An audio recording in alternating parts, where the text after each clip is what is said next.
Now in public session. We're joined by the Controller and Auditor General Seán McCarthy as a permanent witness to the committee, and he's joined by Orla Dunn, Deputy Director Deputy Director of Audit. Apologies have been received from Deputy Pat Deering and Catherine Connolly. The first item on the agenda are minutes of the meeting of the 30th of May. I just want to hold them over to the next meeting. Next item on the agenda. We'll deal with matters arising the next day. So correspondence received, and there's quite a bit of correspondence received here as 2 weeks since our last meeting, and some of it will be of immense interest to different people. So the first item is Category A, briefing documents and opening statements for today's meeting. So correspondence 225, 226 and 2230 from Mr. Farrell Lynch, Secretary General, Department of Children and Youth Affairs, are the briefing documents and opening statements for today's meeting. We'll note and publish these, that's agreed. Next item of section of correspondence is correspondence from accounting officers and our ministers, and follow up to PAC meetings and other items for publishing. And before I go on, just for the benefit of members, when we've concluded this, before we get into our public session, there's a couple of matters we want to deal with in private session, so just to alert members to that, to be aware of that. So the next item of correspondence is 2161 from Paul O'Toole, Chief Executive Officer, the Higher Education Authority, dated 10th of May, enclosing a report regarding the review of the relationship between Cork Institute of Technology and certain named companies and entities, which was undertaken by Mazars. At our last meeting, we agreed to note and publish this item and to hold it over for further consideration. Now, we did have quite a discussion on this particular report at our last meeting, especially in relation to situations where people were employed by companies, were employed by CIT, and also had some payments in respect of companies in which CIT had shareholding. And this report makes a number of serious recommendations that there be proper agreements in place, to be officially recorded,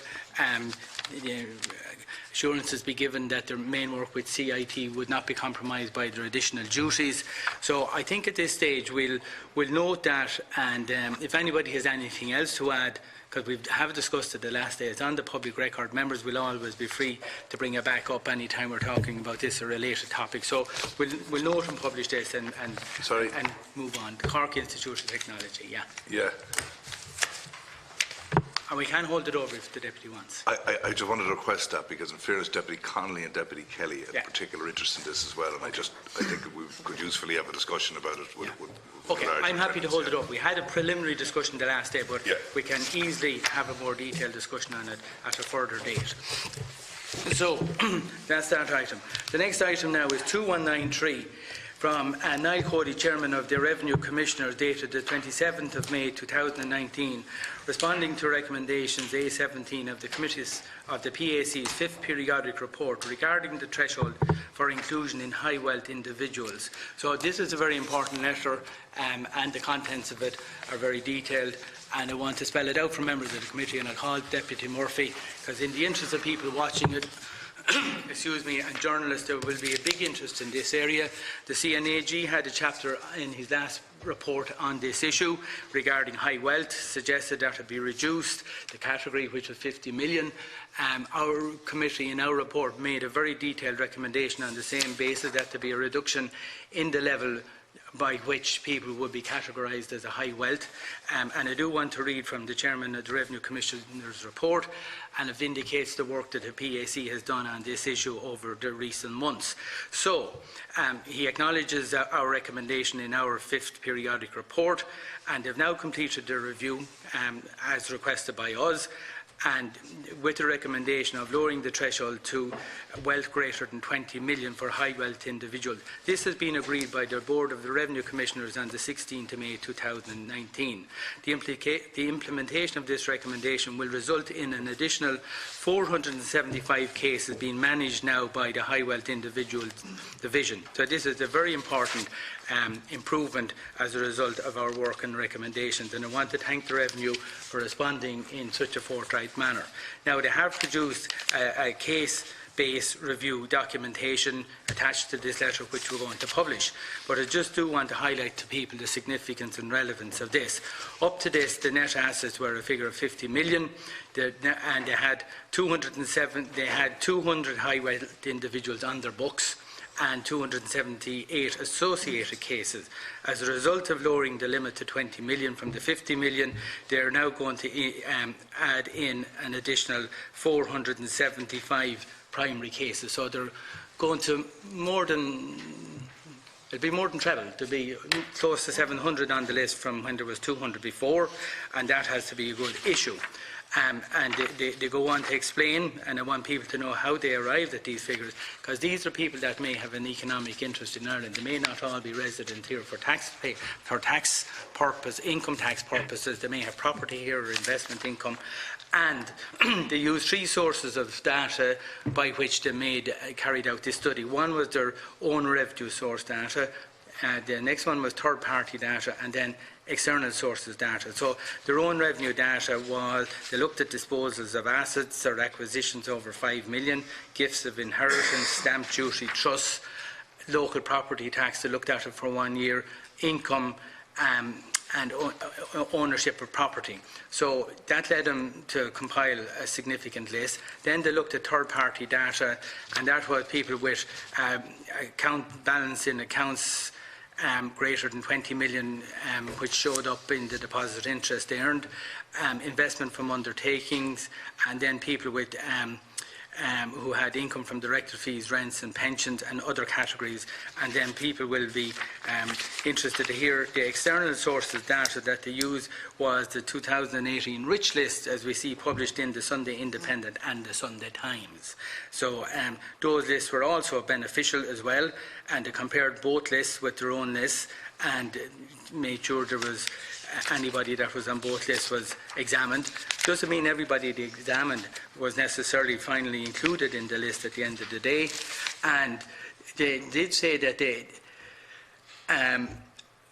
there were 68 taxpayers identified, 35 of whom were also identified from the above criteria, but they didn't come into the case because of various other categories. There might have been beneficial owners, or there were resident taxpayers appeared to have large shareholding in high wealth non-resident companies and a combination of shareholding. So they examined them very detailed. In relation to the 475, they included, there were 68 that they examined in further detail and felt didn't meet their criteria. So all in all, a good day for the Irish taxpayer, a good day for the public, a good day for the CNAG's report, a good day for the Revenue Commissioners, and a good day for the PAC, and we're seeing value of our work being done here. So I want to compliment everybody from the revenue side, and especially their willingness to take on board in an open manner the recommendation both from the CNAG and the Public Accounts Committee, and to come back and say it's being implemented forthwith. Okay, Deputy Murphy. Yeah, actually, some of this I just wanted to welcome. You've covered a lot of it. And one of the things that when the Revenue Commissioners were in, as indeed were as with others, I think there was an issue in relation to recruitment of staff. Yeah. I don't think they were right at their full complement either. And they're saying here that there's an increased number of special experienced staff with the high network. High net worth individuals. So essentially, I think we have to keep an eye on that particular aspect,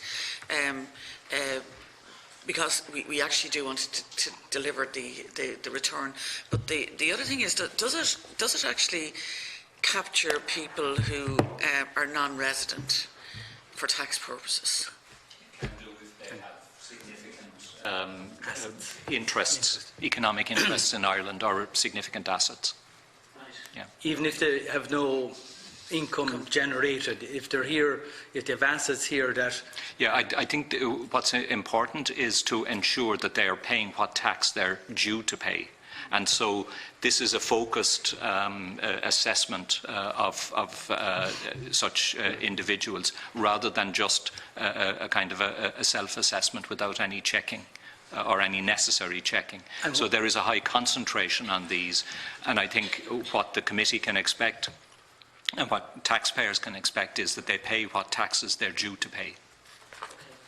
Okay, and what it does also mean is some of these, when they show up in the revenue list, they'll be cut then for double tax in respect of the revenue will probably may have some arrangements in place to make sure to pay the tax in the country that they're resident for tax purposes, that they are paying tax somewhere. It might not always have to be in Ireland, but that they are paying their appropriate tax in the appropriate jurisdiction. Can I just, the point you make that they pay the tax they're due, does it imply that there has been evidence that that wasn't the case up to now?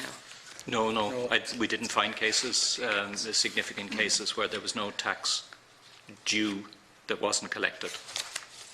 But the extent, okay. Yeah. Fine. Yeah, there wasn't a suggestion, but there was a concern. Yeah, and in the interest of, I suppose, transparency and general taxpayer feeling that everybody who should be in the net is in the net. It's as much about fairness and transparency as well as collecting the tax as well. And I think overall it has been good from that point of view. So we note and publish that, and we acknowledge the good work of the Revenue Commissioners in that regard.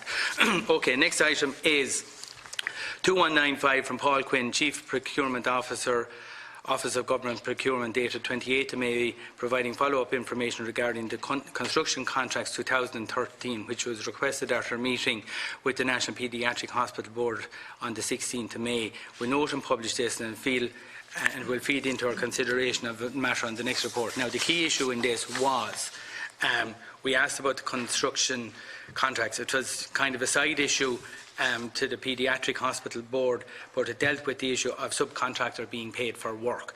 And on this document, he points out the construction contracts 2018 does provide, irrespective of the provisions of a subcontractor, contractors are entitled to be paid the full value of work completed every 30 days.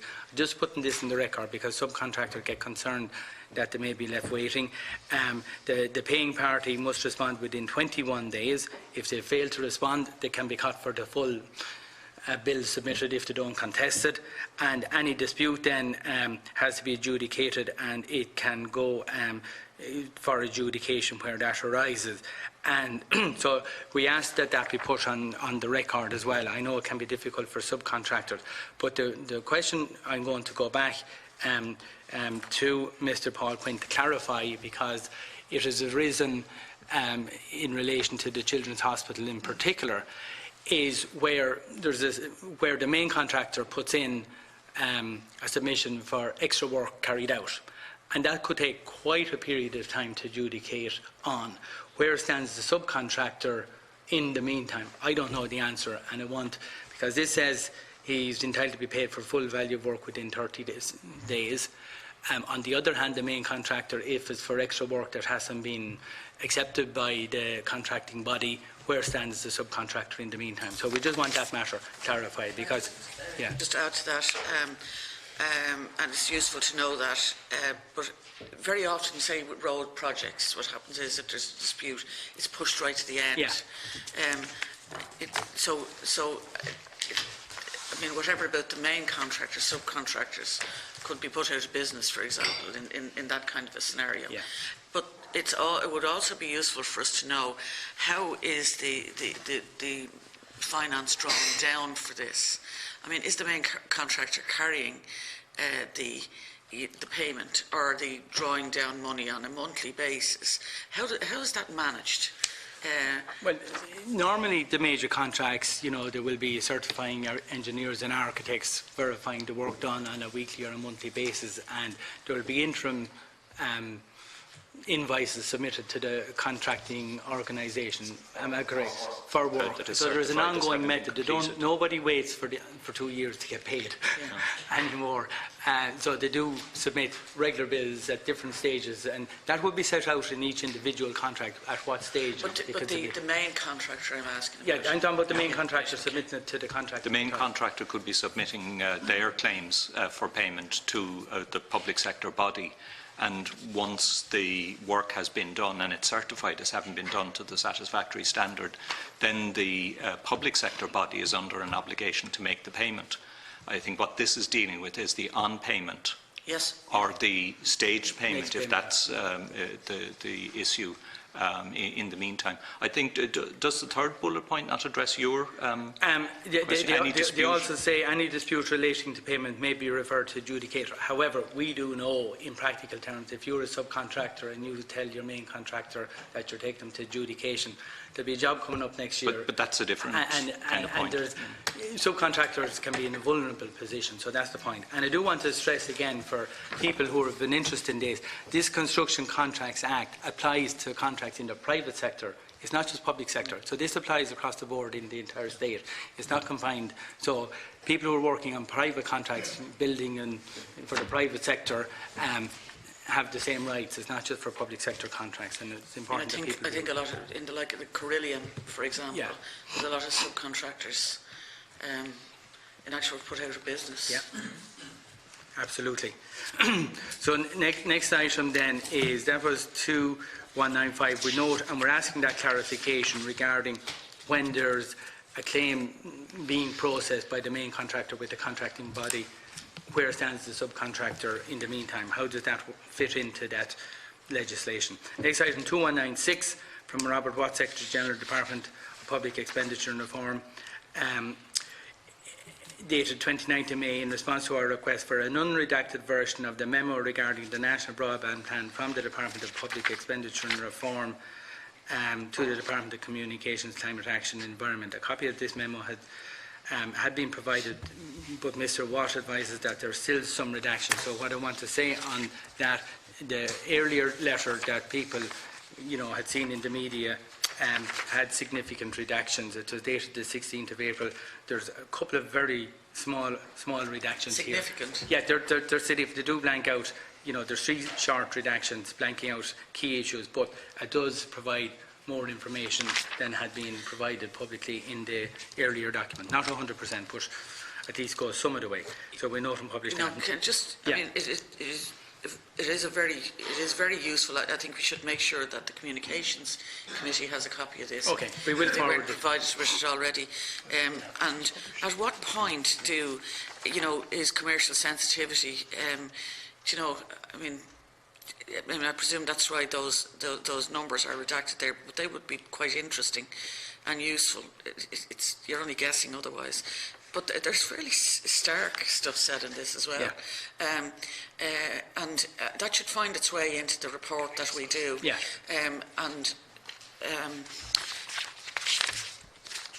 Just wondering, where are we with that? Okay, we'll discuss that our work programme on our report. Probably in private session we have a suggestion on that private session, how we bring our work on the broadband, because we don't want any unnecessary duplication between us and the Communications Committee. We will forward this to them in the event they haven't seen it in any event.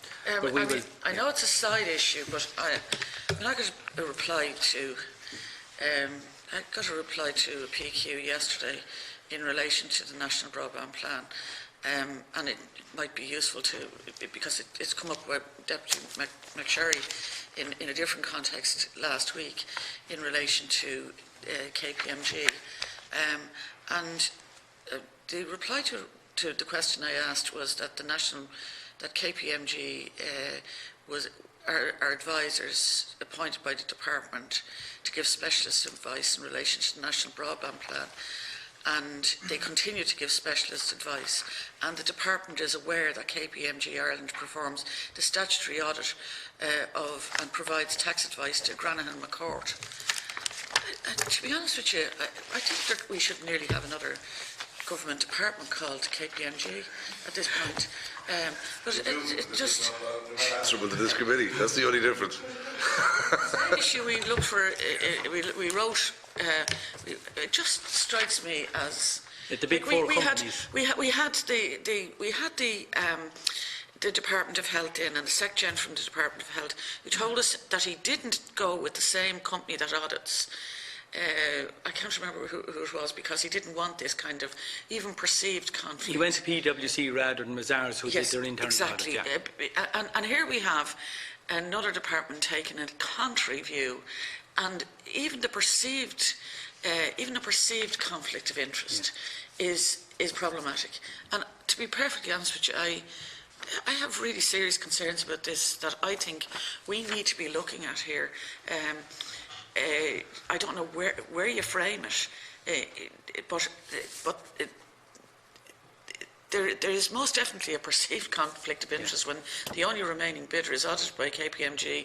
KPMG are providing advice to the department in relation to specialist commercial financial advice. It just doesn't sit with me as not being in the territory of conflict of interest. Okay, and there's a few other items in relation to National Broadband Planning Correspondence, and we are going to, in our private session, before we get into our session with our witnesses today, discuss our next report and how we will deal with those issues. So we might just have a brief comment, but we're going to discuss this matter in private session in terms of the formatting of our report and the inclusion of this information to bring our work today to a conclusion. So, Deputy Cullinane, did you want to? But we will discuss it in private session.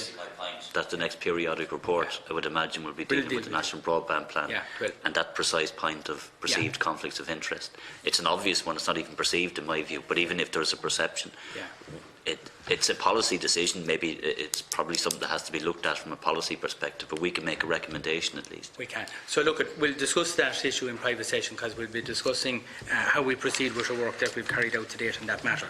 So that was, we note and published that letter from Robert Watt. Next item 2199 from Maurice Buckley, Chairman of Office of Public Work, providing information including costs incurred requested by the committee regarding public infrastructure at Bellorgan, Dundalk, County Louth. We note and publish this, and we'll send a response to the correspondent who raised the particular matter. The next item of correspondence is 2201 from Robert Watt, Department of Public Expenditure, enclosing a minute from the Minister of Finance and Public Expenditure and Reform in relation to our periodic report number 5, September-November 2018. I welcome the prompt response to our last periodic report, and I want to hold over the publication of this until we discuss it at our next meeting, because there's quite a bit in it and we could take quite a bit of time at it here this morning. We have a few other things we want to get, but we will ensure we deal with it actually next week. There's one item I just might refer to as we go along in relation to other correspondence in relation to that, but I will hold over the publication of that until the next meeting. Next item then is 2206, again from Robert Watt, dated 4th of June, providing a further update to information requested by the committee previously regarding the single public service pension scheme. We'll note and publish this, and just so I can let people know what this is about, let me get my correspondence here.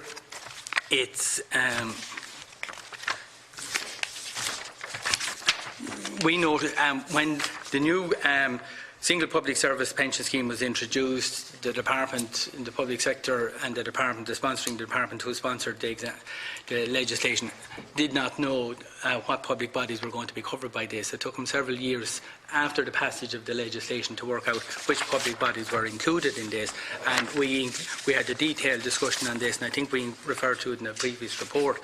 And we got, or maybe to be included in our next report, we got a report in February 19 when we were dealing with this, showing quite a number of bodies.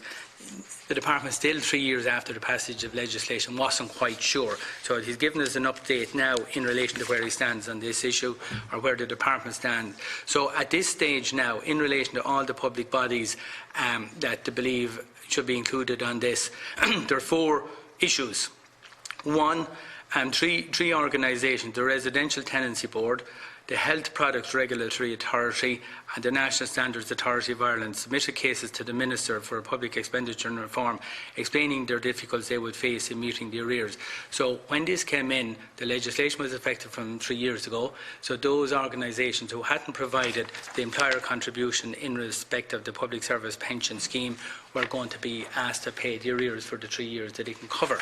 So these 3 organisations said, we'll do it from now on, but we don't have the resources to pay the arrears. So the Minister has accepted the case, and so accordingly a ministerial direction was given, obviously quite recently, to the 3 bodies under the 2012 Act to enable the bodies to retain the monies owed in respect of the single pension employer contributions for the prior years. The 3 public service bodies have started to remit the single scheme employer contributions due from the 1st of January 2019 onwards. And essentially the argument was the funding provided by the department to them didn't allow them cover for the arrears in the years gone by. So it won't affect the employees' scheme when they come to retire. and it's between the departments. So that's a pity it came to that. And then there's one other issue. The Dental Council was also mentioned by us. They have arrears of 7,000. That figure has now been agreed and has not yet paid. So they're the only organisation that haven't paid their arrears where the department is insisting the arrears be paid, and the Department of Health, who were engaging with the Dental Council, have now confirmed that the Dental Council's agreement to remit the required contribution in the near term. So we'll take it that that's going to be wrapped up and paid by the Dental Council. But at the end of the day, there are still 3 organisations didn't pay the arrears, and that was because the department hadn't its house in order when the Oireachtas passed this legislation, and it took them 3 years to get on top of the legislation that the House had passed. So the lesson is that for any department in future that's asking the Oireachtas to pass legislation, have their arrangements in place to implement the legislation when at the due date. Okay, so we know we can publish that, but at least we've now concluded that matter as well. So the next item then is 2222 from Maurice Book, the Office of Public Works, providing information requested by the Committee regarding the costs and oversight and procurement process in relation to Kevin Street Garda Station project.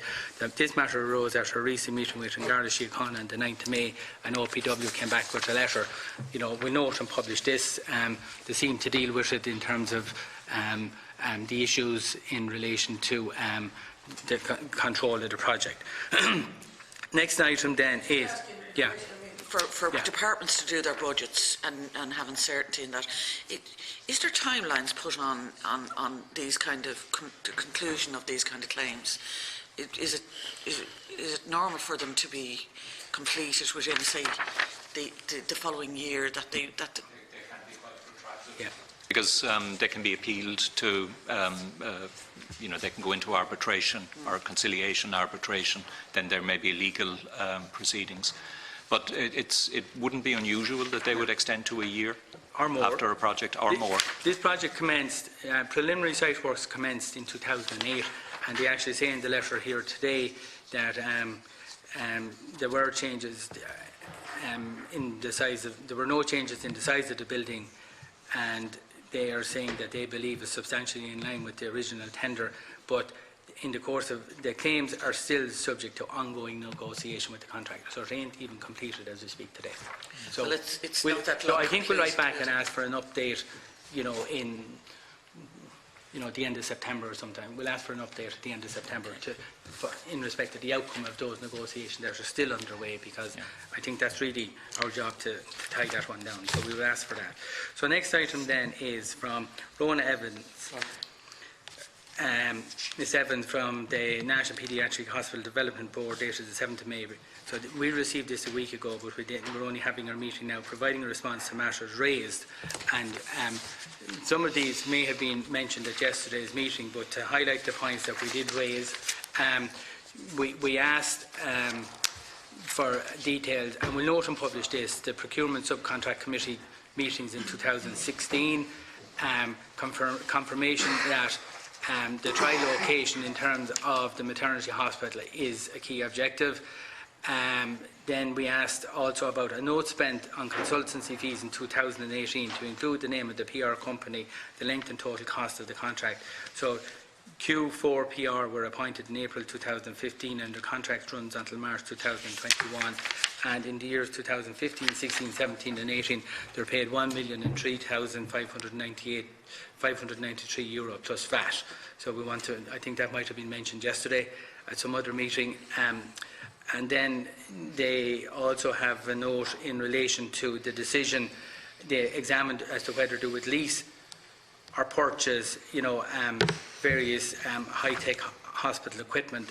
And there's a case to be made in both cases, but they've actually have decided in February 2019, the board recommended to revert to the traditional capital funding approach of purchasing it rather than leasing it in an extended period.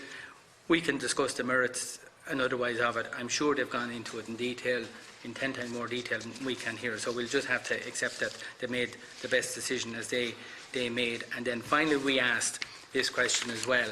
We asked about the cost certainty. We asked for a note on the design costs for the hospital to include details of the 95% cost certainty of the preliminary design and the difference in the final design cost.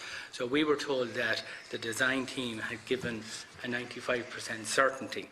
So they actually do confirm that the main electrical mechanical and electrical construction contracts were received in October 2017, and the adjusted tender was 636 million for that. And in November, the adjusted contract sum was 890 million, which was an increase of 254 million, or 40% of the adjusted tender amount. We did say, I think we asked them this question, talk to us about how they're dealing with their design team in relation to the certainty that they were given that clearly hasn't stood up. He hasn't addressed that issue. He's given us the figure. He's avoided the hard question. By right, we asked, are you following that company who gave you this 95% certainty and has now shown it didn't hold up? I think he said they're dealing with it, but we want a more comprehensive note on what that means at this stage. Deputy MacSharry has indicated. Great, thanks. Yeah, I know these are all important matters, but they come up at another meeting because presumably there's dual membership between this committee and other committees, and people had these documents probably. Is that probably what happened yesterday? Yeah. That's grand. So $1 million for public relations. Yeah. You know. To date. Nothing against the firm, and it was tendered and all of that kind of stuff, but you just wonder, you know, how would $1 million in public relations be required to build a hospital? You know, is it about spinning the right story, or you know, I think we should get a detailed breakdown of you know what this involved. Of the brief. The brief, and what work was carried out, and how necessary it is. Again, I'm not trying to get at the PR company, but I am interested to know why would you need a PR company to build a hospital? Yeah. Okay. The deputy is correct. Now we have seen periodic glossy newsletters on progress, etc., and I presume some of it goes there. But I think we need to know what was covered, what has been covered by that particular contract. So we'll ask for a specification or the brief. Yeah, the other point then, just so that you can let other people in, and I don't want to be annoying people, is I'd asked a question about, in the considering of tenders generally, I had mentioned that the contractor are involved in, what I'm told, are up to 9 litigations against the state for other contracts, and would that not be taken into consideration when, you know, somebody built your house and they were suing you, you're not going to employ them to build the other one next door. Well, Deputy, there's a detailed answer to that. No, there is a detailed answer, but it's a little bit of a cop-out of an answer. Yeah. They're saying it's legislation, they're legally at the tender. Look, the response is, we asked the question in note on procurement policy and possible exclusions of previous litigation conducted by a prospective builder in relation to the most economically advantageous clause in the contract. So they're saying they've done in accordance with the European Committee's Award of Public Contracts Regulation 2006, and they say that if they were to exclude an applicant on the basis that an applicant was involved in legal proceedings in other public bodies, that may put the entire proceedings subject to legal proceeding on the basis that they were unfairly excluded. Well, maybe I'm just saying, I think what we were saying is right. Maybe powers higher than us need to consider, you know, including aspects of this, because you know, there might be perfectly good grounds for the contractor to be suing the state. I'm not saying that, but you know, if they're doing it 9 times, I think there looks like there's a little bit of form here, a little bit of consistency here, and I think as the people that are writing the cheque, you know, we should have some element of discretion to say, look, you know, there's no doubt the state are defending these 9 actions and spending money doing that, and I just find it bizarre that the law provides for us for somebody to win a contract, and I would suggest that maybe our interpretation of European law and the practice is sometimes a bit too literal and lacks an element of common sense.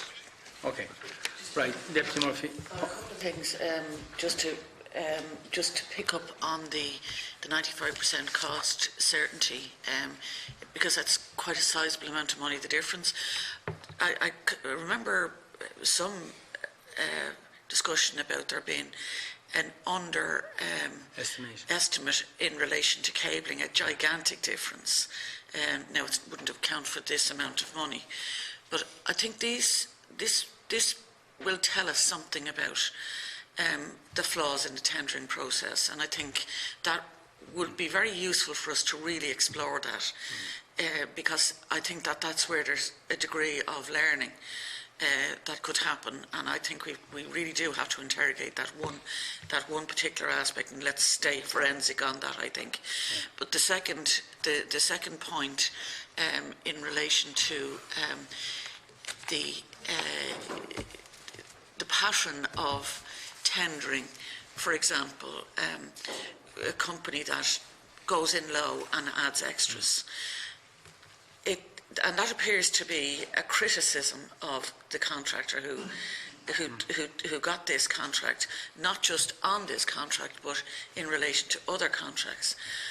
Is this being interpreted? Is the European tendering process interpreted the same way in each of the European countries? And for a company that, for example, would that be the case for a company that is a Dutch company in Holland? They are. Do you know, and they're operating in Ireland. Do you know, is that the pattern of how they operate in Holland, as opposed to how they operate here, or is there a weakness here? It's the rules are the same throughout the EU, and that they're interpreted in the same way throughout the EU. And is the same fallout happening in Holland, or have they? That I can't answer. Well, presumably, and we will. This is why I'm after this figure of 95% certainty, because it all went wrong from that assurance of 95% certain, and it wasn't a bit 95% certain.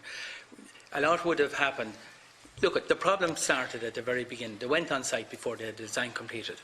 You know, there's a fundamental, and the Irish taxpayer has been paying catch up ever since, and the risk wasn't transferred to the contractor. You know, I said, start work and we'll talk about the design as we go along. It is a fundamental, crazy mistake, and we're paying for it, and the Irish people are going to pay for it for decades. And they got it wrong at the very beginning to get on the site early, and we're paying the penalty now. It would have been better taking a few extra months as necessary to get all this done in advance and know where they stood with the contractor before they let him on site. Yeah, the second point I'm making, now absolutely with you on that, but the point I'm making in relation to, like, this is European countries that are competing for contracts over a certain amount. And there's one company that seems to be getting a huge amount of contracts, you know, that are public contracts. And then the criticism is they come in low and they add extras. Right. The point I'm trying to get to is, are we actually handling this differently here, and it's being exploited here? I think certainly capital project cost overruns is an international phenomenon. No, it's not really the point. I'm maybe not making myself clear. I understand here. what you're saying, Deputy. I'm trying to help. Have we got weaknesses here that exposes us further, or would, for example, this company do exactly the same in their home jurisdiction? They would, I believe. It'll depend on the nature of the contract and the level of certainty and risk. Like, we've had road projects where, you know, they were given a parameter of a design and they had to work within the parameters, and any risk within those parameters were the main contractor's problem. If they weren't within, I think it's showing up two possibilities here. One, a contractor puts in, possibly, there's two possible alternatives, and I'm more concerned about the second one than the first one. The first one is he goes in low, knowing he'll be able to add extras. That's the general presumption. My concern is this contractor has a lot of the knowledge and experience of dealing with the public sector in Ireland and maybe other countries, and knows they habitually get the design wrong. And he goes in covering precisely what he's asked to cover, in the full knowledge, because he's more experienced than the people he's dealing with on behalf of the Irish public sector, knowing that they will have to come back and correct their earlier mistakes and ask for the work after the fact that they should have asked for up front. And I think they're very good at spotting where they know they're getting designs submitted to them for tender. I'll give you an example. And one guy in the industry said to me, if you go through some of these designs, they might have designed, for example, and you'll find this a funny example, they might have designed the room without a door. The guy putting in the tender has spotted that. He says, I'm putting in for the thing, but I know well they're going to have to come back to me and ask me to put in the door. later and are going to charge them a hefty sum once I'm on site. So, in other words, a lot of this is the design work on behalf of the contracting body may not have been up to scratch at the very beginning. So the fault could be as much on the public side not getting their house in order before. But I think, and not commenting on any specific contractor, I think the only thing we can do is focus on the weaknesses in the public bodies when they go to market and when they put a specification out, missing out things that inevitably are going to have to be paid for. Yeah, but we're a small country, okay? And you don't have the maybe specialist expertise that like a Germany, for example, might have within their public sector in terms of the range of contracts, and indeed the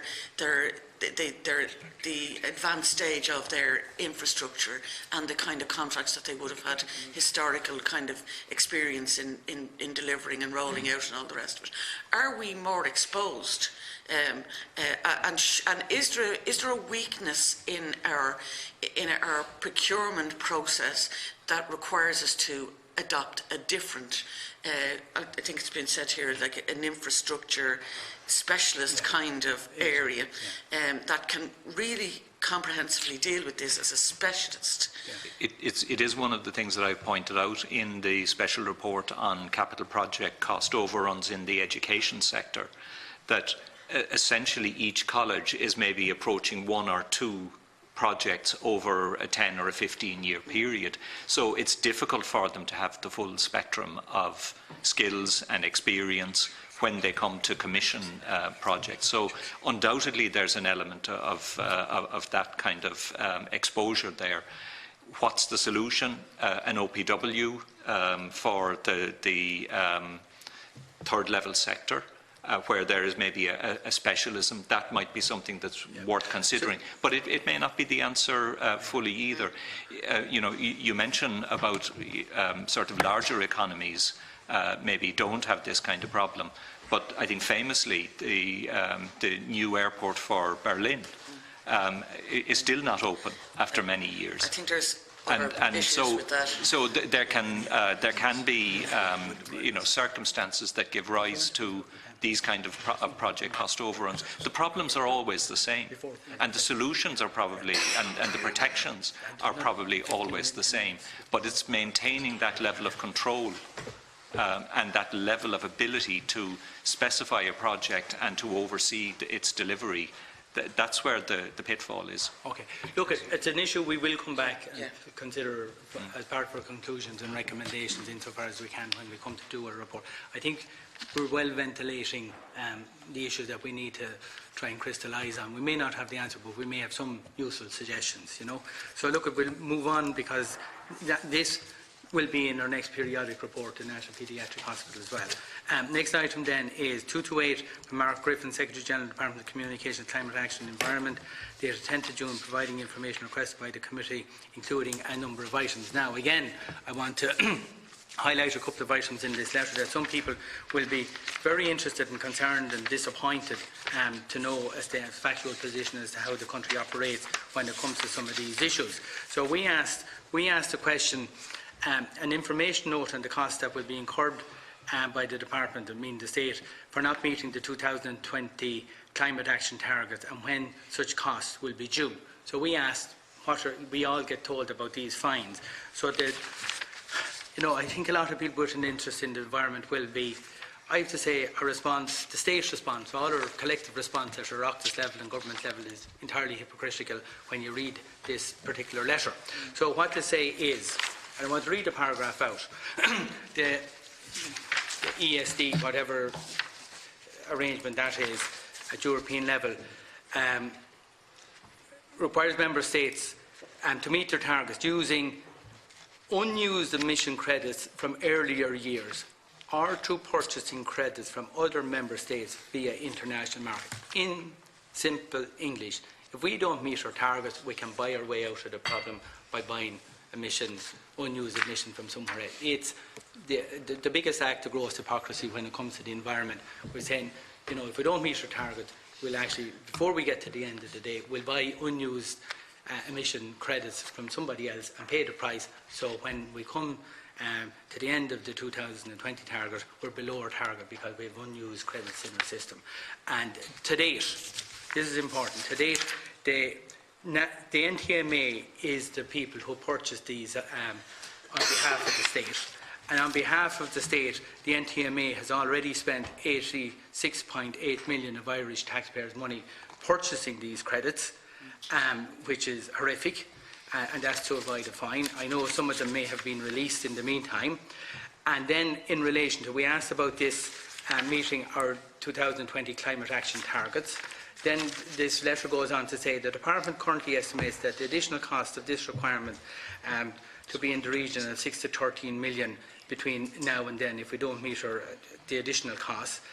And then we asked about renewable energy targets. Now, people are going to find this equally upsetting. They're saying we have a target of 16% of renewable energy by 2020. And they're saying we have increased a lot from 2005 when we were just at 3%. And they're saying they expect to achieve somewhere in the order of 13% by 2020. And then the letter goes on to say that some years ago, Sustainable Energy Authority of Ireland estimated that we could buy, our way out of that problem at a cost of anywhere between 65 and 130 million, depending on the range of what these were going to trade at. However, there has been an auction. This was carried out before any market activity emerged in the public domain. So in 2017, trades between Luxembourg, Lithuania and Estonia suggested a cost of the order of 22.5 million per percentage point below our 16% target. So if we're 3% below our target, it could cost us, based on those prices, another 60 million to buy our way out of pretending we're meeting an environmental target. So I want to put this in the public record. I want everyone who's an interest in the environment to know it's a charade what we're doing in this country. We're buying unused credits and targets and emissions from other countries just to balance our books and pretend we're coming in under target. We're doing nothing of the sort. So I think this practice, we shouldn't have to spend taxpayers' money to buy our way out of these problems. We should be doing the right thing in the first place. So I want to put that on the record, and I hope people with an interest in the environment will take up that issue. Then another item, we had several items in this item of correspondence, and it's back to our broadband issue, and we'll discuss this again in private session in relation to a report. We asked, when the Department of Communications were in here the last time, we wanted bidder membership of the Grenaghan McCourt bid. We wanted details of that because it has changed. So they tell us in March 2016 there were 5 bidders, and that was the position at that time. And then it went on, there was a process for the change in the bidder. And then there was approval granted in September 17 following the assessment progress for a further change in the makeup of the bidder, and this resulted in changes. And then again in September 2018 there was a further change again, and the bidder membership following the approval on the 18th December is now set out: Grenaghan McCourt Dublin Ireland Limited, with reliance on resources from McCourt Global LLC and Tetrad Corporation as lead bidder and provider of equity. ENET is a key subcontract, nothing to do with an equity holder, they're only a contractor. Kelly Group, Kelly Comms, with reliance on resources from Kelly Communication Group Limited and Kelly Integrated Limited as a key subcontract, nothing to do with the ownership again. And Octavio Ireland Limited and KN Networks are a key subcontractor. So the issue of their subcontractors is not the issue. We're talking about the ownership of the group. So it has changed at least 3 times. And the final tender submitted by Grenaghan McCourt reflects the bidder membership as approved in September 2018. The question you asked, all those companies that were involved in the process, in and out of the process since 2016, we would like to know the status of those companies now, as in they may have fallen out, but are those companies still trading? Did they ever trade? What's the status of those companies? What's the linkage between those companies and the new companies? I'm just saying, we won't get to the bottom of the PSC now because this is, it's a bigger issue than what we'll be able to conclude looking backwards. But these are all events that happened under the years when the accounts have been audited by the CNAG in previous years. So it's an issue we'll highlight, but it's a matter of grave concern. And I do want to acknowledge Mark Griffin for being upfront and forthright with the information when we do ask him questions. I have to accept that. it's really important we know who this entity is, because their ability to fund and the ability to deliver a project will tell us who the entity is. Will tell us. Like if you're going in for a tender for you want to build some schools, they want you to say, well, in the last 3 years, this is what our turnover was. This is what our, this is what our form is. That seems to be absent in this. And I think it's critically important that we know who they are. The subcontractor thing, I think, is a real curveball as well, because are they beneficial interests? No. Can those subcontractors change? Yeah.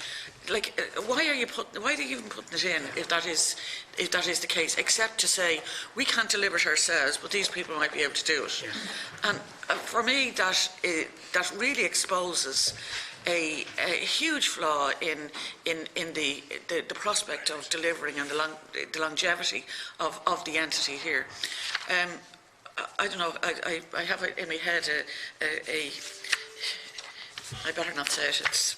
Okay, so we'll come back to this because the PAC will have to finalise a report up to this point of where we are on this broadband issue, because it's an ongoing issue. The other committee is looking at it. We're not going to be unnecessarily duplicating each other's work.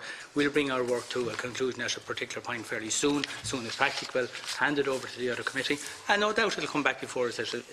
Whoever is in on this committee in the years to come, I'm sure it'll be back here again in the years to come. The CNAG will have had a look at it in the meantime. So we'll note and publish that, and look, we're highlighting the issues, and there's good information in that letter. I've only touched on 2 particular topics, so we'll move on. Next item of correspondence is category C from private individuals, and this is not for publication. Item 291 is from a solicitor's firm dated 24th of May, enclosing a subpoena issued by the investigative committee to Mazars re President Trump from 2011. There's no request to us, so we just note the item. Don't know why we got it. Okay. Anyway. Yeah. Well, I know people might say we go out of our brief, but I think to go after the President of America might be stretching it a little bit, you know. Surely there's an angle, Chairman. Okay, 2192 from an individual dated 27th of May in relation to the FO levy. We have previously received inquiries from the same correspondent in relation to this matter and forwarded a response from the Department of Agriculture, Food and the Marine, which provided a background to the FO levy. The Department advised that Horse Breeding Ireland administered the levy and it's not practical to base the levy on the actual amount paid by the breeder for the nomination due to the variety of deals and shares available in the industry. That's what the department say. We don't necessarily endorse that. That's just what they say. And because we're repeating what they say doesn't mean we agree with what they say. We're just acknowledging that's what they do say. So I propose we advise the correspondent that the committee will not be taking the matter any further, because it's ultimately a policy matter for the Department of Agriculture if they want to change how this scheme is managed. And that's a policy decision for the Minister and it ain't for the PAC. So we will note that and inform the correspondent accordingly. Next item 2194, that's agreed. 2194 from an individual dated 27th May. People will be interested in this. 27th of May, requesting an explanation for the payments to TDs for sitting on committees. So we're well used to people making allegations against TDs. Some of them are based on false information. Some of them are just done for the sake of doing it. So the correspondent asked, can somebody please explain to me why we pay TDs who are already get a salary for being a politician? Are they being paid extra for sitting on committee? The answer is no. Members sit here as part of the work in the Oireachtas, and he wants to know if there is extra money for a sitting in the committee, this individual wants the job. So look at, for the record, it is important, there is an allowance to the chairperson of the Oireachtas committees only, but not the other members, and I propose we refer to the correspondence to the Oireachtas website where there's detailed information about Oireachtas salaries and allowances for specified positions. So that's agreed. Through the Chair, the Oireachtas Commission is the one exception. Members of the Oireachtas Commission. Member of the Oireachtas Commission get. All members get. All members. That's correct. So the Oireachtas website will cover that comprehensively. Okay. So next item then is 2198 from Deputy Marc MacSharry dated 29th May regarding correspondence in relation to IBRC liquidation from David Hall. And this item was referred. So we're going to deal with that in private session in a few minutes. I think. Okay. Next item. and we'll discuss that in private session. So next item is 2200 from an individual 31st May requesting an independent review of the technological rollout and investment option for the National Broadband Plan. He highlights the importance of emerging technologies such as satellite and 5G. We'll take that matter into consideration when we're drafting our report, so that's agreed. Next item 2204 from an individual on the 3rd of June responding to a correspondence from the committee regarding the Social Welfare Appeals Office and the use of precedent test cases. So the individual believes that the legislation is being breached. Basically, we all know that legislation is out there in relation to the operation of the various schemes operated by the Department of Family and Social Protection and also by the Appeals Office. Not everything is covered in the legislation. Obviously, they have their own procedures in relation to dealing with similar type cases. He wants to know, is there any legislative provision for this? And he's saying it's illegal that they have procedures in place that are secret and is not covered in legislation. He's saying it's illegal. So if somebody thinks it's illegal, they can take it up legally, but it's not a matter for the PAC. So we'll just note the item. Next item then is 2205, dated 3rd of June, from an individual regarding Kerry County Council and costs associated with the Tralee and Listowel bypass. Matters related to local authorities and not within the remit of the committee, and are proposed to advise the correspondent that she may wish to bring the matter to the attention of the local authority or the service. So that's great. 2207 and 2207 to 2216. That's about 10 items. Correspondence received from a glazing company dated the 4th and 5th of June requesting the committee to make inquiries regarding what the individual sees as procurement failures by the OPW of anti-ligature glazing in Garda Station. What that means, I think, in English is that I have to be upfront on this one without revealing the person's name. This is a company who is a commercial interest in tendering for all these projects who didn't get any of the jobs. And he's not satisfied how the OPW have done it. So really, it's an issue between himself and the relevant body, which we're not getting into. The issue he raises is this anti-ligature thing, is that the window and the window frames and the window openers are not designed in such a way that somebody could maybe try to hang themselves or something in a Garda station, that the glass and the windows should be free from anything that could assist that process. And this is a company that's involved in the industry, and it ain't our business. That's all I'll say. Somebody who felt that they missed out on the tender for maybe not for straightforward reasons, like what's their recourse? Because obviously writing to us, he took that effort, whoever this individual is. I agree with your summation, but is there some other avenue we can send this person back to that's the correct avenue? Okay, we'll ask the OPW for a general response, not specific for this particular contract and this particular contract. He says he provides all the information on the type of windows, but he did not get the job. Once a contract is awarded as a consequence of a tendering process, and if somebody is not happy with that, is there an appeal process, or is there some mechanism that they can raise concerns? There is what's called the Remedies Directive if there's a defect in the procurement process. But I think the complaint that he's making is that the specification was incorrect. So I don't think there's a remedy for that. Through the Remedies Directive. That's an issue for the quality that is sought by OPW. And so it's really down to the performance of the thing. I think there's also a reference to glass blocks having been used and then having to be replaced. Now, obviously, if there's a pattern of that coming through, it is a matter of waste, and that would be unsatisfactory, and that would be within the remit of the committee. Can I just make a point in relation? I mean, obviously this is an individual case, but people have had to tender for something, have quite a forensic knowledge, because it's not a minor deal to put together a tender for a large project, and would likely have a great deal more detail than the average person. So I would be cautious about just dismissing, and I don't think we're doing that. I'd be cautious about just dismissing something because somebody is, upset that they didn't get a contract. Sometimes they have a very valid point to make, and if there is if there is something, for example, if something ends up in an add-on later on, it certainly, they certainly would have a serious issue that they might be bringing to our attention. So let's see what the OPW have got to say. But the question is, was there a potential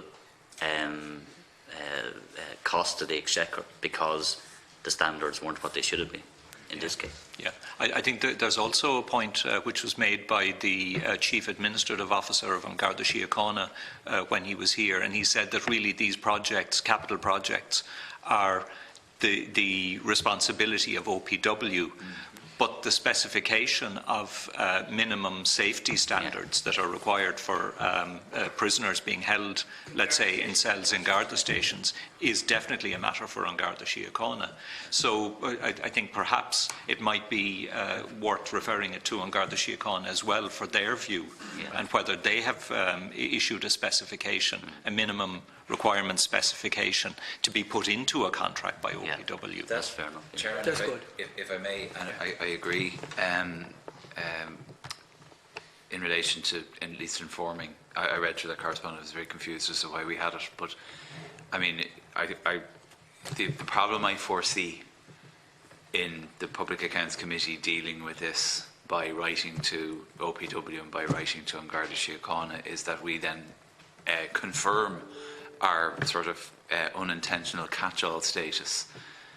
We should refer it back to the sender and ask them to refer it back to the OPW, which is the first point of contact, and perhaps note that the OPW should consult with An Garda Síochána in relation to the points raised. But like, the difficulty is if we start filtering these issues that have nothing to do with the Public Accounts Committee, we're going to be doing it for hours and hours and hours every Thursday morning, and there's more and more of this happening, Chair, as you well know, as the clerk would know.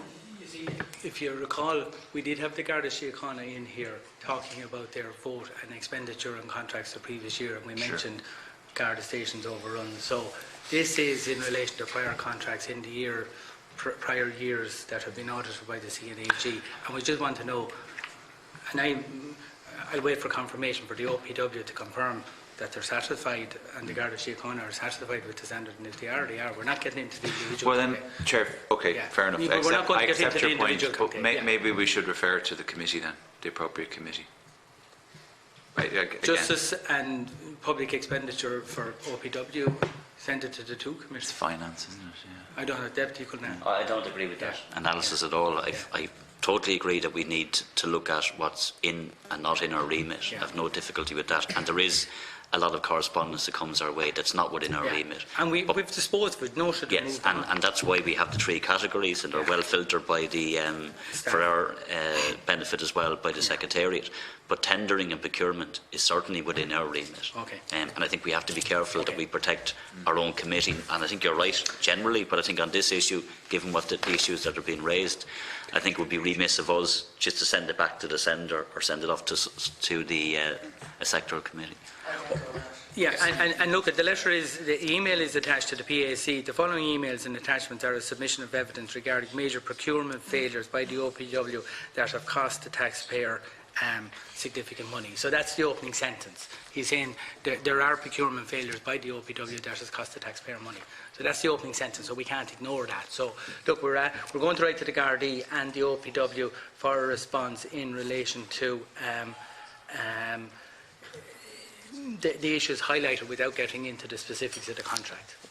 Yeah, okay. The safety measures, and are they satisfied that was appropriate. So next item then is 2217 from the Irish Road Haulage Association dated the 5th of June regarding concerns about how the Road Safety Authority performs its function. It refers to what it sees as systematic shortcomings in governance rules. I propose we forward this to the RSA for a response. That's agreed. Next item 2219 from an individual dated 5th of June who is inquiring about the system of councillor allocations on county councils in terms of the committee, how councillors get nominated to a different committee in view of the fact that there's some remuneration for some posts. I propose we the estate in relation to the system local. That exists. It's a policy matter and not within our remit. Look, this is not within our remit, so he can take that up with the Minister for local government if he chooses. So we'll advise him. We're not going there. Right? Correspondence 2223 from an individual regarding financial viability of wind farms in Ireland. This is not a matter within the committee, and we forward it to the Joint Committee on Climate Action. Okay, agreed. Next item from an individual 2224 who is making inquiries regarding the residential institutions statutory fund. The correspondence is addressed to the Minister. We just sent us a copy, nothing to do with us, we just noted. We're not dealing with it any further. And Deputy Cullinane 2229 is from Deputy Cullinane dated the 11th of June in relation to clarification given by Garda Commissioner Harris regarding evidence to the committee. Deputy Cullinane indicates a number of other questions that require a response and I propose. Does the Deputy want to comment on that? Or just very briefly, yeah. I want to commend Commissioner Harris for writing back to the committee. To be fair to him, I think it was inadvertent,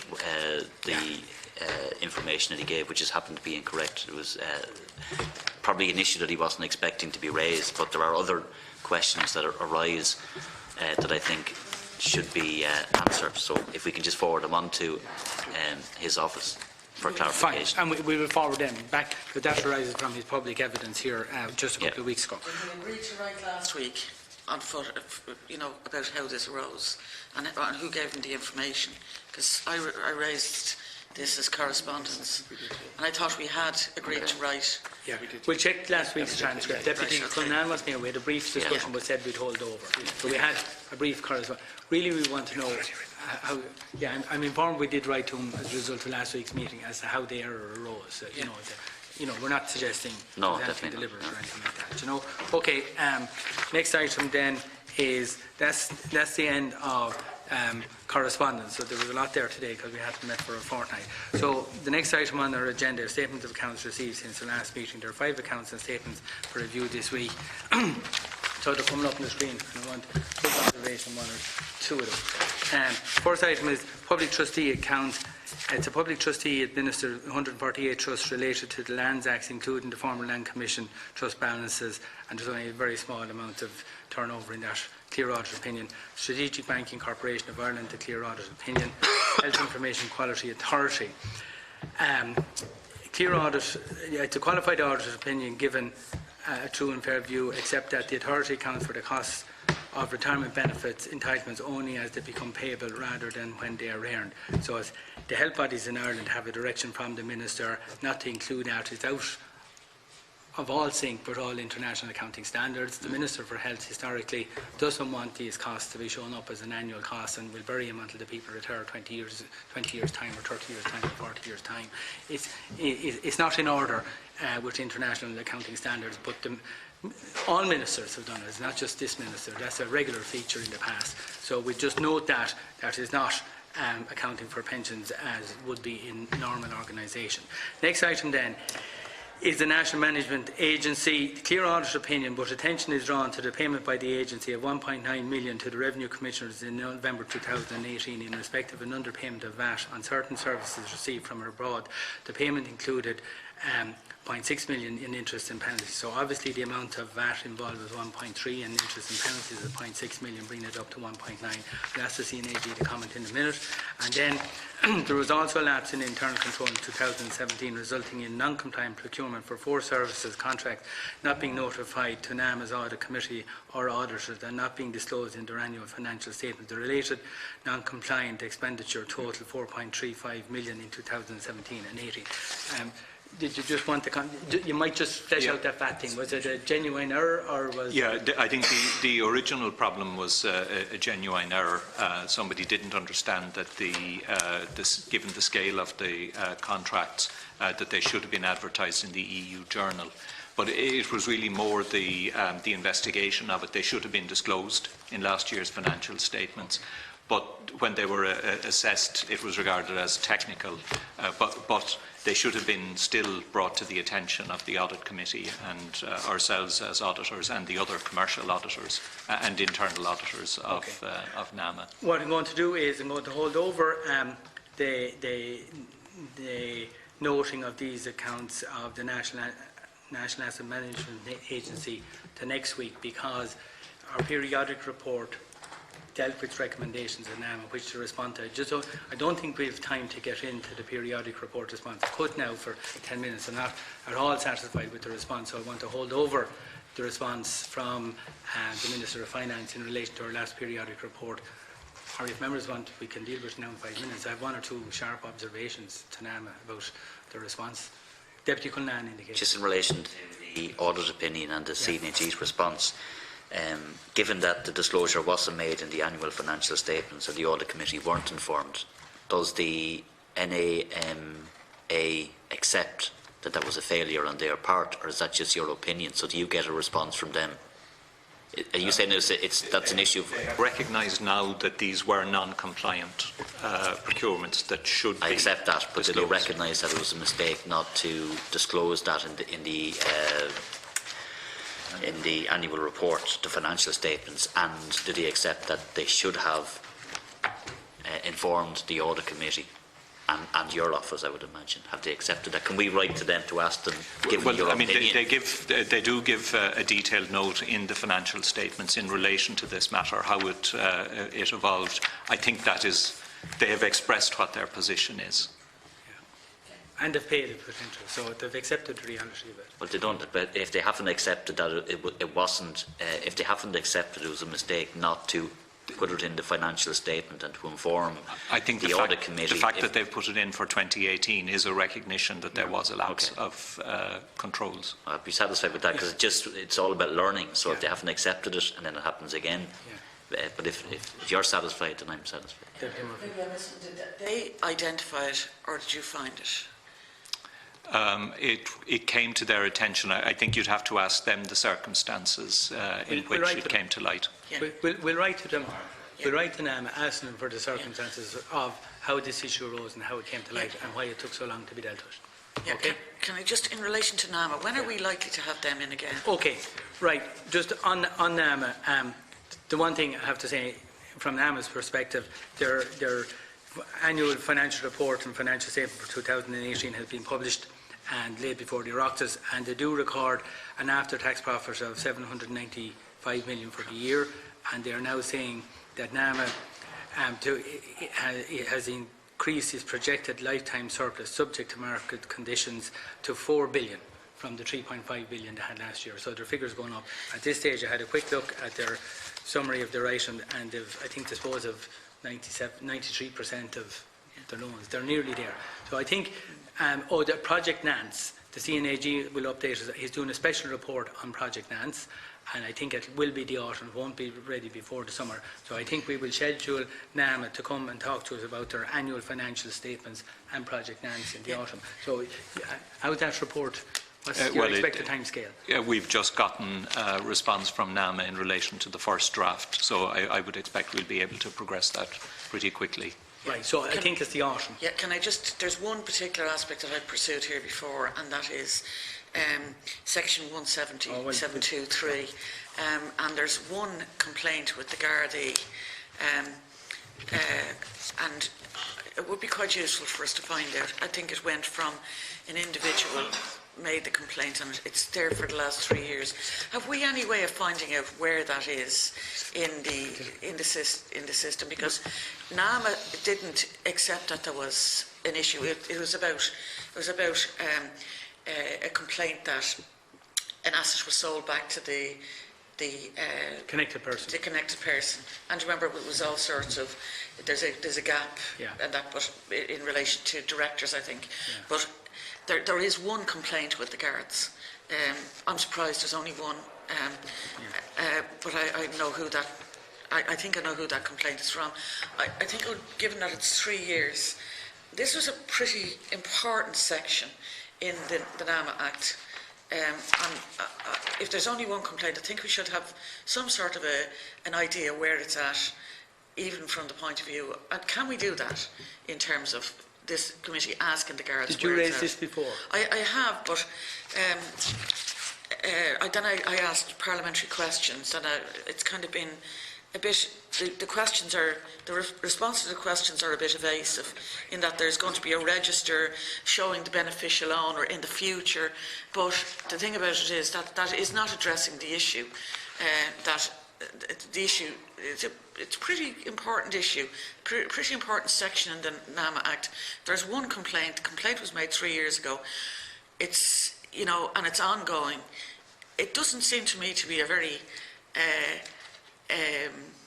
effective way of actually dealing with this issue, and I think it's worth tracking from that point. I'm going to ask the Deputy to bear with me on this, is just to hold this topic over to the next meeting, because I want to raise this topic specifically as well, because it was the subject of a recommendation that we made in our report, our periodic report, which has been rejected by the Minister. NAMA, fine, they're nearly there.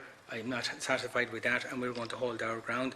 But they also throw in some gratuitous remarks that were wholly unnecessary by NAMA in the response to us, which I will reject.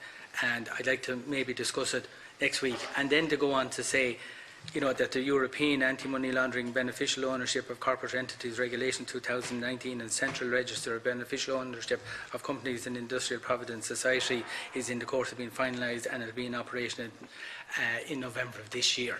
NAMA will nearly be finished and up by then. So, you know, if that's the answer they're given, you know, 10 years after we set up NAMA, we might actually capture it. It'll be over at that stage. So look, I'm just asking you to hold over this precise topic, because I want to raise this topic, and I'm conscious we have a few things to do in private session, and we will come back to it, because it's very much on my radar as well to come back to it. I was going to deal with it today, but I think there isn't time now just to go on. So when you're talking about holding that over to next week, we'll hold that over to next week to discuss. So I'm holding over the noting of National Asset Management Agency 2018 accounts.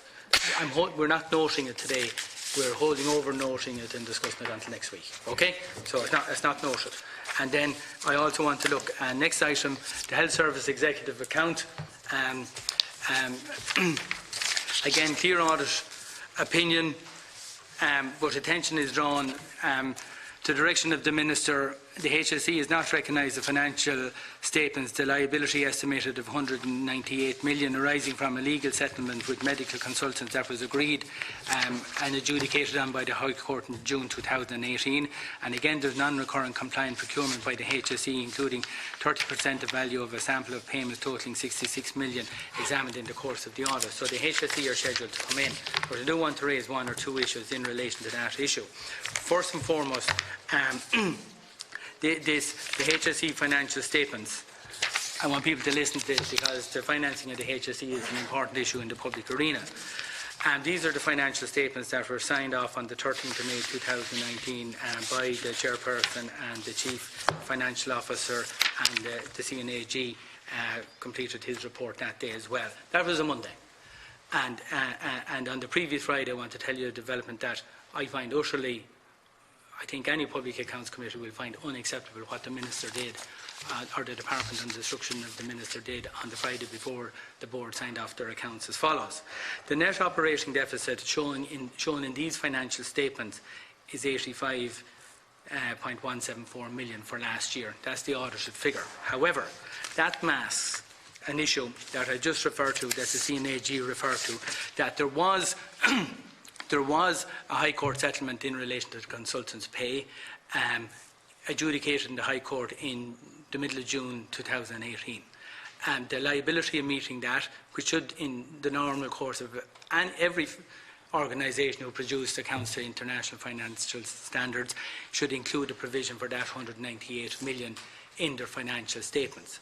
So on the Friday, before the accounts were signed off on the Monday, the Department, at the instruction of the Minister, issued a direction to the HSE not to include that liability, which was an absolute liability for the HSE, and had he not interfered with the final preparation of the accounts in the last weekend before they were signed off and audited, the actual real deficit for the HSE last year was 283 million.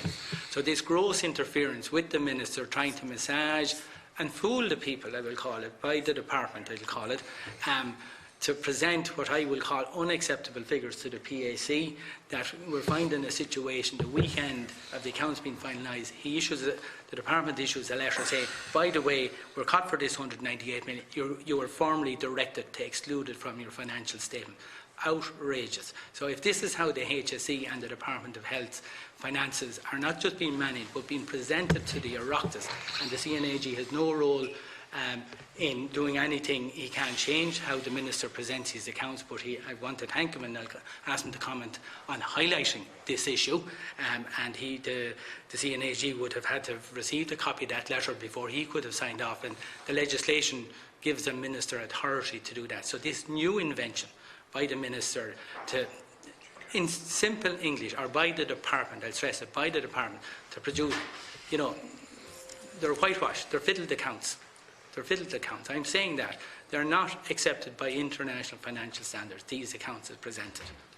And this new thing to exclude 198 million on the weekend before they were signed is a scandal. And I don't think the Public Accounts Committee can be silent on this matter, and we're not going to be silent on this matter, and I'm highlighting it now. We will be bringing the HSE in, but we were writing immediately to the department, the accounting officer, not the Minister. When I said the Minister, I mean the department. We know he's the political head, we deal with the accounting officer. We're writing to the accounting officer for a detailed explanation of the rationale of why a direction was issued to the HSE to exclude that liability of 198 million from their annual audited financial statements, which would have resulted in the HSE accounts being presented here today, showing a deficit of 283 million, whereas they've now produced accounts showing a deficit of 85. I've made my point. I want people to listen to what's going on here. And accounting officers can talk about controlling expenditure. That has to be done. But presenting accounts that don't present a true and fair view in accordance with international accounting standard is not acceptable to this Public Accounts Committee. And we may end up, from our point of view, rejecting these accounts. I'm putting that marker down. Deputy Cullinane has spoken. And this is probably a new issue that people are not aware of. It's only come to light because we're looking at it here today. Okay, Deputy Cullinane. I agree completely with your observations. I'd be slow to use the word fiddling because it has a certain connotation. Certainly massaging the figures and a sleight of hand, absolutely. And I would agree with your observations. But when you've heard from the others, I'd like to come in on the audit opinion, if I can, on one of the issues. But I'll wait until others have come in on this issue. We might take a comment and we'll ask the CNAG to respond in a bit more specific detail. My question on the audit opinion is, how many times have we raised the issue of non-compliant procurement by the HSE? Like, there are a number of issues that we have shone a light on in terms of the presentation of accounts. You just give an example now of one aspect of the HSE and how the department or the Minister presents the accounts, but late presentation of accounts is something that the committee has been quite good on, and we've, organisations have stepped up their game in that respect. But non-compliant of procurement has been an issue since I came on the Public Accounts Committee, and we've raised it and raised it and raised it, and there doesn't seem to be any sanction other than it just appears as a footnote in the audit opinion. And at what point, do we say it's not good enough? I think it needs to be something very strong now that goes into our periodic report. And if it's an issue that we have to deal with it as a singular issue, and I think we did look at that option before, and I don't know whether that's the deeper or which department it is that sets the guidelines for procurement, but how is it that 30% of the sample could come back as non-compliant? That's extremely high, considering the amount of money that the HSE spends on procurement. And I know the CNAG does his job in citing this each and every time, but at what point do we say enough is enough? There needs to be better controls in place, because it's coming up time and time and time again, and it doesn't seem to be one of the areas where we're seeing improvements. Okay, Deputy, and thank you for highlighting the issue. And I just want, by way of clarification, to withdraw the word fiddling. What I want to clarify when I said fiddling the accounts, what I actually want to say categorically, and I just choose my wording a bit more precisely this time, I want to say the accounts as presented by the HSE, I'm speaking as a chartered accountant and chairman of the Public Accounts Committee, do not present a true and fair view of the financial position of the HSE at the 31st of December 2018 in accordance with international accounting standards, full stop. Okay. I think there are a number of things that you have to have trust in, and the point you make, I've got to say I would echo the outrage, because it's not just a concern, it goes beyond that. I think we all know that there, here on the Public Accounts Committee, that there's a separation between the CNAG and we're interrogating things, but there's a respect for the independence of that office. And with that independence comes public trust. And indeed, that public trust is incredibly important in terms of being quoted and being able to have an assurance of the figures being absolutely accurate and a true and fair account of the state of play. But I would have thought that the accounting officer from the Department of Health is that not the person that we primarily need? We are writing to we are writing. As the person that needs to be here, because I mean, that is where the buck stops here. The letter came to the CNAG from, who was it signed by? We'll ask the CNAG to... Yeah. The direction of the Minister was a direction by the Minister, but it was addressed, I think, to the Health Service Executive. If the Health Service Executive. Yeah, so it was an instruction to the board of the Health Service Executive to present their financial statements in a particular fashion. Is there not something bigger at stake then in relation to, or as big at stake then in relation to the independence of the audit function at the HSE as well, that a minister can make such an instruction? It should not be. My understanding always was you have an administrative side and you have a political side, and that there is an interference here that is highly unusual. Okay. I don't know if it's unprecedented, but it's highly unusual that should happen. I've got to say, I've really got serious concerns about Deputy, that. just on that, in the health sector in Ireland, there is provision for the Minister to issue a direction, and Hickman, or maybe not exactly Hickman, but several of the health bodies that are audited in the health sector are subject to presenting their accounts as directed in the format by the Minister. So the Minister has the legal authority to make a direction, and normally is not to include the cost of pensions and provide for pension. And we're well used, it's not correct, or at least we know, and we know from year to year, that's always there.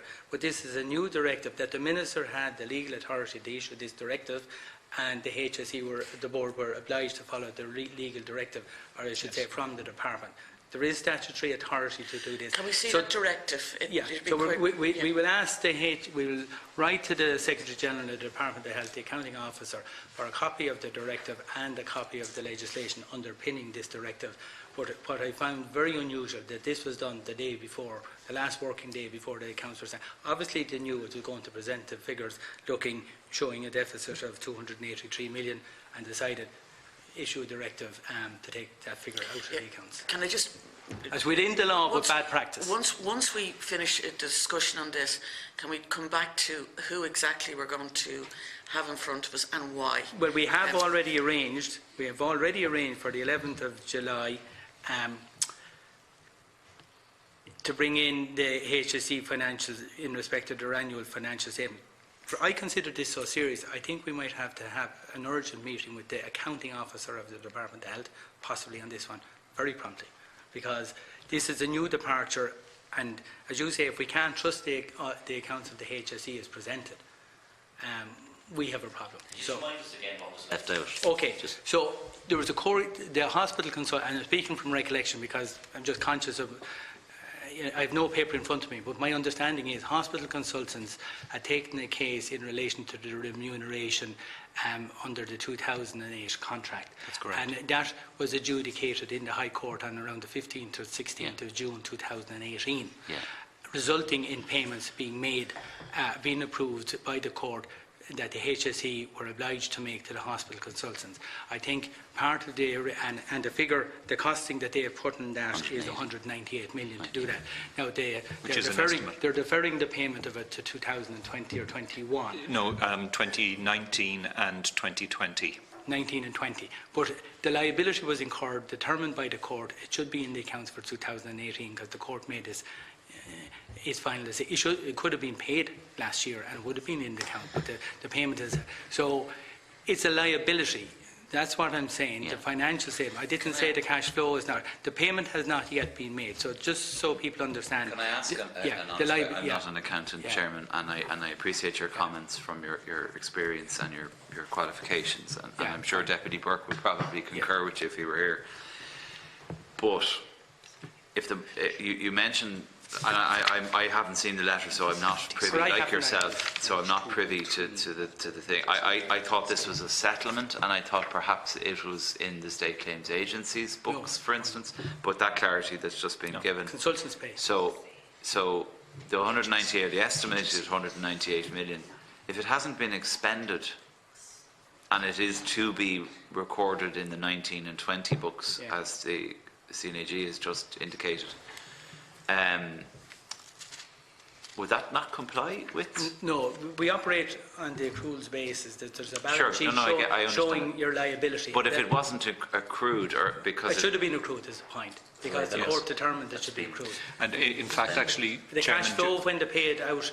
But you said it hasn't been paid out. Just to put on the record as well, and there is a note in the financial statements dealing with this, note 26 on page 213.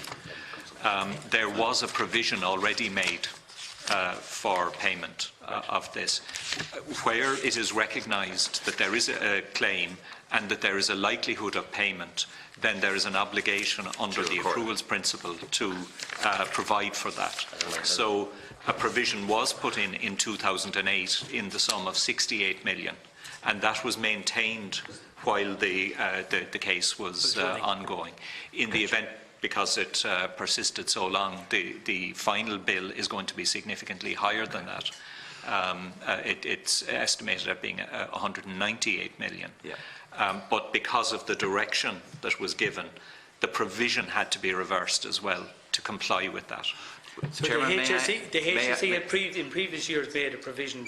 Yeah, no, I got that. Can I ask, though, maybe a relevant question, rather than going to the HSE, could we not just ask the Minister what the rationale was? No, well, the PAC doesn't deal with the ministers. We only deal with the Congress. That's a matter for the Health Committee. So try to keep it in the minute. No. Thank you. I support. See that you do suggest that. Okay, so I'm trying to protect your deputy, right? Yeah, no. Hands up. Okay, look have we teased this particular topic? Me altogether. Deputy MacSharry, Can I just have a couple of questions just directly with the CNAG on this?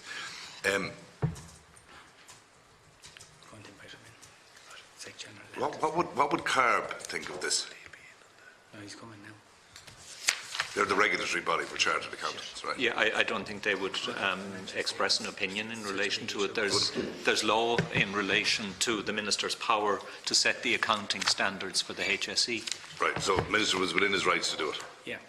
Absolutely. Oh, the Minister, yes, he perfectly had the right to do it, to set accounting standards. But it gives a dishonest picture? Well, not a true and fair in accordance with accounting standards. All right, but in terms of the regulatory, the regulatory standards that would apply, say, to the Chief Financial Officer, who probably is a qualified chartered accountant, among many other things, are trumpable by the Minister with the powers he has? Yes. Is that true? Yes. The Minister has the power to set the accounting standards. I know the Minister does, but what I'm interested in is the people that are on the board and fiduciary duties and all of the rest of it, and they're all professionals and they're regulated by the International Financial Accounting Standards and so on, and you have the Chartered Accountants Regulatory Board and you have various other, the ACCA and so on. Yeah. So what I'm asking is, in their actions, do they comply with their regulatory duties? Yes, there is. Or does the ministerial intervention under the law trump any responsibilities they have under the accruals principle?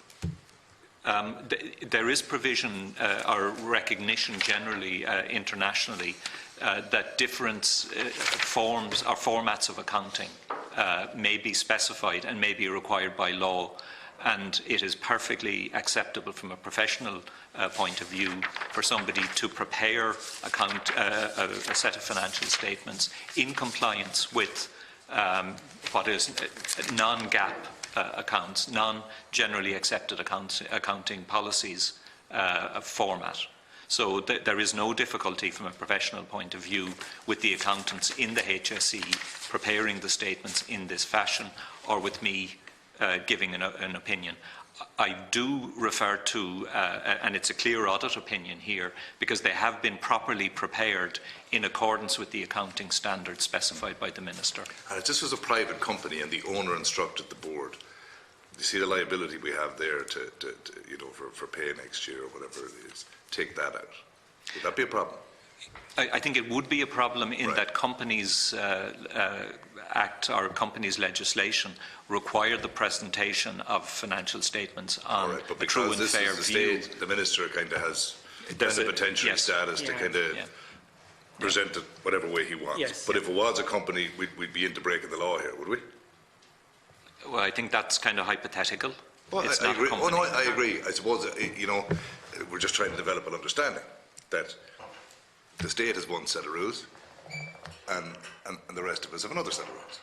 Correct. So, you know, the state have chosen to do it in this way, to give what is the wrong outcome. But if it was a company, we'd be into regulators kicking in and revenue kicking in, and we'd be breaking the law, wouldn't we? Well, That's a hypothetical question. that's not No, I'm just saying, okay, if it was, I mean, it's a real question that if the situation applied out in the real world, would it be breaking the law? It's hypothetical because No, if it was a company, a company would have to provide financial statements based on FRS 102, Yes. and that is what they would do. Yeah, and if they didn't, But they I appreciate that it's hypothetical, but it's just. I mean, if you're on the stock this would not be exchange- allowed in the private sector. Correct. This would be allowed in any other sector. I want to help clarify this matter because we're going to move on. Interannual financial statements on Note 1, the section is Note 1, Accounting Policy, Statement of Compliance and Basis of Preparation of the Accounts. So it's the first note in the accounts. The financial statements have been prepared on an accruals basis in accordance with Historical Cost Convention. Under Section 36, Subsection 3 of the Health Act 2004, the Minister specifies the accounting standards to be followed by the HSE. So that legislation, in terms of the HSE, trumps, if you'll pardon the word, normal accounting standards used by all other public bodies. This is only happening in the health area. It doesn't happen in NAM, or it doesn't happen to do any of the other bodies. It only happens. But my issue, we're conscious of the fact that they've already always excluded the liability for that are with the State Claims Agency until they get settled. That wouldn't be normal, but at least we're all aware of that. Why I highlighted this 198 million, this happened on the last working day before the accounts were signed off. This is a new departure that has never happened before, and it's referred to on page 188 of the accounts, the consultant contract settlement, etc. So it is not in accordance with normal thing. It was an exceptional issue brought in by the Minister today, or by the Department the last working day. So we're going to write to, I take this very serious, and I'm proposing that we write to the Secretary General of the Department of Health to appear before us as quickly as possible on this issue, just to explain the background to this issue. Can I ask that And it's not for include, if he is coming in, procurement as well? Well, or I think what we might consider doing, I think because of the seriousness, we had suggested bringing the HSE in our last meeting. I think we're now going to try and bring forward a meeting with the HSE on their annual financial statement, which is on our work programme for about 5 weeks' time, to try and bring that forward as urgently as possible. And if we have to swap something around next week, we'll try and do it. Agriculture are in next week. In my view, and I'm saying this publicly to the HSE, and you've now signed off your accounts, you have to be fully familiar. They've been approved by the Cabinet, they've been presented to the Oireachtas. You must be up to date, up to speed. They don't need to do any further preparation, as fresh in their heads. So I'm saying we want to see you here, possibly next Thursday, and we'll try and swap our schedule and have the Secretary General of Health with the HSE, so we'll have a full discussion on the HSE accounts on that particular day. That's great. As quickly and one point, we'll also discuss, and I'm referring to page 194 in the financial statements, a note 2 dealing with expenditure.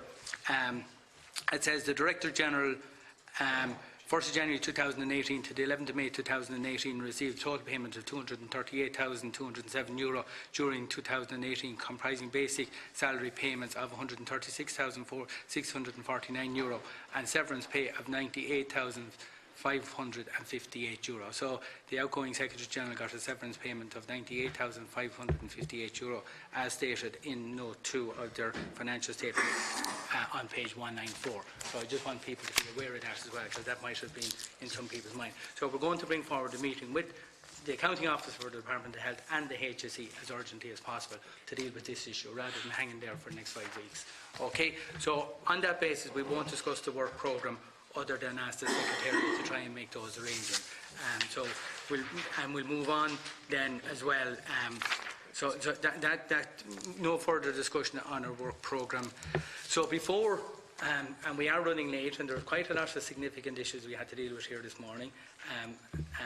I know I'm apologising to our witnesses waiting outside, but there are 1 or 2 items we have to discuss in private session. We'll try and do them as promptly as on any other before business. You get to that. But quick. I won't be here for the opening statements, and possibly I just have a meeting at 11. Because I don't like coming in and missing the opening statements, because you can repeat what the first speaker says, but it just can't be helped. You're caught. Yeah, okay. And apologise, we had a lot of business to do today. Deputy MacSharry, briefly under order of business, or any other business. First of all, I too want to apologise that I won't be here for the main session with the department when they come in. This is an issue really for the clerk maybe, and we could do it another day, right? I was just going back through all files to do with protected disclosures and rules around them and things like that. And I just want to, a letter came to the PAC from the Secretary-General of Education dated the 12th of June 2018. I can give you the reference.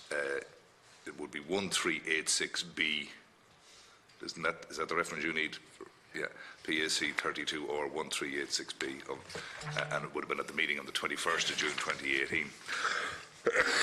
And in it would seem to me that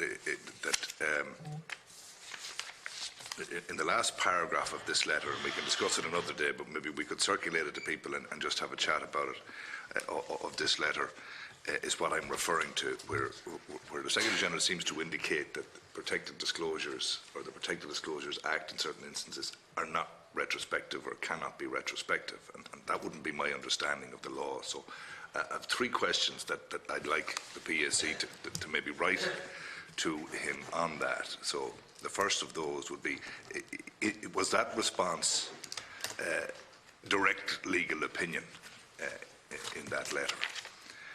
And if it was a legal opinion, would he be prepared to give us a copy of that legal opinion?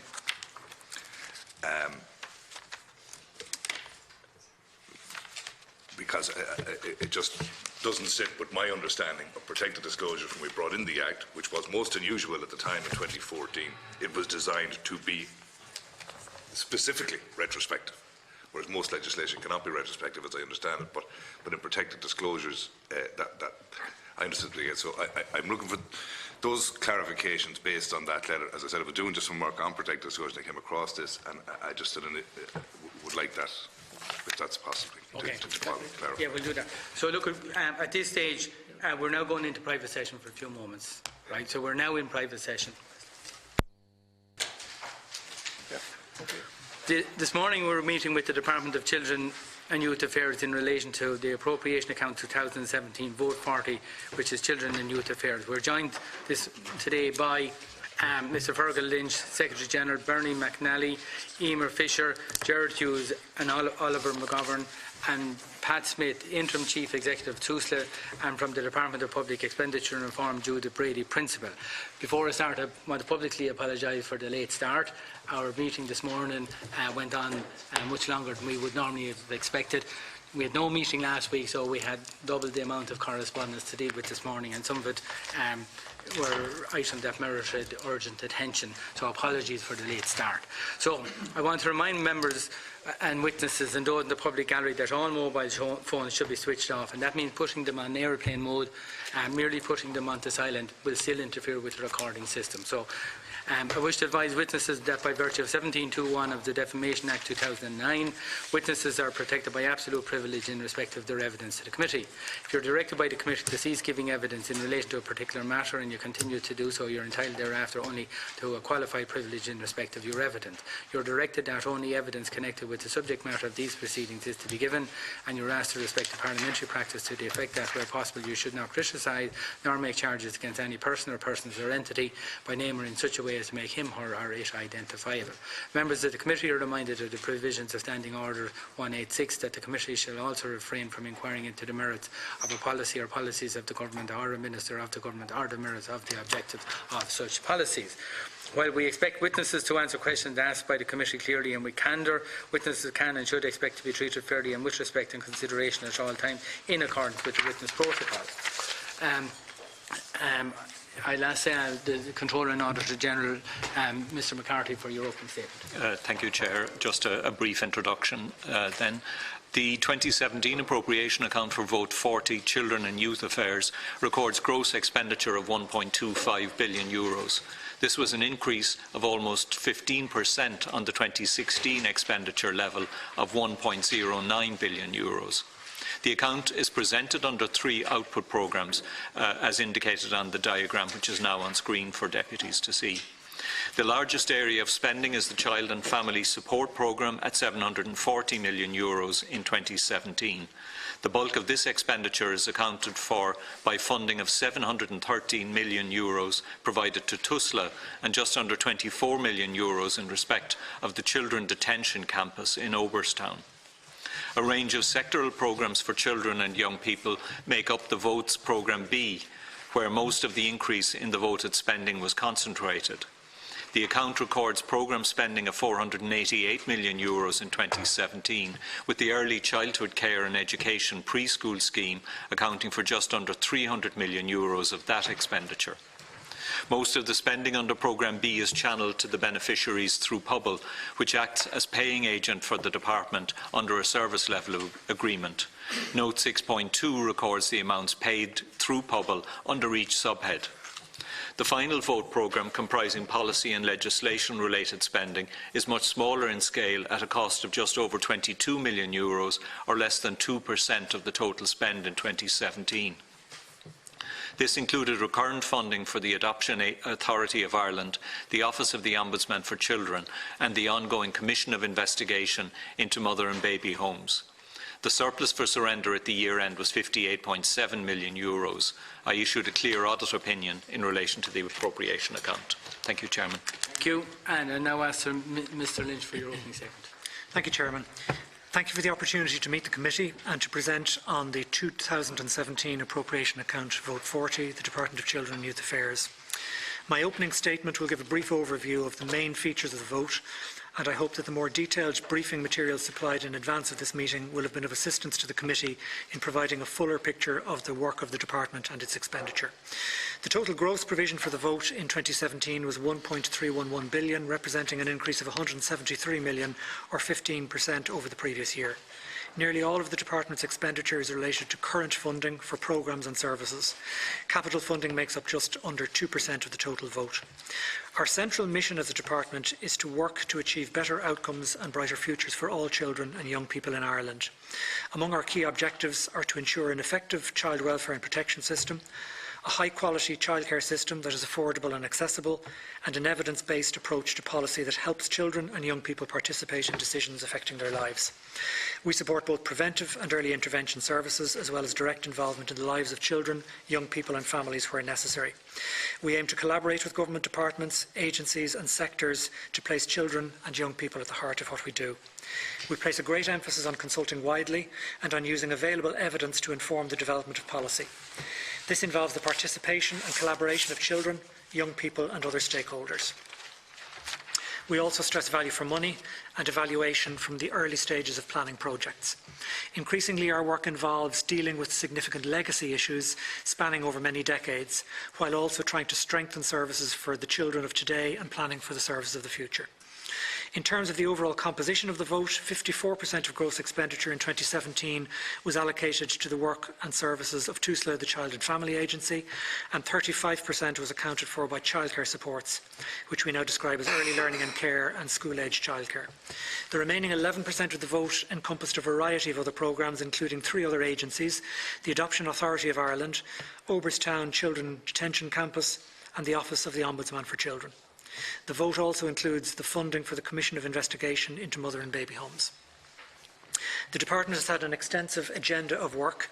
In 2017, the major actions included commencing mandatory reporting as a legal requirement under the Children First Act, implementing significant improvements to childcare supports in advance of the statutory National Childcare Scheme, which is due to commence later this year, ending the detention of children in adult prisons, commencing the Adoption Amendment Act 2017, which gave effect to the constitutional amendment in relation to children, publishing legislative proposals on the reform of the guardian ad litem system, the bill for which will be published soon, introducing a new bail supervision scheme, which has helped to reduce the number of children being detained, and working closely with TUSLA on a range of child protection and welfare measures.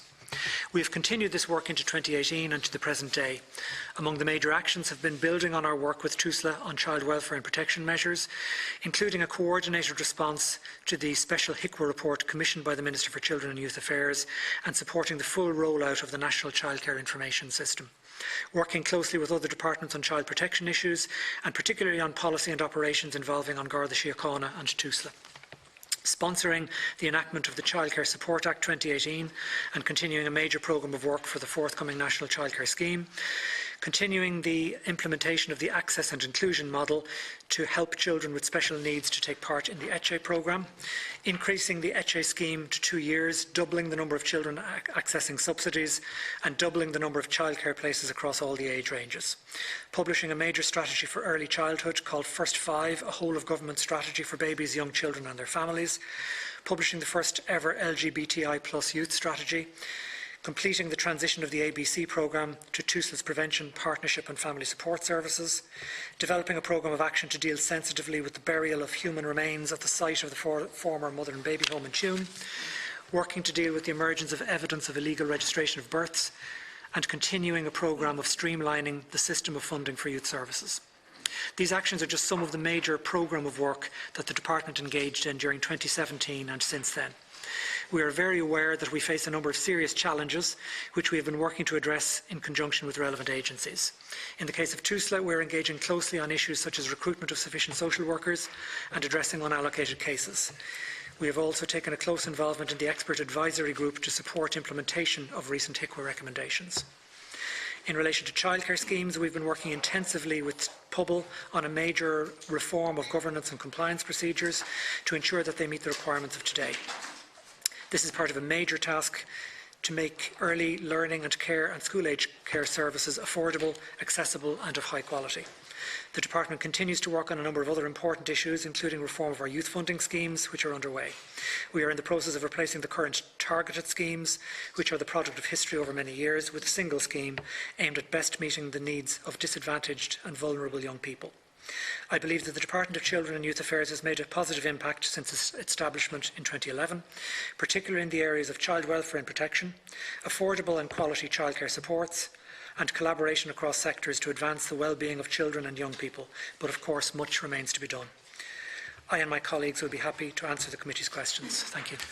Thank you indeed, Mr Lynch, for that opening statement. And I'll now move on to the members of the committee who will be speaking in the following sequence. Deputy Seán Cassells is the lead speaker with 20 minutes, followed by Deputy Alan Farrell, who has 15 minutes, whom, as you know, is the chairperson of the Children and Youth Affairs Committee, so he should be very experienced on this matter. And then other speakers have 10 minutes each in following sequence: Deputy Catherine Murphy and Deputy David Cullinane, and if other members indicate, we'll put their names down. So, Deputy Cassells. Thanks very much, Chairman, and thank you to the Accounting Officer, and to welcome him and his team. And as seen by the opening statement, the Department has a huge scope with many areas that could be looked at, and I'm going to keep my focus tight here on the areas that I'm going to touch on this morning. Primarily, Mr Lynch, on the fact that the Department of Children advances a huge amount of money to an organisation called PUBL to administer its early year childcare programme, some £500 million in fact. And I remember around a decade ago, the journalist Kevin Myers writing an opinion piece in the Irish Independent as he tried to dig down into the world of quangos in this country, and the one that confused him the most was Pobble. And I'll never forget his opening paragraph. And as a journalist, your opening para should always capture the imagination and the attention of the reader. And he asked the readers of the Irish Independent back then, have you ever heard of Pobble? And he followed up by saying, you probably have not, but you should have, because these guys have a very significant budget. And what exactly do they do? Now, maybe the only person reading it back then who would have known was possibly the CNAG in terms of what they did. But coming here this morning, I've been contacted by many community childcare providers, and they do know who Pobble are. Because following a so-called forensic audit, these hard-pressed childcare providers are being told by the watchdog that they owe money back due to overpayments supposedly to them. So what I'd like to try and have explained to me here this morning is, why did the watchdog, that is Pobble, that's in receipt of €500 million of taxpayers' money, only really start to do these so-called forensic audits of community childcare services in the last year of the programme? Because the programme has been in existence since 2008. And what practices in terms of monitoring have actually existed over the last decade? And secondly, could you tell me, what is the estimated total loss to the Exchequer over the last decade as a result of these lack of adequate checks by Pobble on payments and the process for recoupment? Thank you, Deputy. First of all, maybe some context. Pobble is a registered charity and it operates under the aegis of the Department of Community and Rural Development. It organises a range of services, and I think we're probably its biggest customer at this stage. As you said, about €0.5 billion worth of childcare funding is routed through Pobble. In terms of what it does, it organises all of the schemes for us, and it also does the compliance. Now, in terms of compliance, it has been doing compliance visits for many, many years. In the early years, and you mentioned 2008, in the early years, its main focus, as I understand it at the time, was to ensure that the sort of compliance components that it was looking at was to ensure that parents were getting a service and that the money being given from the public purse was being allocated to them, and that fees weren't being put up. In later years, as the system grew, and you'll see that the extent of expenditure on childcare schemes has increased very significantly over the last number of years. So our concern has always been to make sure that there is good value for money for the Exchequer. However, the way in which the money was granted in the earlier years, up to 2015-2016, was essentially on the basis of enrolments and registration. From once you demonstrated enrolments and registration, that was it. In later years, the rules changed to be based on attendances.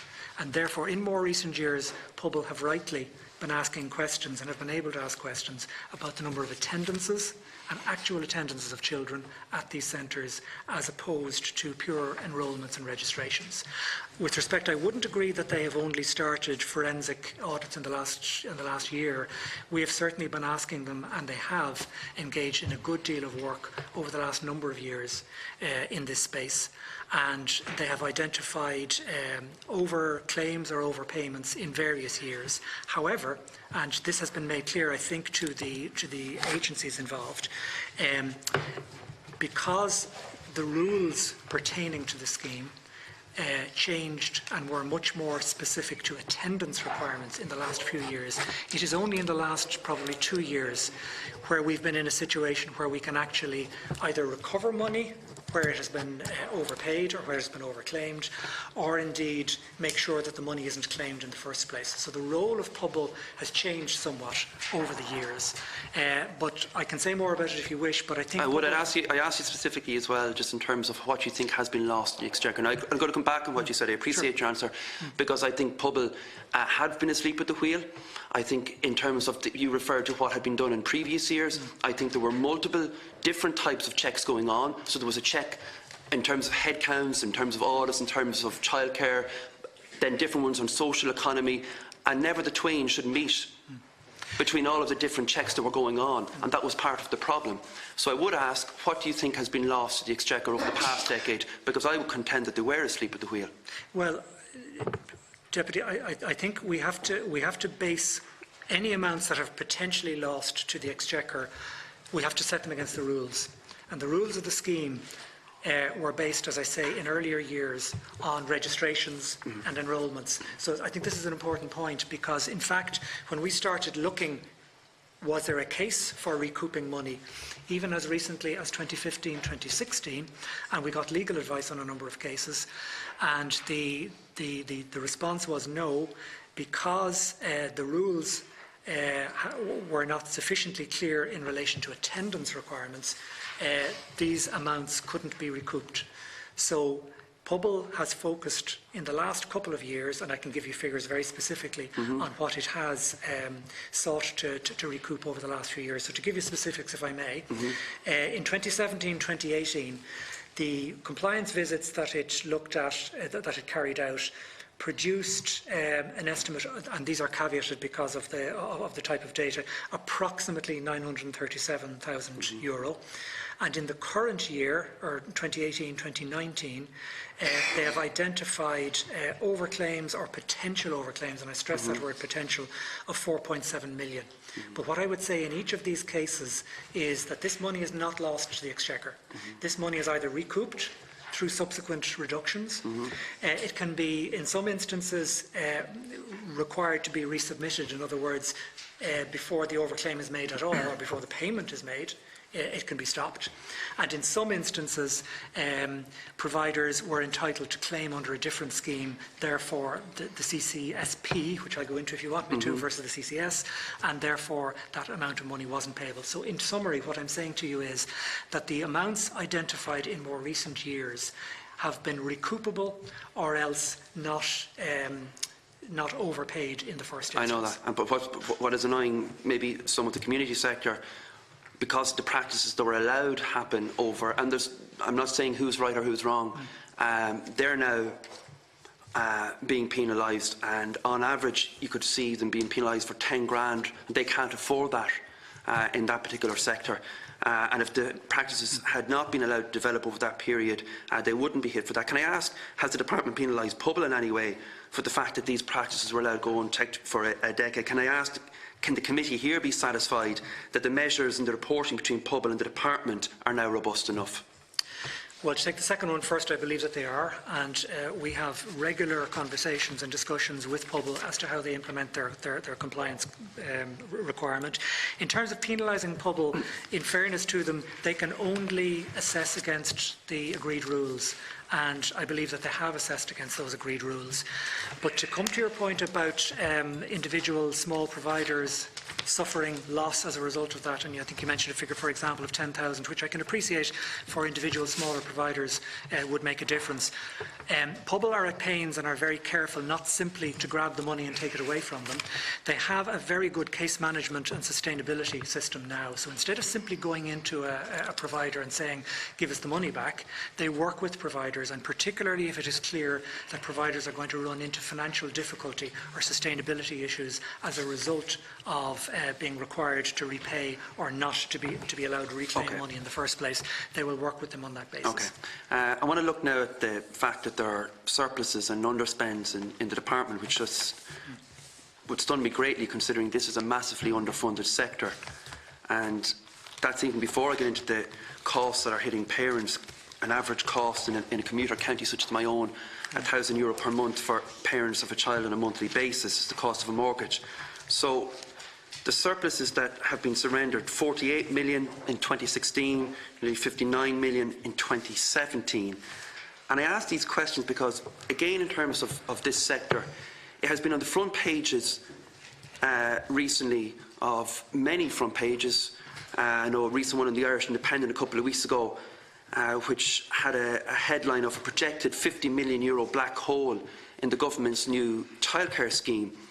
And as Minister Sapone said, and I quote her, she said, "To cut to the chase, an additional 50 million will be needed to deliver the first full year of the new scheme in 2020. This is just the bottom line," end of quote.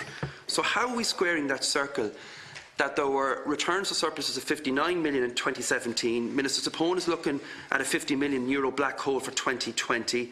And can I ask, how are you going to square that circle, and has the 50 million been secured? To take the last question first, if I may, the 50 million that the Minister referred to is the carry-forward costs of the new National Childcare Scheme for 2020, the carry-forward costs I'm referring to, and I think they will be dealt with as part of the normal estimates process. To take the earlier part of the question... But just if you can, in answering now the next part, to link it back in to the underspends that are happening. I understand the point you're making, yes, thanks, Deputy. To deal with the underspends in 2017, the first thing to be said about it is any underspend of that kind is extremely frustrating, and it's annoying for the people involved. And for us, it was frustrating. There were good reasons for it. The concentration of the underspend was in the early years area. About 52.8 million of the total was concentrated in the early years area. Our difficulty and our challenge is we've been building these programmes. We've been building ETCHE to a second year. We've introduced a new programme called AIM, Access and Inclusion Model, and we were trying, initially unsuccessfully but later successfully, to increase the uptake of some of the targeted schemes. The result of all that was at the beginning of 2017 we made provision for what we believed would be the requirement for that year. In the event, ETCHE funding was not required to the extent that we envisaged it. The reason for that was to do with we were expanding the scheme. For the first time we were offering 3 payment points, January, April and September. And for the academic year, it's September followed by January and April. September uptake was good, but the April uptake was about half of what we would have expected it.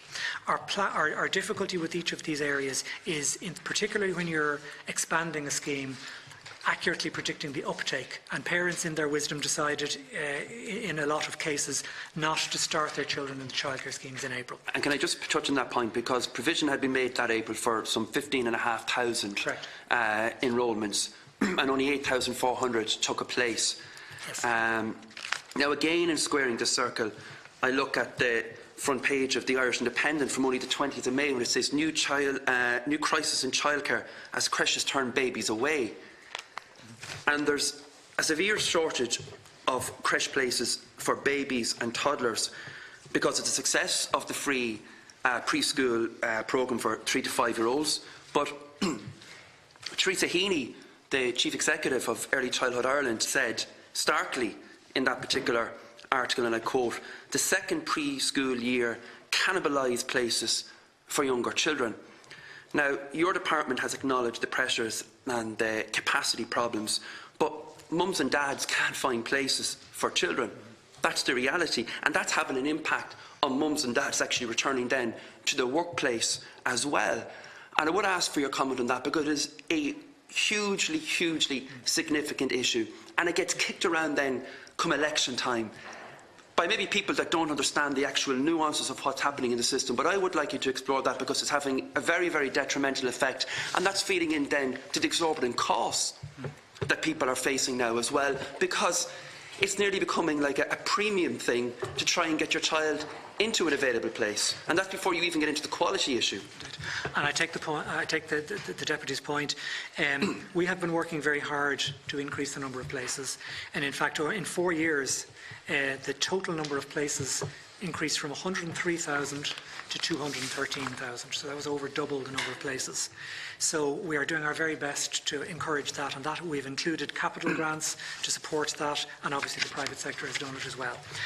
Some of the difficulty arises not so much in the totals, but in availability in different regions of the country and in different age groups. So we're certainly working very hard with the providers and with Pobble to assist as much as we possibly can in that. But if I could just emphasise that the underspends in 2017, while very unsatisfactory and frustrating for everybody, were completely reversed in 2018. Okay. And we had a full turnout of expenditure, a full uptake of the schemes throughout the system in 2018, and we expect the same in 2019. Okay. There's something I want to touch on, and I've asked the Minister about this as well in the Dáil through oral PQs, and it is the exceptionally low pay of people within the sector.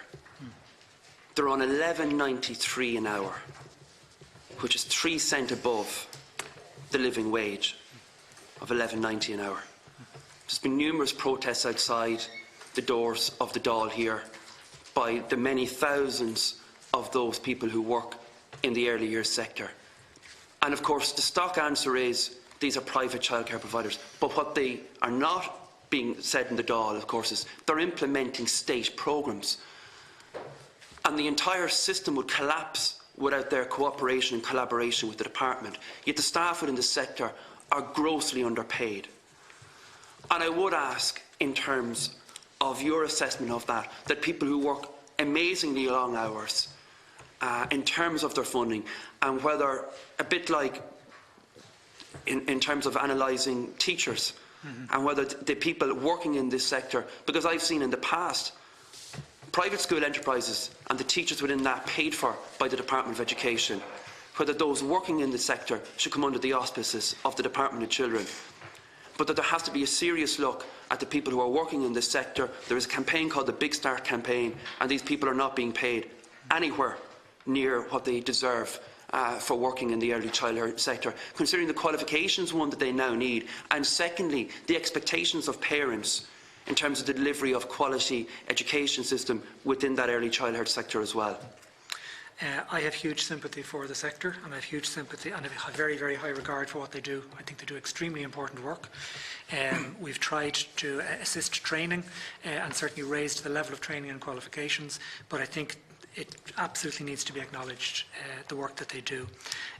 I know it's a cliche almost at this stage to say that we're not the employers, and that's not us stepping back saying... I know, but you take my point that you were asking these sectors to implement state programmes across the board. Yes, and I absolutely take that point, Deputy, but a couple of things that we're trying to do.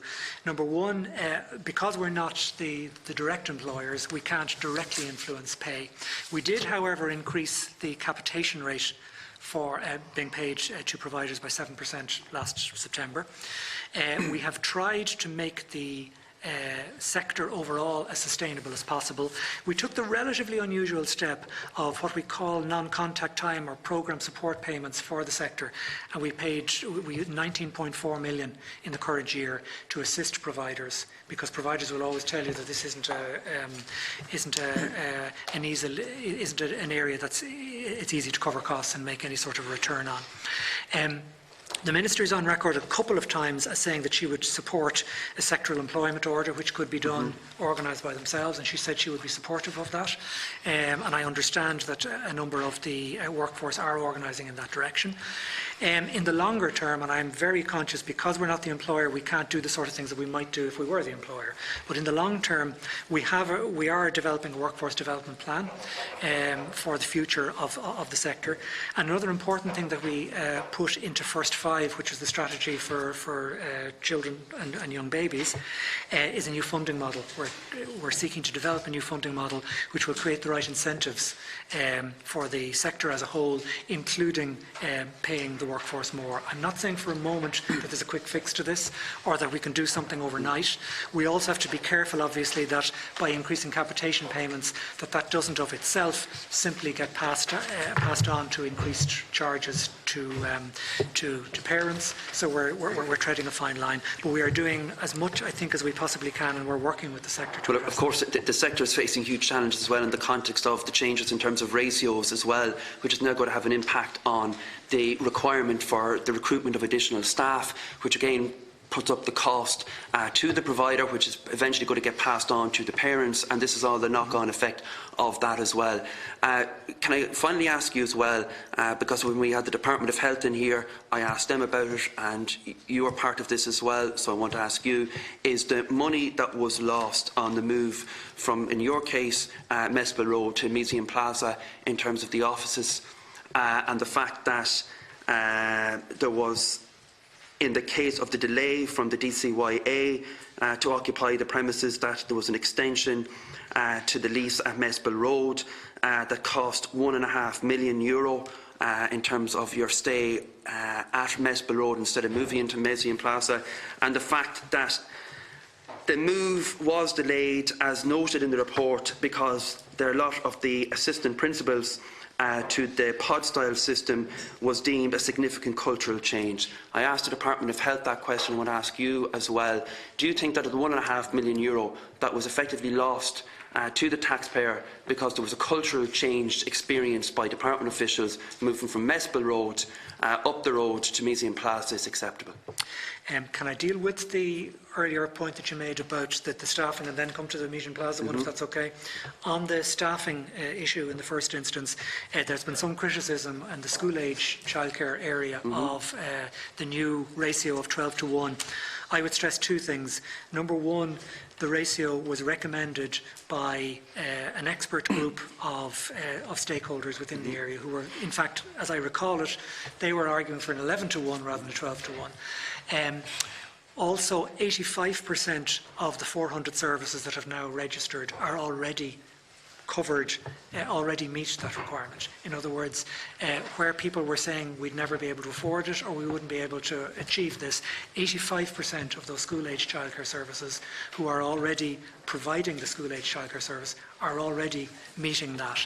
Therefore, it's the other 15%. So I have some questions in my mind, and I would be putting it to them, some questions in my mind about claims that this will hugely increase their cost. Because if you look, as you were quoting quite rightly, the pay for workers in the sector, $11.93 on average an hour.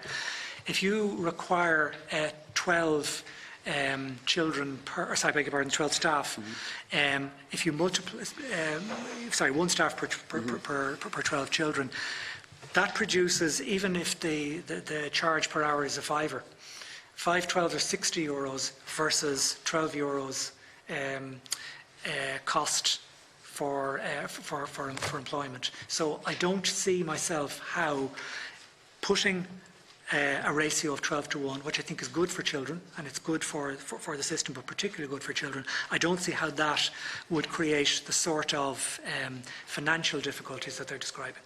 Okay, that's fine, but I want to address the Museum Plaza thing. But I mean, there's a whole myriad of things that it's on such a balance, on such a fine line, and it's not one thing in isolation.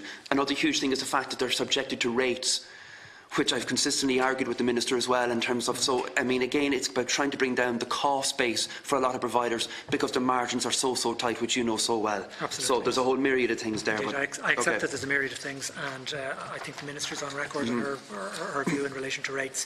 In relation to Museum Plaza, it was a difficult move, there's no doubt about that. We all worked very hard to move as quickly as we possibly could. It's no consolation to the Deputy to say that the 1.5 million didn't come from the children vote, it came from the OPW vote. I'm not saying that makes it okay, it comes out of the public pocket. I think it was a difficult situation where people were being moved. I was disappointed to see some of the public coverage where the claim was that there was assistant principals in either department were in some way delaying this. The practical realities were to do with logistics, designs, availability of the fit out and so on, rather than APs or any other grade deliberately delaying the thing. We were ready to move. We were the first that moved, and we moved in on the 21st of May over the space of one single weekend. We didn't lose a day's worth, or even, as far as I can see, an hour's worth of our work. We literally did a lift and shift over the weekend, and we were back up and running on the Monday morning. I didn't say anyone lost any work. The point is the common theme between, because the OPW have been in about this, the Department of Health have been in about this last year. You're here today. I'm just saying there was millions lost in leases on both sides because of the delay in that move, which was significant. Well, as I say, we did our absolute utmost to work with OPW and to move as rapidly as we could, and we were the first in.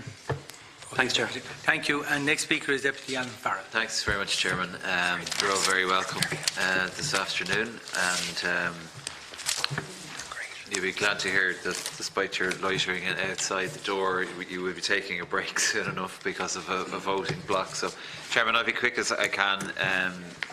The Department has been given a clear audit opinion, although there's a few queries in there that I'd like to highlight, and as the Chairman highlighted, I'm also the Chair of the Children's Committee, so a lot of this is known to me, given I took over the role myself in July of 2016. Now, Deputy Cassells has covered a lot of the ground in relation to Pobble.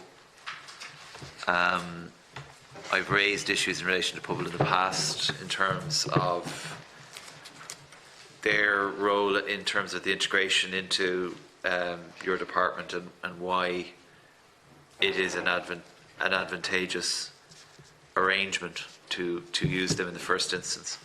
That being said, Deputy Cassells has covered the ground in relation to overpayments and recoupments, which you might wish to, Dr. Lynch, you may wish to make an observation in relation to my comment. In relation to statements on internal financial controls, disclosure by accounting officer in regard to internal financial control issue to ETBs. I mean, look, I appreciate when somebody presses a button and it inadvertently transfers, was it six times the value or 5 times the value of what should have been passed across to an ETB. Now, I appreciate it was caught and it was returned, but the process and the manner in which a €2.47 million payment was paid in error instead of 600 grand is a bit alarming, to say the least. I appreciate, however, it was caught in terms of the improvements that you've made to ensure that that doesn't happen again.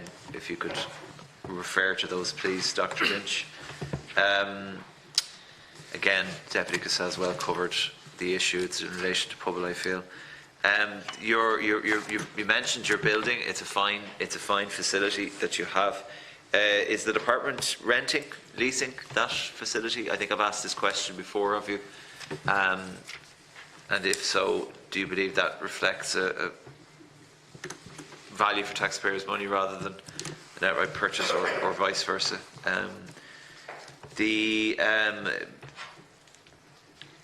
Mr. Smith, the issue going back a few years now that have raised in the past in relation to petty cash, has that actually resulted in a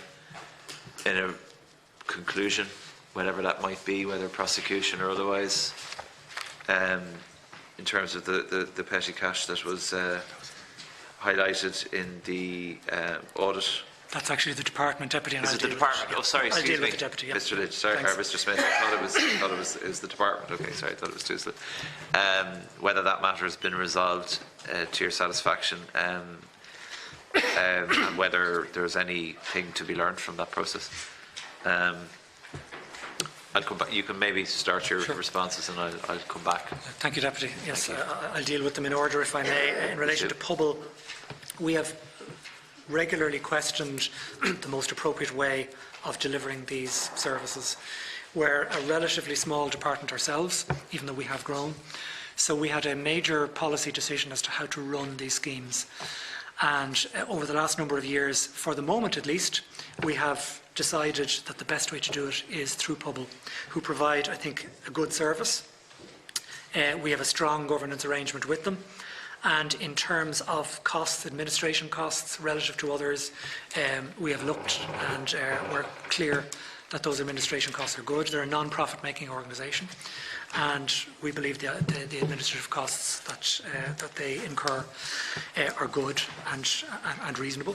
Obviously, we push very strongly each year in terms of the amount of money that we would pay them to operate the schemes for us. We are planning in the next year or less to have a major review and analysis of our schemes, how we run and deliver the early years schemes, because, as has been pointed out, it now accounts for probably nearly 40% of the department's vote, certainly 35%.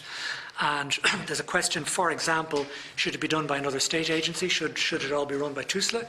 Should you have a separate entity altogether? Should it be taken into the department, and so on? So we will be looking at that. We'll be looking at the role of the CCCs, and we'll be looking at a role of anyone involved in the delivery of that whole entity. We'd like to get it right, but obviously we're focused on other things, particularly the National Childcare Scheme at the moment. In relation to the ETB process and the manner in which this occurred, yes, without a doubt, it was an unfortunate error. It was one that fortunately was picked up, and I, for one, am reasonably satisfied now that it would be even less likely to happen in future. Dr. Lynch, how quickly was it picked up, just as a matter of interest? It was picked up before the... That one, it was picked up in the ETB on receipt, and it was also picked up within the department that afternoon. It was nearly instantaneous in terms of the phone call was received back to say we got so much, and at the same time we were about to call them to recall. Yeah. Okay. Now, I do appreciate, and whether it's a euro or €10,000, it's the principle of it that matters, and to make absolutely sure that our systems are right. So we want to make absolutely sure of that. You were asking me about the building and renting it. It's OPW rent the building, yep. So it's for them. Yep, it's something under them. In relation to the petty cash issue, that was one of concern for us, because it did reveal that we failed to keep good records, and it was extremely unsatisfactory. It meant that while there is no suggestion we're satisfied of fraud in this particular case, there was a situation where we didn't have sufficiently good records to confidently say that this amount of money was accounted for, even though we believe that it has. We have no reason to believe otherwise. We have radically reduced the amount of cash that we now use. And whereas in those days it was to do with youth payments, as I recall it, in the early days it would have been maybe 20 or 30,000 euro on hand. We now have virtually nothing. We're down to something like 97% of what we would have had. So we use almost no cash at this stage. Okay. And in relation then, Dr. Lynch, in relation to the honesty box yes. issue, which I know is separate to the petty cash, that was, I understand, subject to an investigation by Garda Síochána. Is that matter concluded? I haven't heard anything in recent times about it. Mr. Hughes might be able to. The Síochána have concluded that they can go no further with it. What they've looked into, they found no culpability, and based on the evidence that they've taken from people, they're going no further. The investigation is closed. Okay. It's regrettable. It's regrettable under the circumstances in terms of the outcome. Can I just talk very briefly about procurement before we move on to Oberstown? On the procurement side, I appreciate the department and TUSLA and other bodies within the organisation up and down the country. Every single department that comes before the Public Accounts Committee, in my experience, and no doubt for many years, has procurement issues, overruns, underestimations, not complying with procurement rules, advertisements, not advertising in the appropriate journals, etc., etc., etc. And while I'm not going to refer specifically to any issues that are highlighted, what I would say is that as a new government department, only in existence since 2011, with the collective wealth of knowledge of information that you have and the long experience and examples of other departments repeatedly not doing proper trails of information in terms of how they procure goods and services. I would highlight it, and I've done this. I did this last year in the Children's Committee. I would ask that a really deep look at how your department and its agencies operate and how they procure goods and services, because it is a really important, particularly for a new department, to be able to stand up and say, well, actually, there's only small contracts that we forgot to put the cleaning contract out for tender or something like that, which is small rather than something bigger, because I think it goes to credibility in terms of your presentation to both this committee and the Committee on Children and Youth Affairs. I'll move on to Oireachtas, because I think, in fairness to Deputy Cassells, he covered a lot of the ground that was highlighted to us, and did so very well. Chairman, when I took over the chairmanship of the Children's Committee, I went out to Oireachtas, and this, of course, goes to the capital. You might just have people from outside Dublin. Tell us where exactly Oireachtas is. Okay, yeah, Oireachtas is in rural Lusk, which is in North County Dublin. Yeah. It's about. Swords would be approximately, well, Lusk, 10,000 people. It's a large town by your standards. Lusk would be approximately 10 or 15 kilometres, about 10 kilometres north of Swords. So maybe 12, 13 kilometres north of Dublin Airport. Thank you. It's a very rural location, although it is well served by a former national road, which would get you there pretty quick. One of the issues that I experienced when I went out to Oireachtas, of course, is we were having to refit the entire building because none of the doors were the same sizes. The frames were all different sizes. The locks were all different. It was the most bizarre experience I've ever been in, because I came from the Justice Committee, on which I served for 6 years. I visited prisons up and down the country with that committee, and for a department, and I appreciate Oireachtas is not a prison, I appreciate that, but if a judge sends you to Oireachtas and you don't want to go to Oireachtas, the door needs to be locked. So it seems pretty logical that the rule should be, let's go and talk to the prison service about how to do this. Clearly that didn't happen, and the department then had to cough up to retrofit and uniform the doors and locks and an awful lot of other things. I went up there and to my shock and horror, I went to a door. I was passing a door on a secure corridor, and I looked outside, and there was a large chunk of wood. It was about this thick, and it was about this long, and it was jammed between a wall and a door. That was security.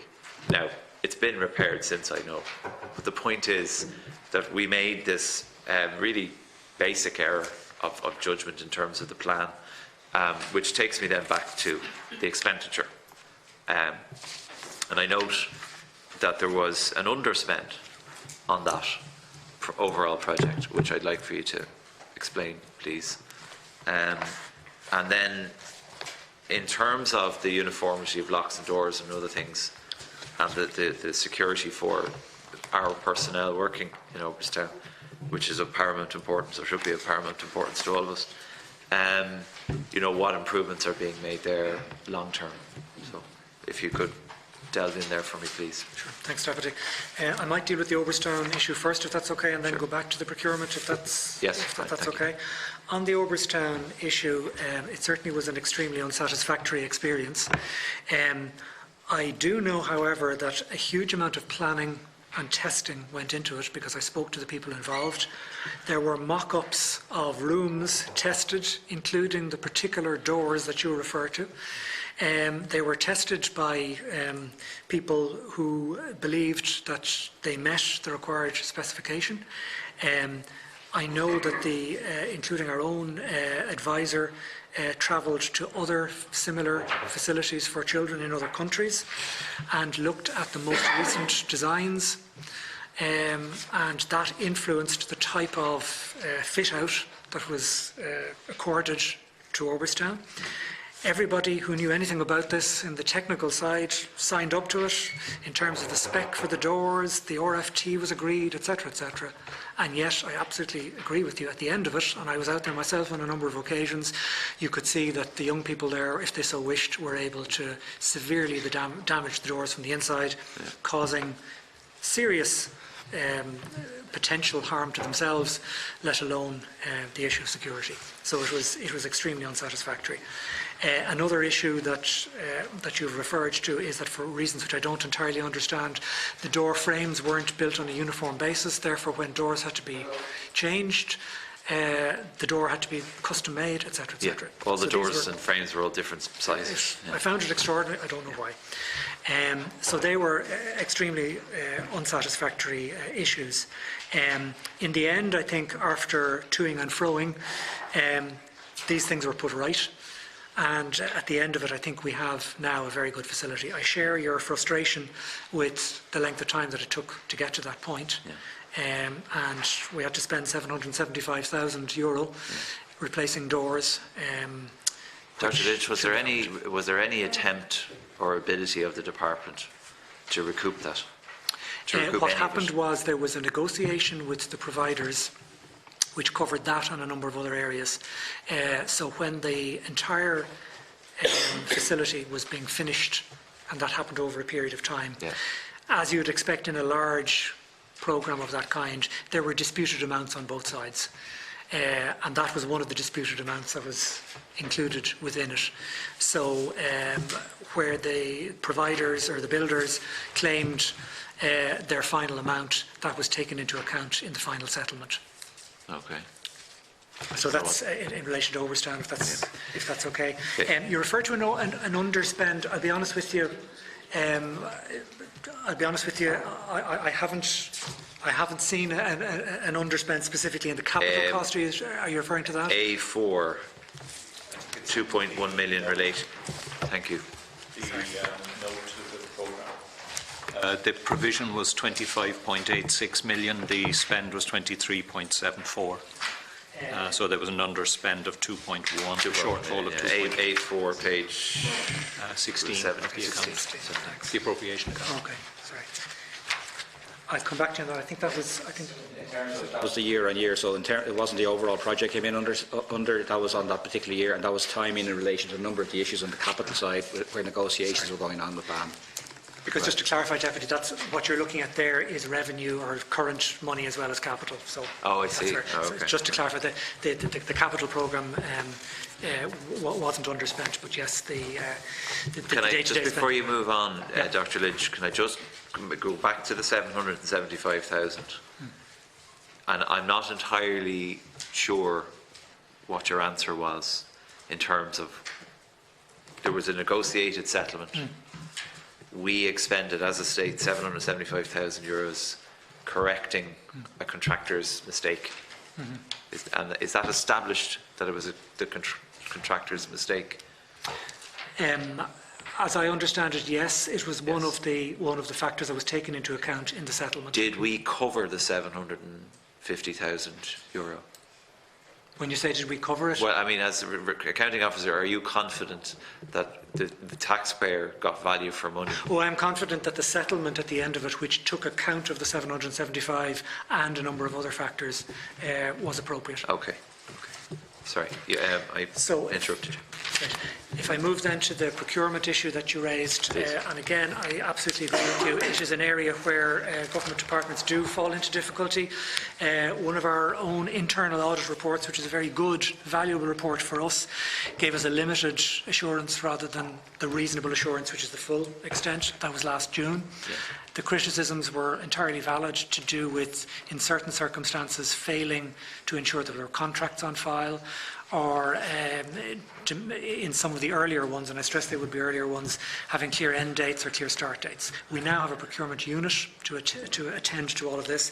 We established a specific procurement unit within the department, which has a centralised contracts register, which keeps all the supporting documentation and which advises all of the units around the department on procurement issues. So the chances, I would expect, of the sort of fairly basic, some small errors, but still basic errors that shouldn't happen, the chances of those happening now are, I think, greatly reduced since the establishment of a small but very focused procurement unit within the department. I'm pleased to hear that, Dr. Lynn. I'll just move on quickly because I'm sure my time is limited at you this stage. are on time. Community childcare subvention and community education training supports. We seem, I fully understand, appreciate and value what we're doing and how we're doing it. I wish we could triple it, treble it, quadruple it, but we seem to be underestimating the numbers. You referenced them in response to a number of questions and points from Deputy Cassells, but it does seem to be an issue, and I'm just wondering, in terms of those shortfall in registration of children in the variety of schemes, are we able to improve upon that process in the years after this audit, 2018, and indeed the present year? And is there something that we're not doing right in terms of those estimations? Is it that we're not putting enough money in, or is it that the mechanism for generating those estimations is incorrect? So, and sure. Is there an effect on the public purse as a result? Yeah. No, I think it's an important question. It goes back to part of the factors leading to the underspend in 2017. And in both CCS and CETS, there was a lower uptake than we would have projected. I think one of the major reasons for that actually was a practical one. The subsidies we were paying at the time were relatively low relative to the cost of childcare. And we were paying, for example, 95 or up to a maximum of 95 for one of the payments. We increased that to 145 the following year for 2018 because we recognised the gap wasn't bridgeable. And similarly, we had a rate of 50 that we increased to 95.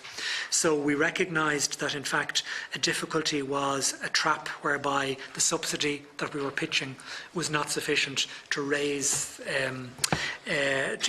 sufficient support for people seeking to use the scheme. We addressed that, and by 2018, the coverage had increased significantly, and we were at the level that we would have predicted. If memory serves, we have gone in a relatively short period of years from about 25,000 to about 60,000 covered by those schemes. I need to check the exact figures, but it's of that order of magnitude. So we got there by 2018, but I fully accept in 2017 we didn't. But I think it's primarily for the reason that I've described there. We also engaged in a major communications campaign as part of what we called the September measures, and obviously then these schemes, as you know, will be amalgamated or abolished, whichever way you look at it, when we set up the National Childcare Scheme. They will form part of it for the future. That's still on October? We're working very hard on that. It's a challenging deadline, there's no doubt about that, but we're working intensively on it.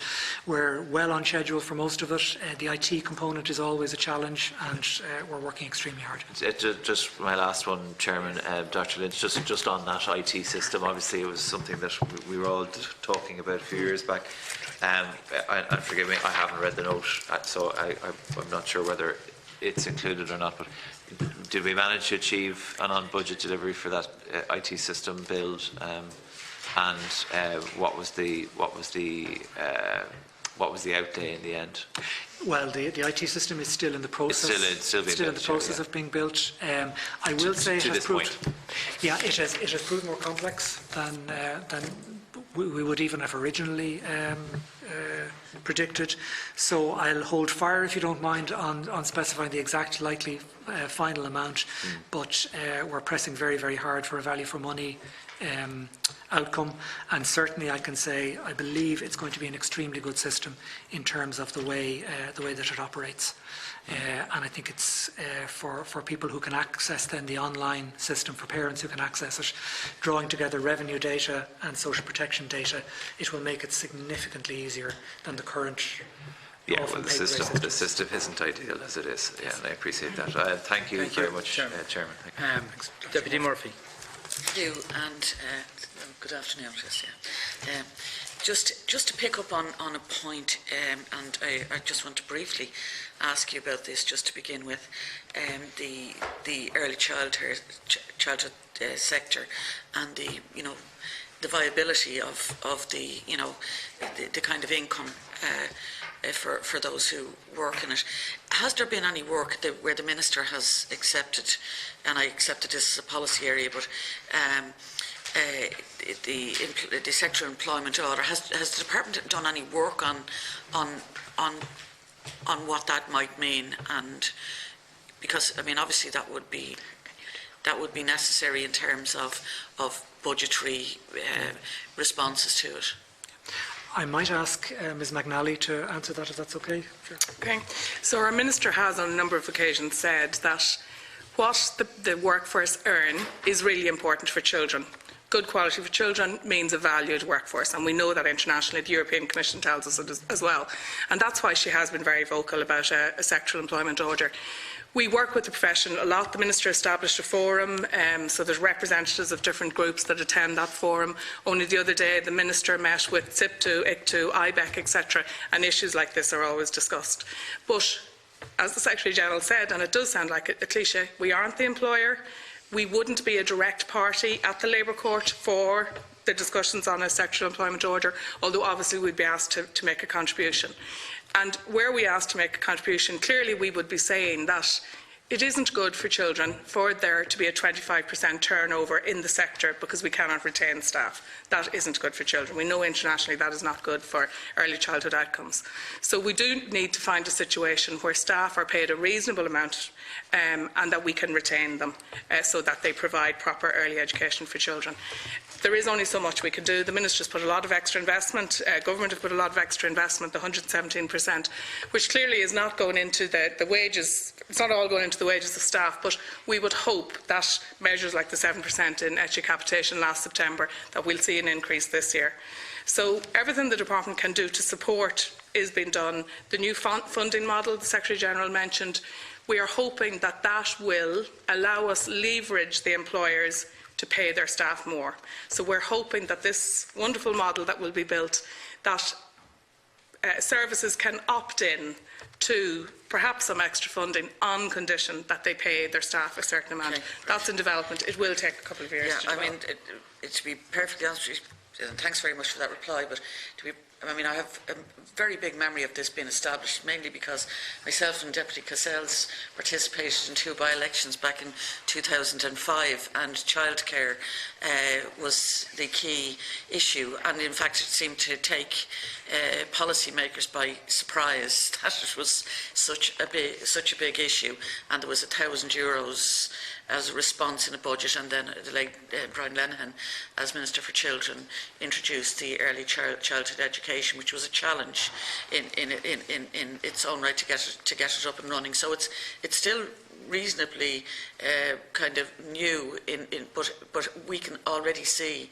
the value. You don't see the September screaming first day at school kind of pictures. Is a much easier evolution into it, and there's a definite educational value that has already been become evident. So the people who are working in this don't feel valued and are not being retained, and a lot of them are educated to a very high standard.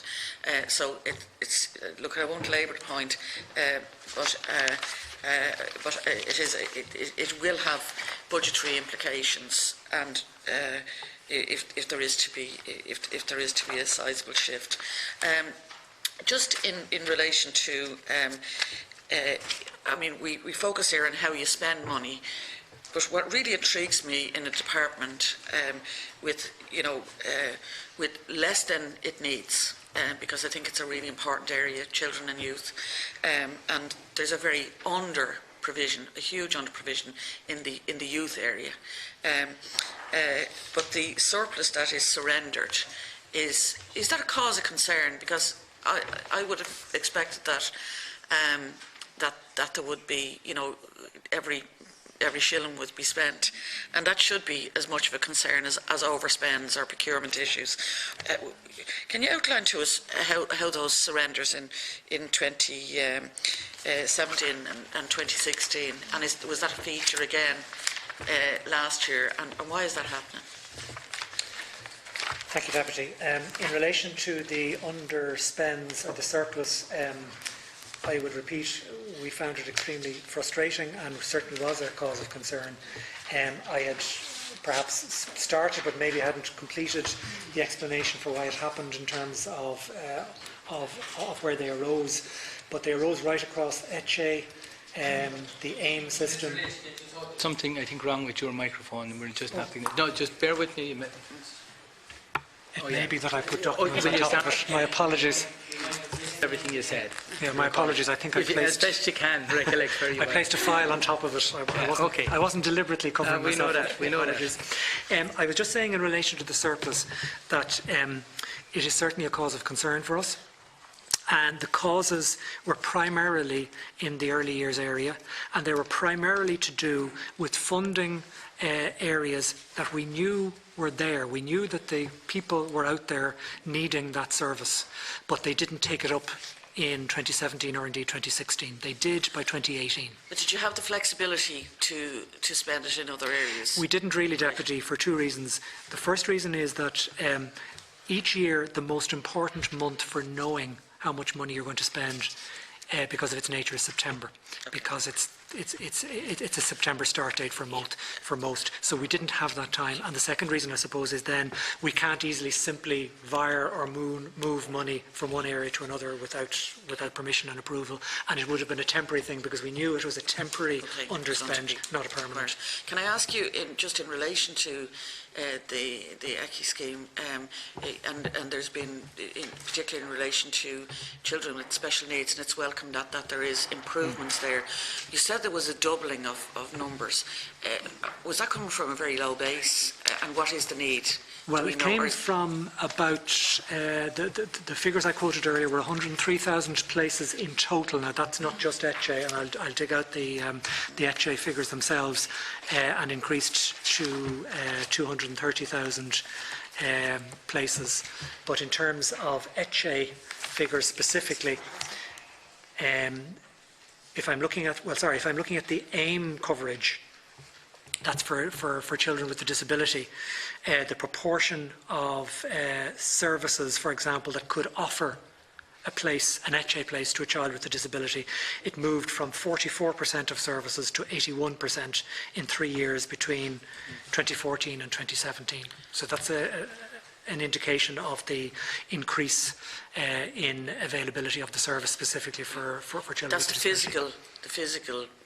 Is that the physical buildings, or is it the supports? It's places. Yeah, it's number of places. And then is there additional supports then? What's the cost for? Well, we offered additional supports in terms of funding for each of these years. We started AIM in 2016, continued in 2017 and into 2018. Okay. There were underspends in 2016 and 17 because of the nature of the scheme, and it was getting up and running, and it was also dependent on ECHE itself, the mainstream scheme. But we reached and possibly slightly exceeded that amount by 2018. Right. So we're fully up and running at this stage. Can I just? I'm going to just jump across a few areas, just in relation to the Oireachtas. Is that fully occupied by detainees at this stage? It's fully operational. It has more space if we need it. I would very much hope we won't need to use them, because we use it as a last resort. We have a bail supervision scheme that tries to reduce the need for children to end up there, but we have we have enough places there and it is operational. And my understanding is that there's a lot of contract staff, or there was. Is that still the case, and would you be at your full complement of staff there? Staff-wise, I think we're at a reasonable level of staffing for the purposes of providing the service to that number of children. We would run into difficulty if the courts were to start committing more children to the facility. Obviously, we would run into some difficulty and would have to look for more staff, and it's not easy to hire staff And there. have you got the capacity to go back to the department for that, or would that impact on other services? We would have to make a case in terms of budget for the purposes of taking on additional staff. Right, and generally, but I suppose this is the more specific one that you may well find a problem, possibly to Tussla as well, but that would be a separate entity. Do you have any pending claims under the State Claims Agency? In relation to any area, Yeah. I would have to check that. Might you come back to us with that? I can come back to you with that. Okay. The answer is I You might don't just know at the moment, so I would have to check. Yeah, you might just detail them. I'll come back to you on that. Yes. I mean, you talked about there's quite a sizable increase in the budget, but there was also a new service Yes. introduced. So was that fully funded out of that increase, or did that impact on other services? No, that was fully funded. The services I was referring to in terms of increased levels were specifically the access and inclusion model, which was new from 2016. Yeah. And then we doubled the ECHE provision by, ultimately providing 2 years of a service. Initially, we started with 38 weeks. The second year, as we were expanding, we went to an average of 61 weeks, and then the third year, which was the full year, we had the full 2-year provision. Yeah. And they were funded in each case. Okay. Right, but when you talk about the global funding that went to the department, was that wasn't across the board then, an increase across the board?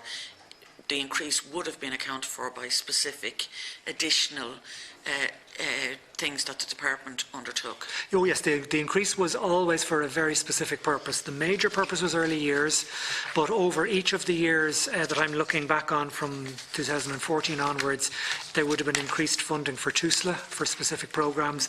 If memory serves, the increases tended to be between around 4 and 5% per annum for TUSLA services. Like one of the things that I come across routinely, just to move on to another issue, is the lack of funding for youth services. Very often that is an area that, where it's properly invested in, can bring great benefits. I mean, is there an objective resource allocation model, looking at, socio-economic, age, the like of rural, urban, or is it just dependent on the like of Pobble and who's in a position to make an application? How does that happen? And is there any prospect of moving towards an objective resource allocation model? Because it strikes me that you could, even what we spend may well not be spent in the right areas. Yes, I think that's an extremely important question, and it's one we've been working quite intensively on. The answer to your question about is there a basis for better or clearer resource allocation, the answer to that now is yes. Under our targeted youth funding scheme, which involves amalgamating 4 existing schemes, we're pulling them all together into a single scheme. We've introduced what's called an area profile and needs assessment. It's a bit of a mouthful. Area profile, needs assessment and service requirement tool. But in layperson's language, I think that means we carry out, or the ETBs rather, carry out an assessment of need in their area. They identify where services are falling short, where services are reasonably well provided, and where the actual needs are. And in the future, from next year onwards, each ETB will be asked to draw up the service level requirement for its area based on this tool, and then will be entitled to apply for funding, or organisations rather will be entitled to apply for funding on the basis of this model. And would that be through the ETBs? This will be through the ETBs, yes. And will that be funded by the Department of Education? No, it will be funded by the Department of Children and Youth Affairs. And have you projected it's 60 million to support the provision of youth services throughout the country, which is and including services for young people at risk of disadvantage, which strikes me as a very tiny amount of money in terms of what are the required needs. Well, have you done projections on what might likely come in, or will they have to live within that budget? No, we live within a specified budget. I mean, obviously, as you know, government makes decisions about what to allocate where. So when the decision is made as to how much money is going to be allocated to each particular area, including youth, then the proposals would be drawn up within that. Otherwise, I suppose there's a danger you would have almost infinite applications and demands for services. But I think this will be a step forward, because I would have to acknowledge the existing system, where it was more or less what you got last year, plus or minus a few percent, was hardly scientific, and it did have the distinct disadvantage that if you were in a part of the country that didn't happen to have a well-developed youth service, well then you didn't get any money. Yeah, that's precisely my experience indeed. Absolutely. Several of us who live in areas that have a rapidly growing population. So that's why the revised youth scheme, the targeted youth scheme that we'll have in place, I think will be a significant step forward in that regard. What we have seen to date is what you have, you hold, and there's no flexibility then to grow it. And even though you may well have a disproportionately large young population, and you may well see problems presenting that would be very cost effective to deal with, where you're dealing with young people at risk. Yes, that's precisely the issue that we want to deal with. Right, okay. When are we likely to see that? Well, this is a transitional year, and we hope that from probably about the middle of next year that we will move completely to the new scheme, and we'll operate on that basis. But this is a transitional year where we're moving in that direction. There's obviously a learning curve both for the ETBs and their capacity to do this, and indeed for the youth organisations, because the youth organisations themselves will be getting used to a very different system of applications and a very different basis for seeking funding for the future. But I think it's a much more transparent and a better system than what we have at the moment. Right. Okay. Just one very last question.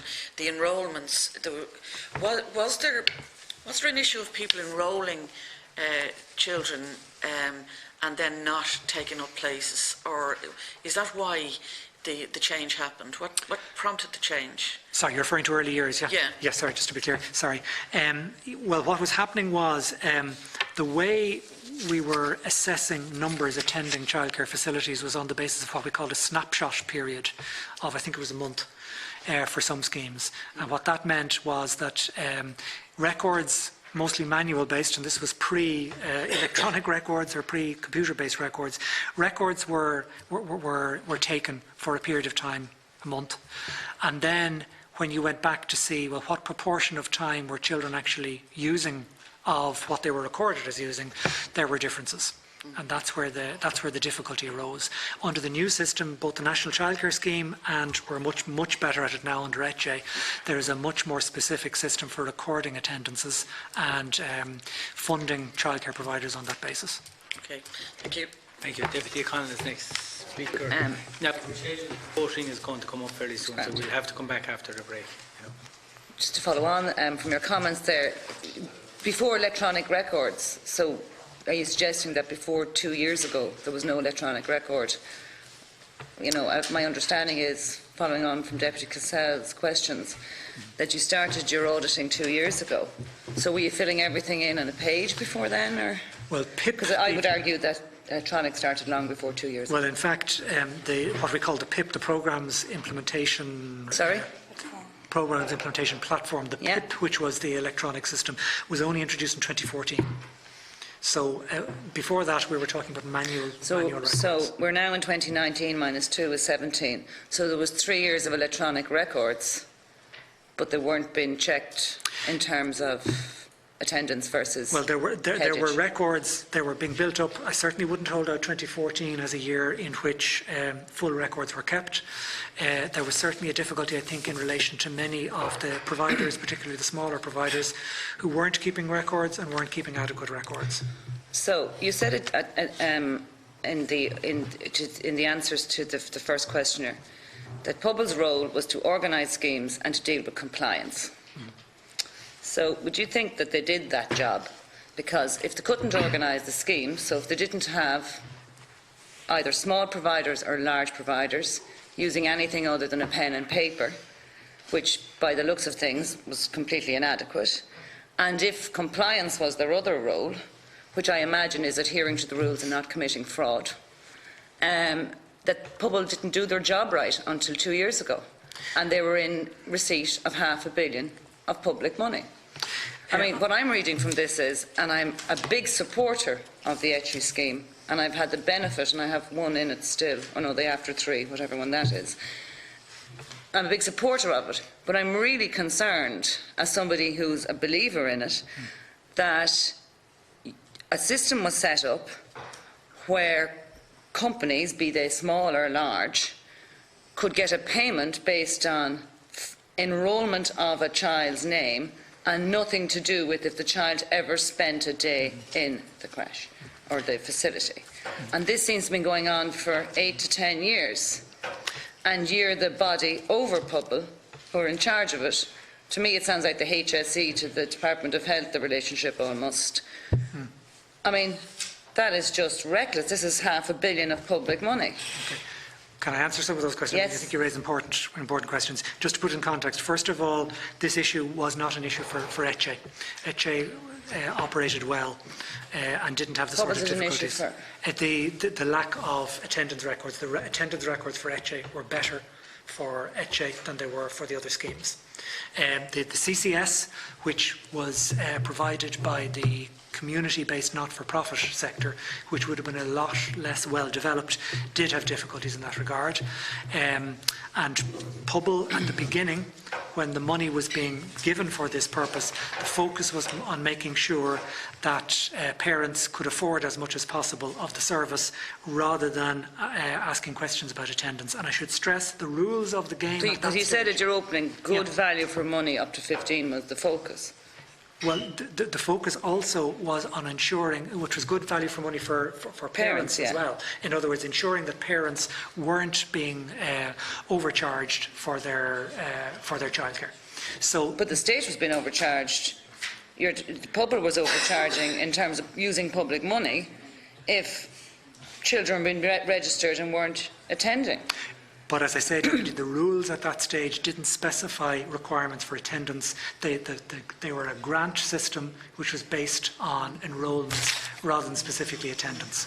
But that's just such an astounding lack of governance. In my experience, where there is a capacity to commit fraud, people will always do it.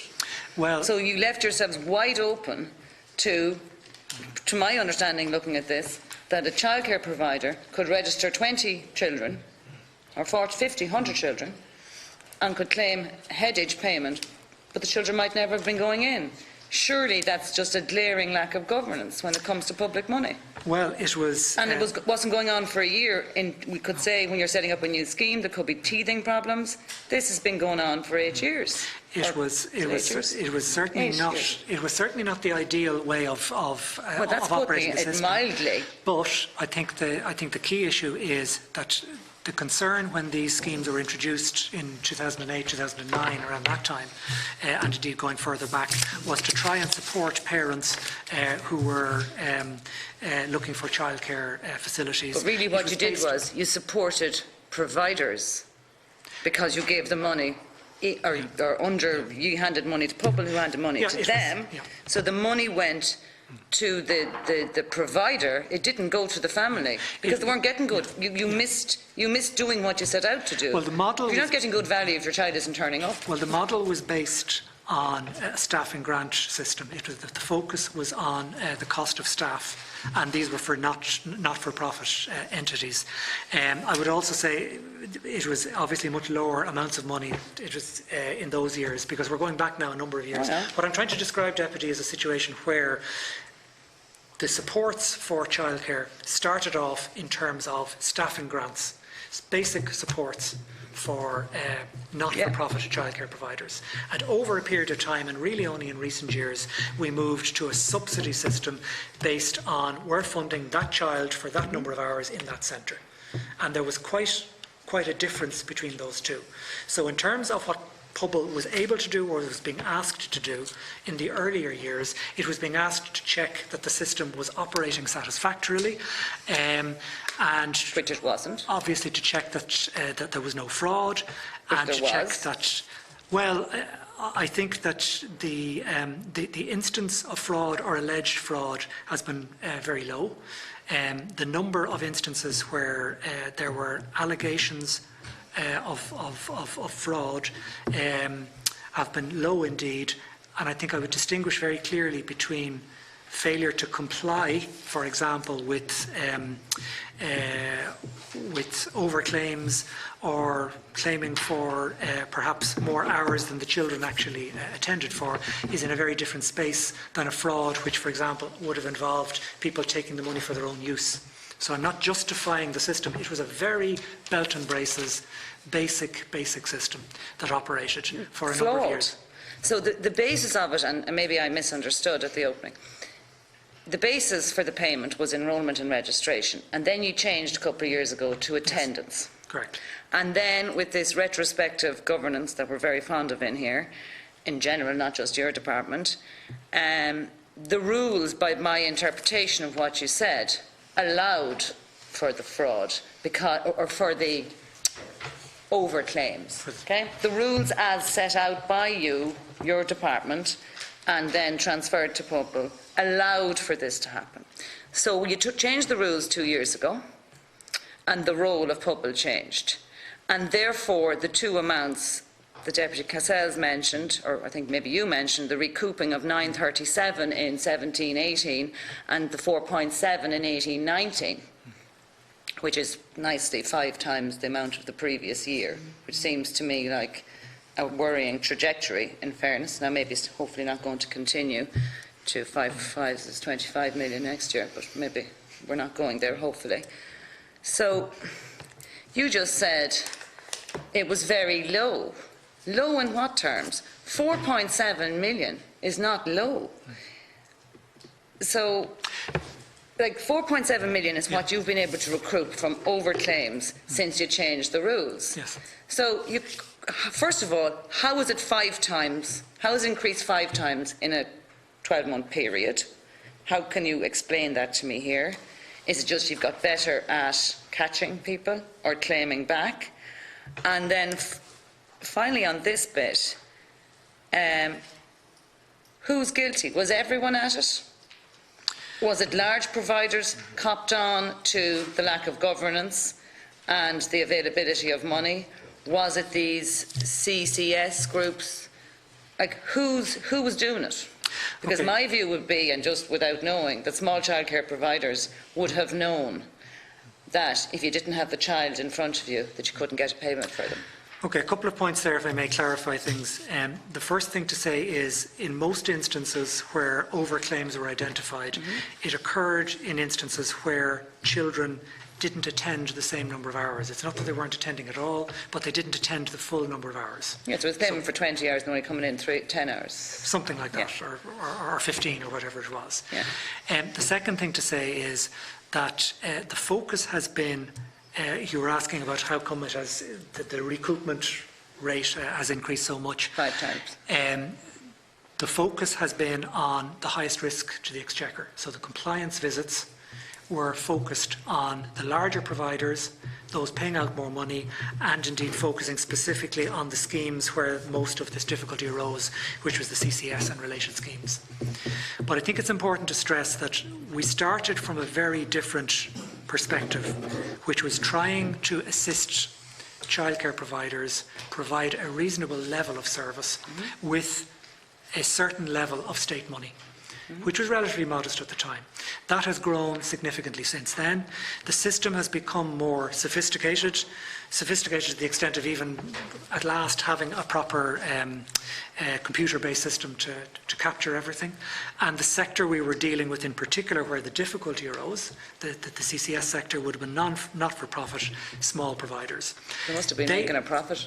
Well, I'm not sure they were making much of a profit, to be honest, Deputy, because what they would repeatedly say to us, and I have no reason to disbelieve them, is that, you know, they're lucky to stay in business, they have great sustainability difficulties, and any money that they claim has gone into the business, into the provision of the service, not into their own pockets. And that's where I would distinguish. Can this committee from your department get a list of all of, you keep saying related schemes, so CCS and related schemes, the amount of state money paid to each of those not-for-profits or whatever they are, for the last 10 years? And if there's any possibility of finding out where the biggest portion of the money that's overclaimed came back from. Because if state money is being handed out, which it looks like, to... Through the chair then, what's the request to come back? Just, So give it to us clearly so we know what we're asking. All of the benefactors, so all of the people that can get grants, so CCS, ECHI providers, early childhood, everyone that's getting them, and is there any, have you any data, because you said about the compliance visits were to the largest providers and the greatest, from my memory serves, risk to exchequer. So you're basically looking at where you can, the low-hanging fruit, where you can get where you can recoup the most money. There's no point, I assume, going into somebody with 10 children. Correct. And perhaps they overclaim by €7. It's not worth your while going back in. But if you have a big provider or one of the larger companies with providers everywhere, and if this was routine, is there any way this committee, because it is retrospective money, how much of the budget went to CCS, ECHI, from day one when you started? Because I would be concerned that a red flag didn't come up in terms of how come, you know, there's 100% uptake in a certain area, but in another area. And just finally on the uptake, the ECHI scheme had over 95% uptake when it started first. When you were giving us uptake figures for childcare, was uptake based on registration and whatever, but not attendance? Were the figures we've been using for 10 years, were they based on registration or attendance?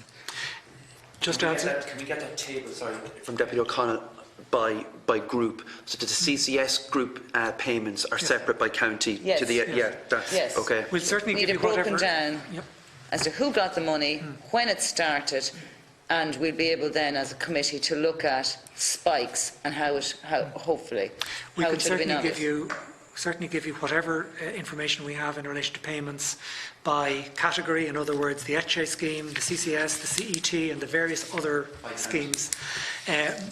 By county if we can, if that information... We'll have to ask Bob. We'll have to ask Pobble for it.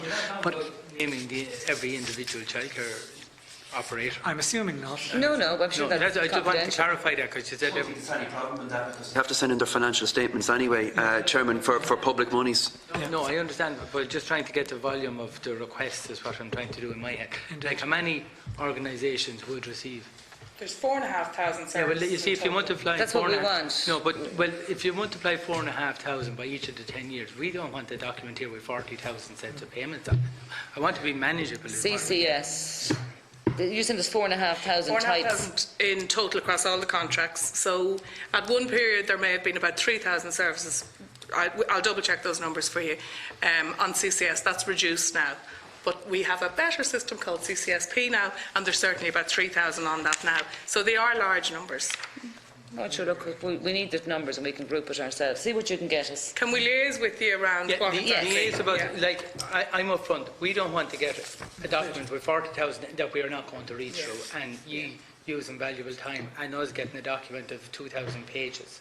You know, we want something manageable. I'm just trying to manage the volume of what we're looking for here. I think you'll have to liaise with the Secretariat. And in terms of the let's say a provider that who was had got large amounts of overclaiming, is there any punishment going forward? So if this company, let's say a particular company, was particularly efficient at registering children and enrolling them, but not actually looking after them, what is the punishment? What's the naughty step for lack of compliance?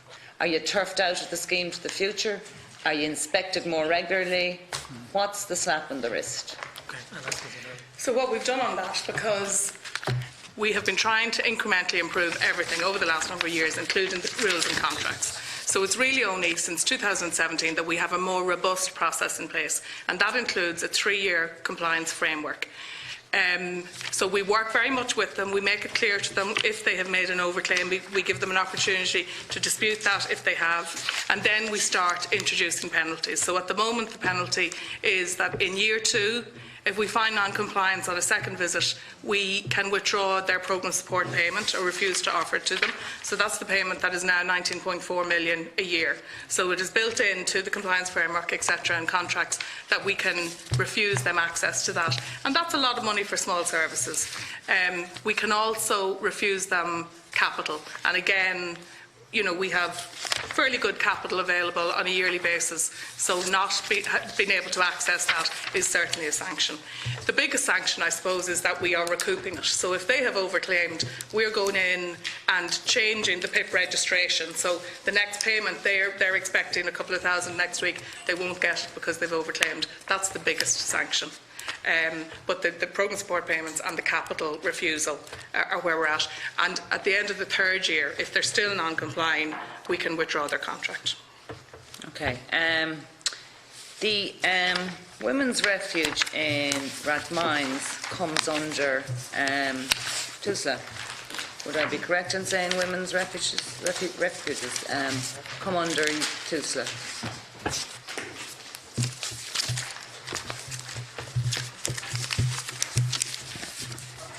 So, where are my notes on that? It's closed. It was closed some time ago. Can anyone confirm to me that it's still closed? Can I ask Mr. Smith? Yeah. Yes. I can confirm we are using that as a temporary facility at the moment in terms of homelessness, but it will be opening in probably September again as Women's Refuge. So it was a women's refuge, then it was closed to be refurbished, Yes, I believe? yeah, correct. Yeah. I'm sorry, it's just very near where I live. And it was closed for refurbishment. Do you have an amount of money that was spent? It was closed for refurbishment to do it up as a women's refuge, wasn't it? Correct. So the money was spent to do it up as a women's refuge, and now it's being used for homeless people. Well, the issue in terms of that was ensuring that we could get the staff and the provider. So we're working with one of our aided agencies in terms of providing that from September onwards as a women's refuge. So it's done up, and when it was done up, is there any extra capacity? One of the issues there was that when women ended up there and they fled a difficult situation, there was no facility for bringing your child with you. As part of the doing up, was that dealt with? That's it makes it a very modern facility from that perspective. So yes, it has been improved for that capacity. But it's not been used for the purpose? Not yet, but not it yet. It will be open. So, in terms of your counting of women's refuge beds, my understanding is Rathmines is still being counted as though it's a women's refuge. Am I right or wrong? Well, it's not open at the moment, so I know that. In the interim period. So you are counting it? We can check that, but it's available from September onwards. Whether we're absolutely recording it at the moment as that, I can confirm that to you afterwards. Yeah. In terms of whatever numbers. Maybe this afternoon. Should be handy enough to find out. My understanding is it's still being counted as refuge beds, but it's actually not a refuge currently.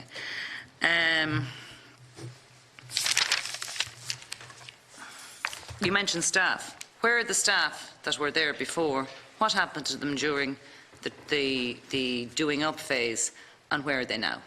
Those staff, some of those staff still work with us in other elements of the service. I know a number of people have retired from that facility, so they are engaged in other work around domestic violence and in other services. So they're just deployed off somewhere else temporarily.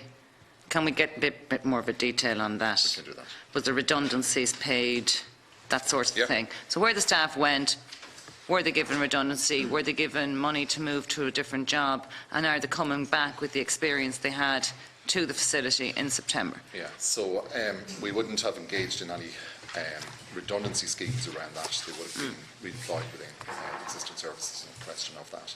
And just finally, Dr. Lynch, I believe it is it Dr. Lynch?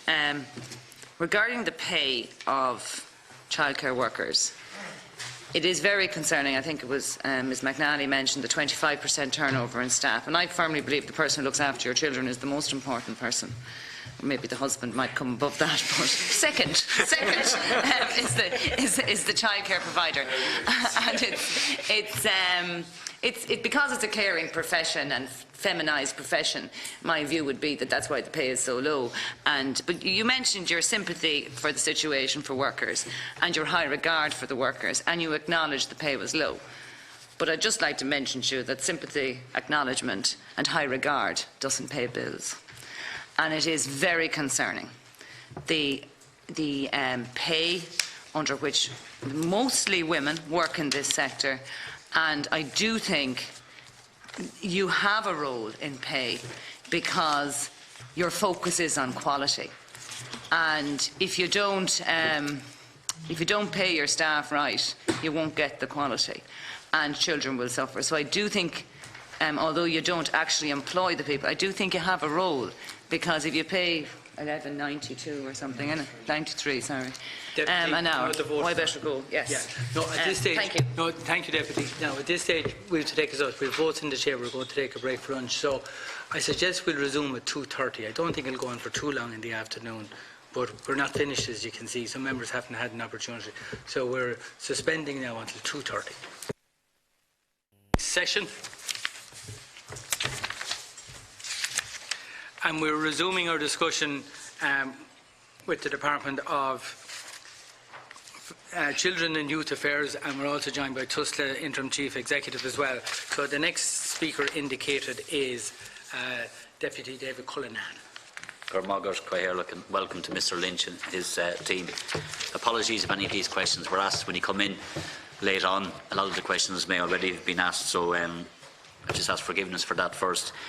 Can you first of all, Mr Lynch, explain to me, or explain to the listeners, what the National Childcare Investment Programme is, when it started, and what the programme is or what the programme does? The National Childcare Investment Programme is an earlier programme that was put in place quite a number of years ago. It was in place, the National Childcare Investment Programme was in place from 2007 until 2010. It was then replaced by subsequent schemes, but it was in operation for that time, and basically operated capital grants for childcare facilities throughout the country. It followed an earlier scheme, an EU scheme called the Equal Opportunities Capital Programme, which operated between 2000 and 2006, and that was partly EU funded. Okay, and what was the total cost of the programme? So it ran, from what years? Was it 2006 to 10, wasn't it? The first one, the EOCP, that's the Equal Opportunities Capital Programme, operated between 2000 and 2006. Yeah. And the total value that I have on it is 230 million. And it provided in its time, I think, 39,580 places. That's the information. Okay, so from 2006 to 2010. Sorry, that was between 2000 and 2006. And then it was replaced by the National Childcare Investment Programme, which operated between 2007 and 2010. Okay. And the figure I have for that was 178 million, with 24,347 places is the figure that I have. Okay, and my understanding from that 178 million was that 847 different childcare facilities would have been awarded funds under that programme. Would that be right? Would you have those figures? I don't have that specific figure, but I can check, Deputy. And how many of those would have been private?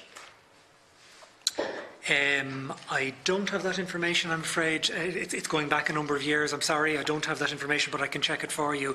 I know in more recent years, if it's helpful, the proportion of private to public would be 4:1. In other words, about 4 private to 1 public, but that's in subsequent years. Okay. Do you know of my figure is 847 of those childcare facilities that benefit from that fund 501 of the 847 were private. But has there been any analysis done by your department in terms of how many of those are still in operation today? Again, I'm afraid I don't have that information. We can come back to you on it. I know that the current number of providers has gone up to about 4,600, and as I say, about 80% of those would be private.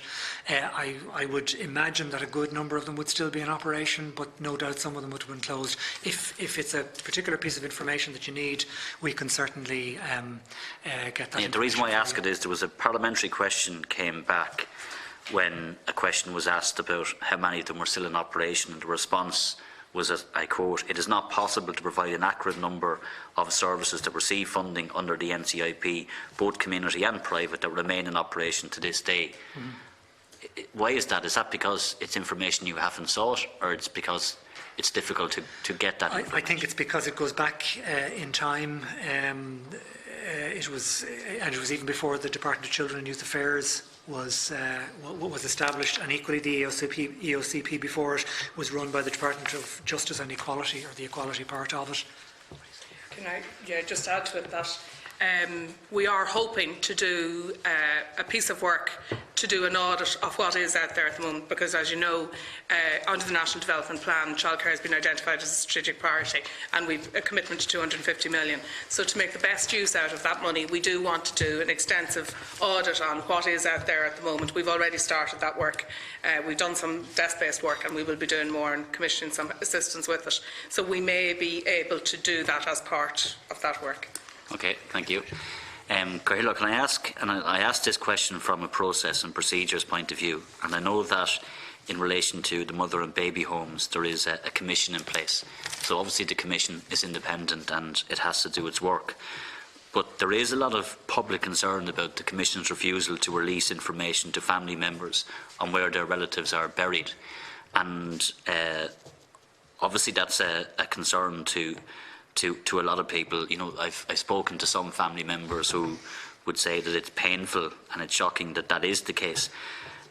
First of all, does the department have a view, or has it expressed a view privately on that matter in terms of that particular issue? Well, as you say, Deputy, the Commission itself is an independent entity set up by the Oireachtas, and we absolutely respect its independence. So we don't in any way interfere with its operation. I would say, however, that the Commission did produce a report on burials. Its most recent report, the 5th interim report, was on the issue of burials, and it did a pretty comprehensive analysis of the information that it had on hand. Now, in terms of being able to identify individuals who were buried in individual sites, I think it was encountering quite significant difficulty depending on the level of information and records, which would go back 60, 70 years and more. I'm not trying to speak in any way for the Commission, but my understanding is that it does try and be as helpful as it can in relation to the information that it does have. It will be finalising its final report next February. It will deal more with the issue of burials, and my impression, but I don't speak for the Commission, is that any information that it can give, that it would be anxious to give at that stage. But most of its focus has been on, in the burials area, trying to identify where exactly the sites are, how many people were buried there, and trying to match birth certificates with death certificates. And short of doing excavations and DNA analysis and so on, it can't always confidently say who is buried where. Okay, but given that it is, and I accept that, I fully accept everything you've said, but given that it is a source of public commentary, and given that some relatives have raised concerns in relation to it, has the department inquired from the Commission, or have you an idea as to why the Commission are refusing to release that information to family members? Well, I'm not aware that nobody has been given a singular reason, or even any reason, as to the rationale behind it. Well, I wasn't aware that they were specifically refusing to release information of that kind, but I do know, and again I stress I'm not purporting to speak for them, I do know that they were anxious to keep the information that they had within the bounds of their investigation until they issued their final report, and that would be as normal. I see them essentially as a form of a court, so any more than I wouldn't go to a court of law asking for information of that kind. I haven't, and the department hasn't gone to them asking to issue information of that kind. We do, however, try and keep the lines of communication open as much as possible. We have, for example, a monthly bulletin that we publish on our website in relation to what the Commission is doing and any developments in that regard, but I accept it hasn't gone into the type of information that you have described. Well, and I accept fully that it's a quasi-court. I accept fully that it's independent, and I think it would be inappropriate for the department or anybody to directly intervene in the work of the Commission. So I'm fully accepting everything you've said. I've no difficulty with that. But at the same time, there seems to be a fundamental issue here for those families. And if there is any lines of communication between the Department and the Commission, then an avenue maybe could be taken to reflect some of the concerns that those family members have. And if I can quote to you Maeve O'Rourke, who's a human rights lawyer and a lecturer in NUI Galway, and she was quoted as saying, and I quote, "As a state body under the European Convention on Human Rights Act 2003, the Commission of Investigation is obliged under Irish law to give people's European Convention rights, and that these rights include the right of family members of a deceased to information regarding the fate of their loved one, and that this includes burial location." And I suppose we're coming from a period as well where things were closed and things were insular. That's, you know, a throwback to that type of Ireland, that was the case. And what people want is much more open, much more less insular approaches to these type of tragedies and these type of issues, which are very sensitive to individuals. So all I'll say is that if you can bear that in mind, and I'm not advocating at all that you directly intervene in the work of an independent commission, but if there are lines of communication where those concerns can be expressed, then I think it would be appropriate for you to at least communicate those concerns if you haven't. Has your department been contacted, or has any organisation raised these concerns with your department? Not to my knowledge. They've raised many other issues, but the specific issue that you have described, I'm not directly aware of. As you say, we do maintain lines of communication with the Commission in relation to what it's doing, and I can certainly bring that to their attention, but it would be on the basis of communicating a piece of information to them rather than asking them to take any particular course of action. Okay. But certainly communication I can do.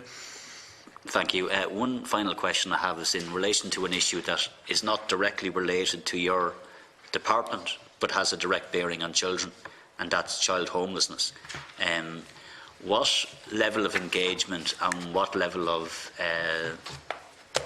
interaction would there be between your department and the Department of Housing and Local Government in relation to that particular issue? We've seen the figures go up and up. I think there was a very slight marginal decrease in child homelessness in the most recent figures, but what we've seen in the last 5 or 6 years was an upward trend of children in emergency accommodation and children who are homeless.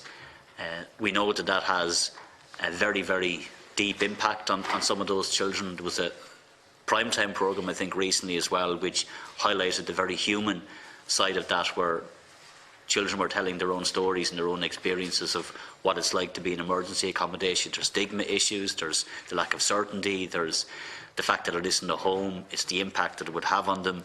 So I know it's not your portfolio, your department's direct responsibility, but it has an impact obviously on a lot of children. So can you just talk me through what level of interaction you'd have on that issue with your line department, the Department of Local Government and Housing? Yes, we certainly maintain a significant amount of contact with that department, and we regard it as an issue of serious concern to us, and we're very anxious to help in any way we can. We do a number of things. First of all, we sit on the interdepartmental group in relation to Rebuilding Ireland. We engage also through a sponsors group on Better Outcomes, Brighter Futures. There's a major group that looks at our overall provision of services across government departments, and the Department of Housing and Local Government is one of those departments, so we engage at that level. We also engage through TUSLA contacts, and in addition to that we engage through, for example, the Dublin Region Housing Executive, where there's a joint protocol between them and TUSLA on interagency cooperation in relation to homelessness. We also try and support children in the context of a specific childcare scheme for children who are homeless, and there's a specially constructed part of it, a childcare scheme that operates for children who are homeless. So while it's not our direct responsibility, we take it very seriously in terms of the sort of supports that we try to offer for children and families who are homeless.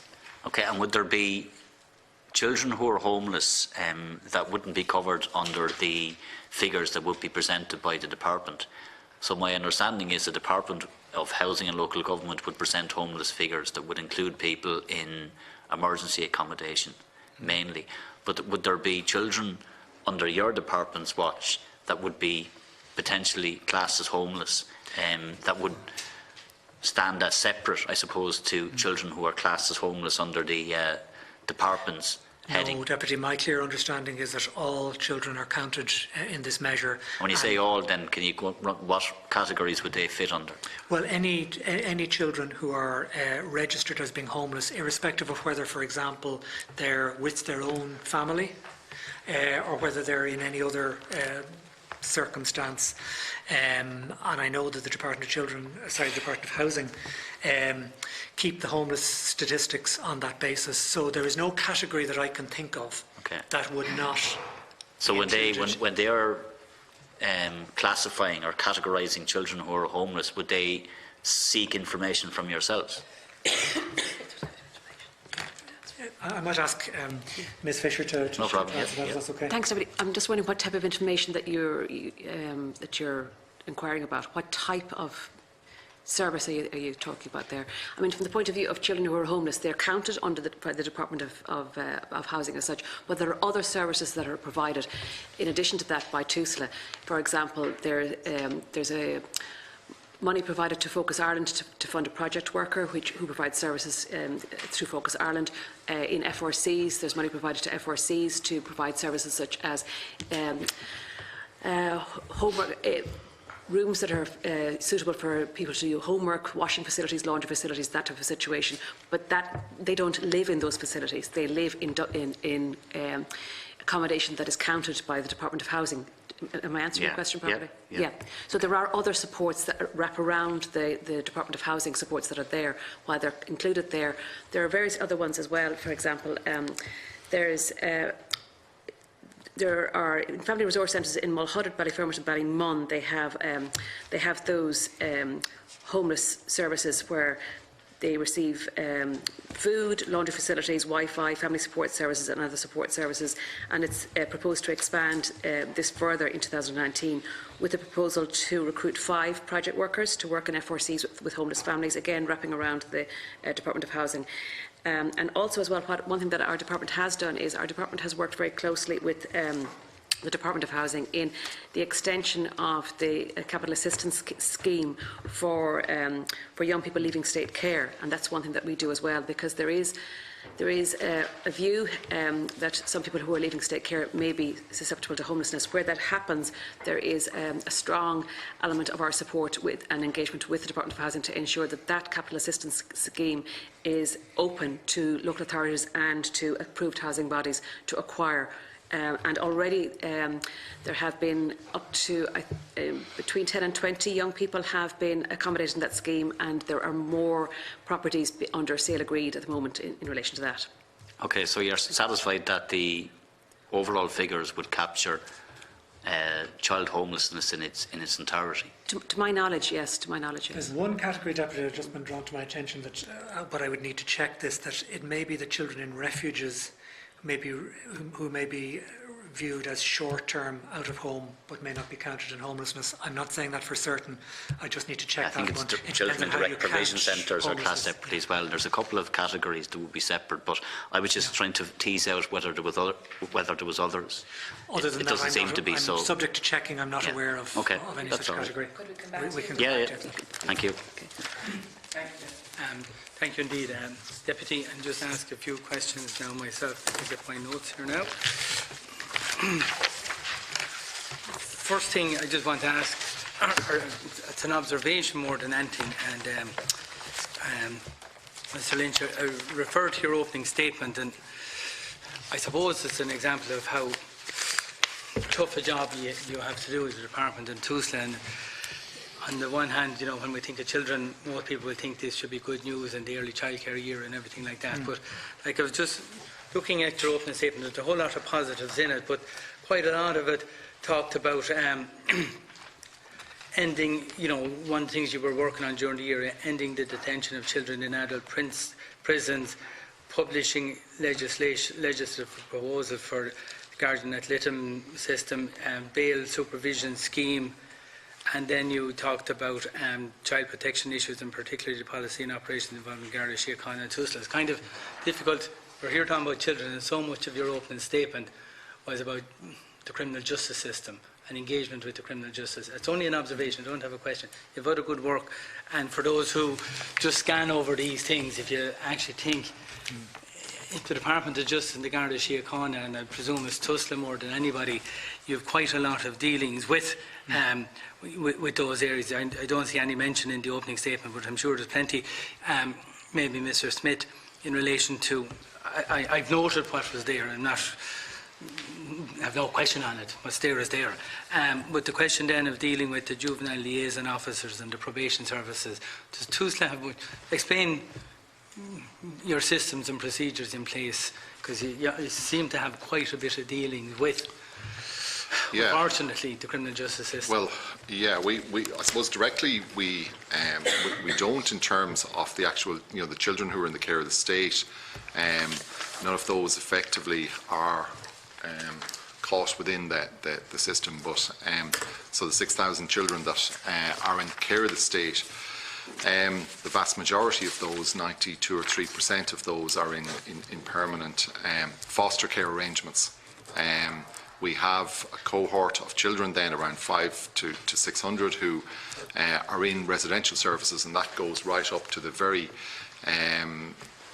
heavyweight special care space, which is we've got about 14 children at any point in time in that, which are special care, relatively short-term but very, very high needs. And where is that?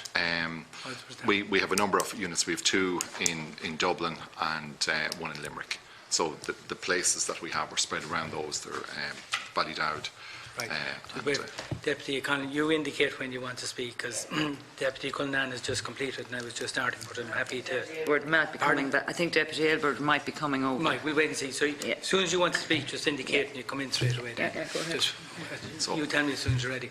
I think because the emphasis or the objective of the state is to, I suppose, keep children who are under 18 out of the criminal justice system.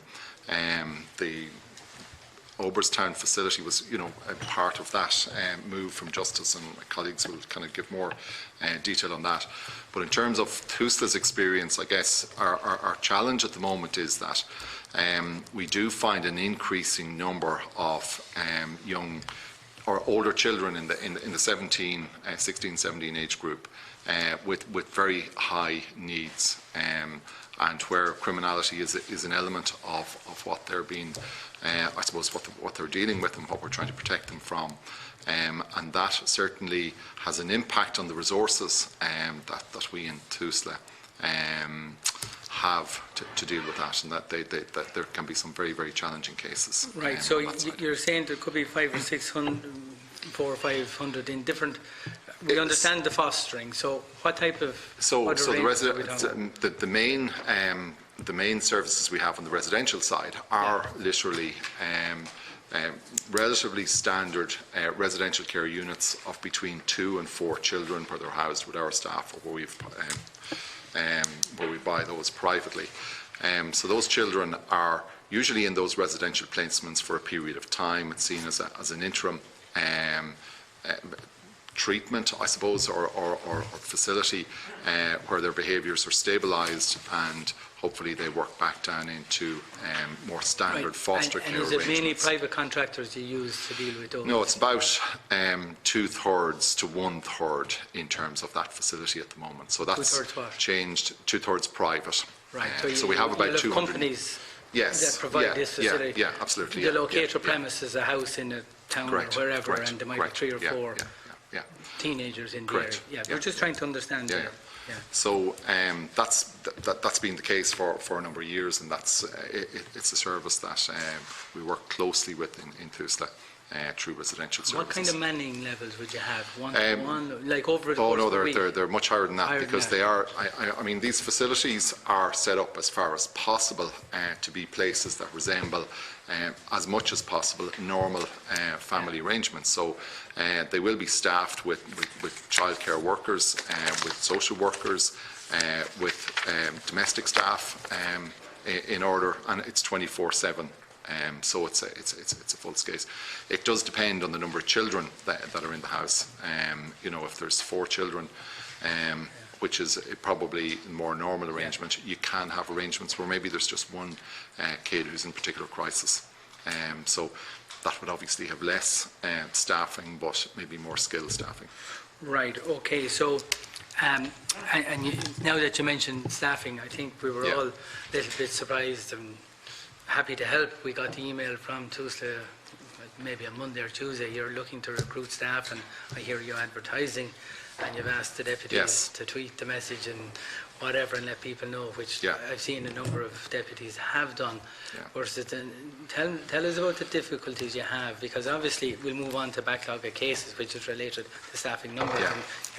And you must be experiencing difficulties recruiting staff if you have to ask the GDs to help. We have, Deputy, I suppose, it's something that just hasn't happened in the last year, but it's been a position that's been ongoing over the last number of years, is in retaining staff within, retaining social work staff within child protection services. It's a problem here, it's a problem in the UK, it's a problem pretty much across the world. We've, I suppose, had a history of recruiting quite a high number of staff, but between retirements and staff leaving after a number of years, it's been a pronounced problem for us. So last year we were at the Joint Committee on Children and Youth Affairs talking about this earlier in the year. Our numbers of social workers, while we had recruited 150, we had lost 150, so our numbers were pretty static. So out of a total WTE count of around 1,550, 1,600, that's the number. So about 10% of those are recruited every year, 10% leave, and that's not that different. In fact, it's better than some of the figures that have been shown across the water in the UK. So it's a problem. We've put in place. Why so much? Is it? I suspect it's an emotionally draining job in some cases, depending on. Yeah, I think there's a number of factors to it. I think we've done a lot of work in terms of trying to understand from people why they leave. One of our most recent studies on 13 exit interviews in a particularly high needs area in Dublin has been a mix, I suppose, of work-life balance and people who are getting promotions into other jobs. So people come into a very high need area, they actually become quite skilled, and they're going to move on to another area. Plus, we're in competition with, so there's a number of pieces. There's about 215 social workers trained in the universities every year.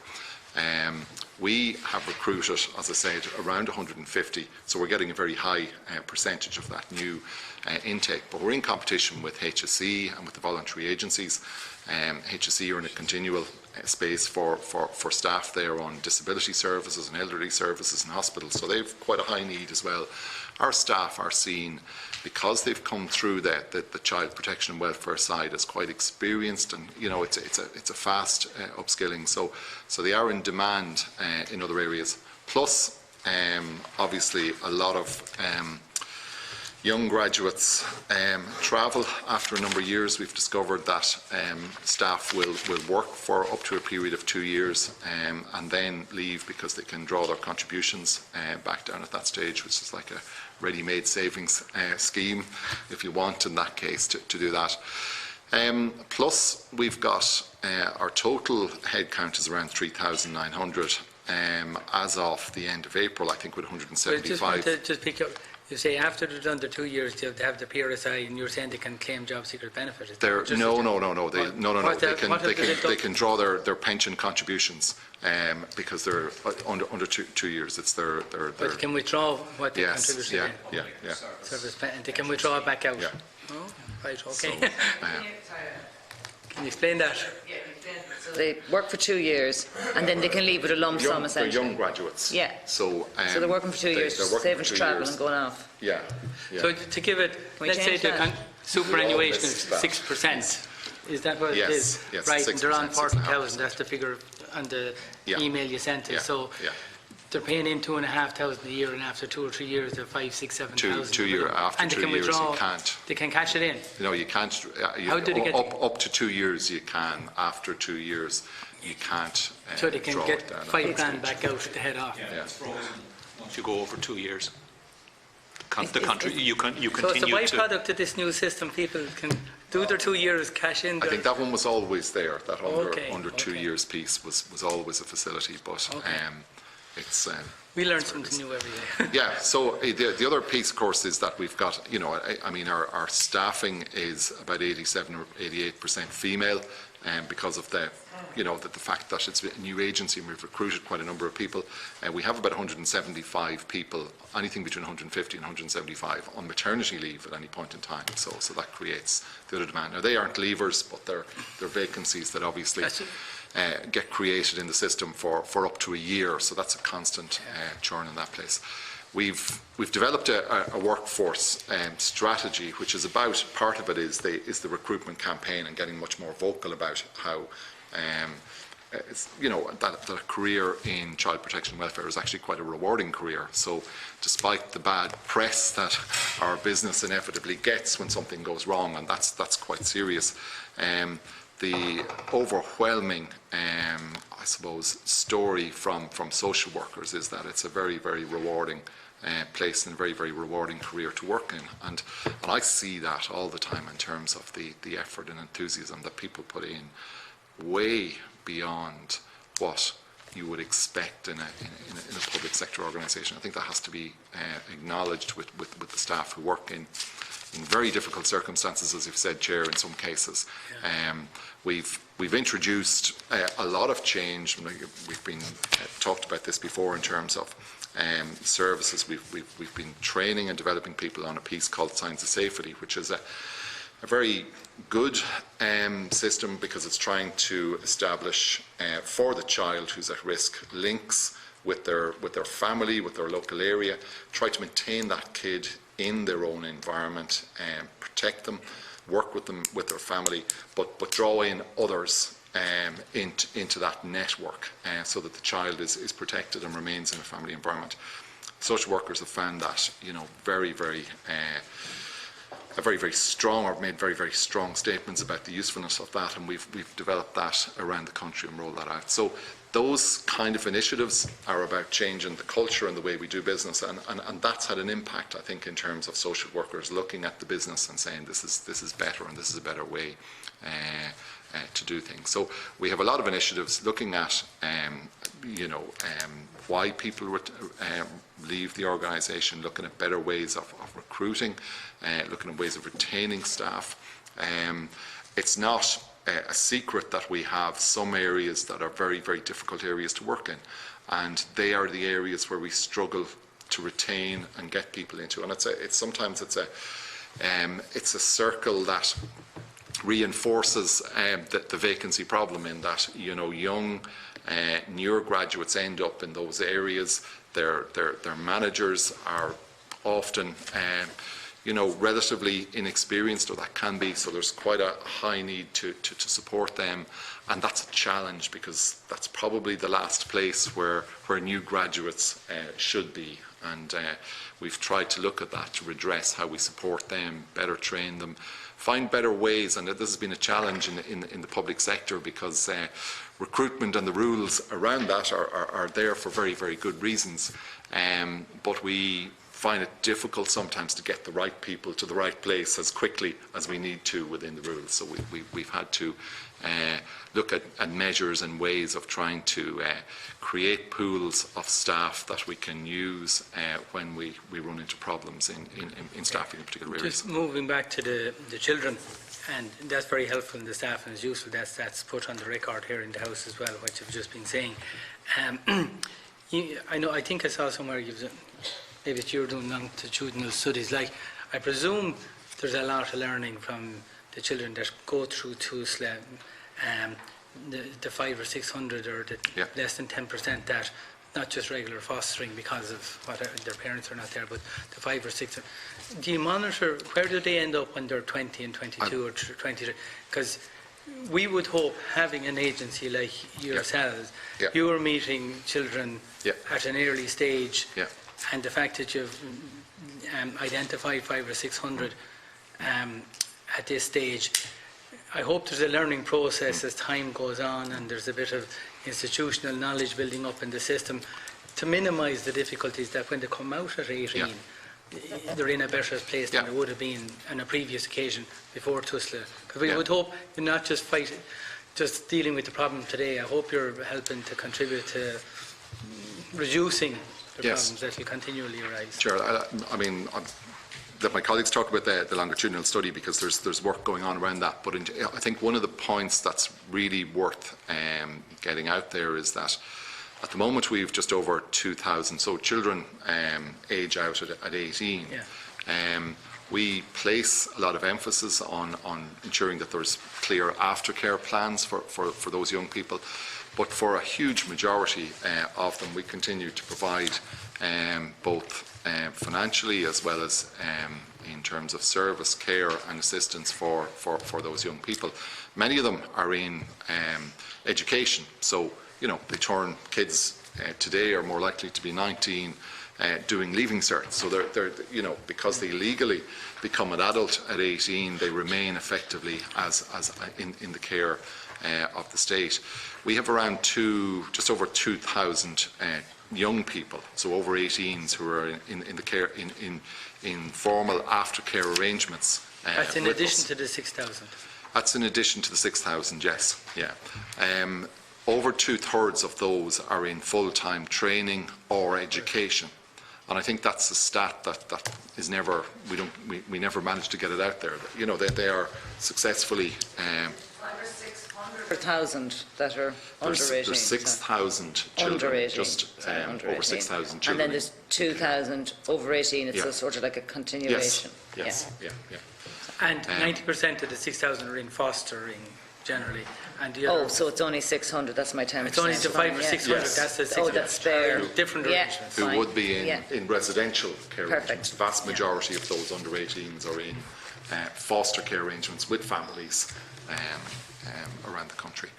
And just tell us, how do you maintain these children? School attendance is a big issue because you move them. We hear of taxis having to take a child that was there, be moved to there in taxis, and the Education Welfare Board. It's a big issue to keep some regularity in their life. And for the vast majority of the kids who are in foster care, their placements are stable. Okay. In the past, and certainly when we, around the time we established TUSLA, we had a double challenge. One, which was the resourcing piece that was available, and there was a policy, or there wasn't a policy at that stage of ensuring that those kids stayed as much as possible with the families. So kids did get moved around. At this stage, yes, while there's the movement can be today. Possibly because the kid doesn't settle in a particular placement, or there's an issue over for some other reason. So kids will be moved around in that space. But in as far as we can make it possible, and it's certainly something that we are very strong about, is ensuring that the kid stays in the placement. So places like Dublin, the region of Dublin North East, Dublin Mid Leinster. We probably have about 250 places there of kids who are in foster care, but they're in private arrangements. And those kids, by and large, would remain in those foster care arrangements. There's difficulty finding local foster carers for them. But there is a challenge in terms of moving that child once it moves into a private foster care arrangement, purely because of the attachment and if the family support is good there, you would the money aspect of that, unfortunately, would come behind the care aspect for the child, because ultimately the objective is to ensure that the kid has as stable and as good a childhood as possible, so that they become an adult who can look after themselves and exist in the 600 who are not in the regular fostering system, in the other care. Would there be addiction issues, or what interventions or tools? Because I'm sure there's a myriad of problems here. There's myriad. There's so many state agencies could have an input into dealing with. So who's the lead? Ye the lead agency. Let's say a child in one of these situations probably have some of them will have addiction issues or come from very difficult background. Yes. Who's the main minder? So we're the state is their parent. So we are their minder through that space. So it's up to us to ensure that the services that they need are put in place. So the therapies and all the other supports that are needed to take those, and I would say in most cases stabilise those children's lives, get them to a space where they can move into a less intense environment is what we do. We have a dependency, and a huge dependency obviously, on the health services in terms of mental health, and often counsellors and addiction supports for them. But where that's not possible, or where that doesn't, where it's not possible for us to get those services, we've got to buy those independently. Given your staffing constraints, we all hear about the unallocated cases now. I know we're technically dealing with 2017, but I remember quite a few years ago there was a big issue in Portlaoise, or the Midland region, about filing cabinets showed up that That's right. Where are you? How long does it take a case when you get a referral to get an allocation? Or tell me the triage system. Some calls are light, some are more serious, and you can talk on this one as well. I think at the early stages you're relying on the HSE computer system, and calling them the HSE, have you your own, and the issue weekend cover. We often hear just, and after you answer that, I'll call Deputy Economist. So I'll start by saying back in 2014 we got somewhere around 44,000 referrals. So a referral is from the guards, from teachers, from medical professionals. So 44,000 was broadly the volume at that stage. And when we kicked off, we had just under 10,000 what were called unallocated cases. So they are cases that are waiting to be allocated to a social worker. Last year we had 57,000 referrals. So we had about a 47 or 40% increase in that volume, and there's good reasons behind that. Our current unallocated cases are down at 6,000. Now that's higher and higher than we want them. It's concentrated around 5 of our service areas. We have 17 service areas across the country, and the unallocated cases in the main are around those 5 areas. We've gone through the first, I suppose, part reason as to why unallocated cases are high is a staffing piece. Second piece is we've been doing a lot of work in terms of understanding, because when we were created we had 17 separate areas. We have that whole history of going back into the health board days, which is not that long ago. It's 2005, so the systems were remained independent almost of each other, and within the 17 areas, we didn't have the same way of dealing with referrals in each of those 17. So the feature I talked about earlier, the Science of Safety model, was about and is about trying to ensure that the same model of care, the same way of dealing with these cases happens. What happens, Chair, on a normal basis is that the initial referral into the system, there's a triage, an immediate triage done on that, and there's a risk assessment. So what HICWA have found consistently is that even in cases where there are very high unallocated cases, TUSLA doesn't leave kids at risk. So that initial process within the first 24 hours is about seeing, is that referral a high-risk case, and does that kid need to be seen? What happens then is we go into a process of initial assessment and then into the allocation. So the initial assessment may take, depending on the complexity of the case, can take a bit of time.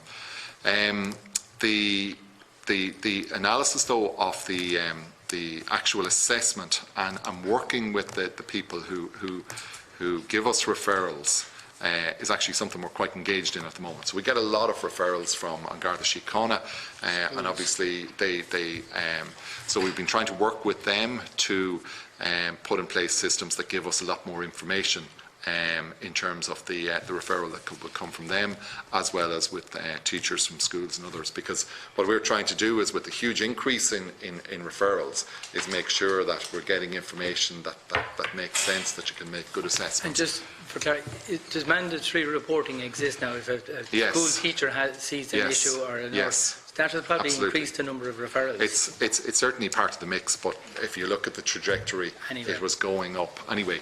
Probably because, I mean, yes, of course, mandatory reporting is part of that, but also the fact that people are aware that the agency exists and it's there. Yeah, so it's a good. We see that as a positive thing and a positive space. And just the weekend cover. Yeah, the weekend cover is, I mean, we've got out of our service in place that works quite well with the guards and other agencies in terms of, a child is taken into care. In some cases, it's the guards who will be going after that case. So we have a 24-hour arrangement whereby an agency a contact. Yes, yeah. So that somebody from a local area can be accessed to and your give computer advice. system then, I know. Yeah, NCCIS is that was the operational system, the system that social workers utilise. We got that running in every area in July of last year. Okay. Now there's still a lot of work being done to get maximum usage out of that, but we have very high usage numbers, and at this point in time, all of the immediate information around children is on the system. What we're making sure, because a kid up to 18, there was a lot of information on paper files and other things going back, so there's been an awful lot of work done because if a child was in our care when they were 1, 2 or 3 or came to our attention, well then they happen to turn up again when they're 12 or 13. We do need that old information, and that's the part that people are working through in terms of. Thank you. In terms of the NCCIS, yeah. So just talk us through what happens. So a minor ends up in a Garda station. Yeah. What happens next? For whatever reason, in terms of the guards will send a referral to TUSLA through our referral system. The child is in a room this whole time. Okay. Well, I'm focusing on the child here. Yeah. Where is the child? Yeah. Well, the child. Well, in terms of where, if a child is taken into care under Section 12, it's called, the child may, for a period of time, be in the Garda station, or, as more likely, I think was publicised more recently, will end up in some situations in a hospital.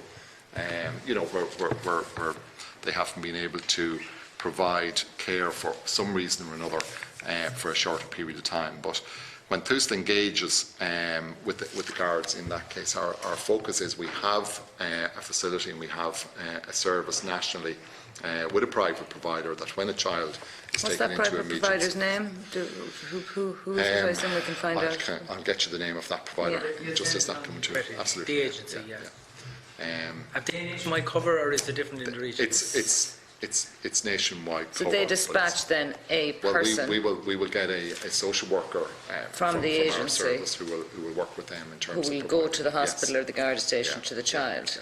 And in the intervening period while the phone calls are being made, and if just let's say the child doesn't end up in hospital, who's watching them? Who's if they're in the custody of that child? if they're in the Garda station, they're the custody of the guards. Custody, yes. Yeah. And are there set rules around who's in the room with them, and are they There are protocols around that from the guards' perspective, absolutely, And we have quite a close and a very strong developing relationship with the guards in terms of trying to smooth a lot of paths that weren't there before the agency was created in terms of. And in terms of pay, so in terms of the provider, the company whose name we're going to find out, I assume they're pulling from your recruitment pool.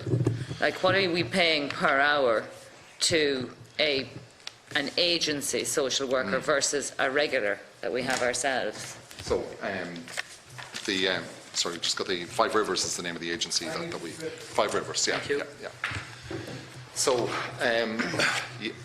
so Deputy, yes, there's no doubt that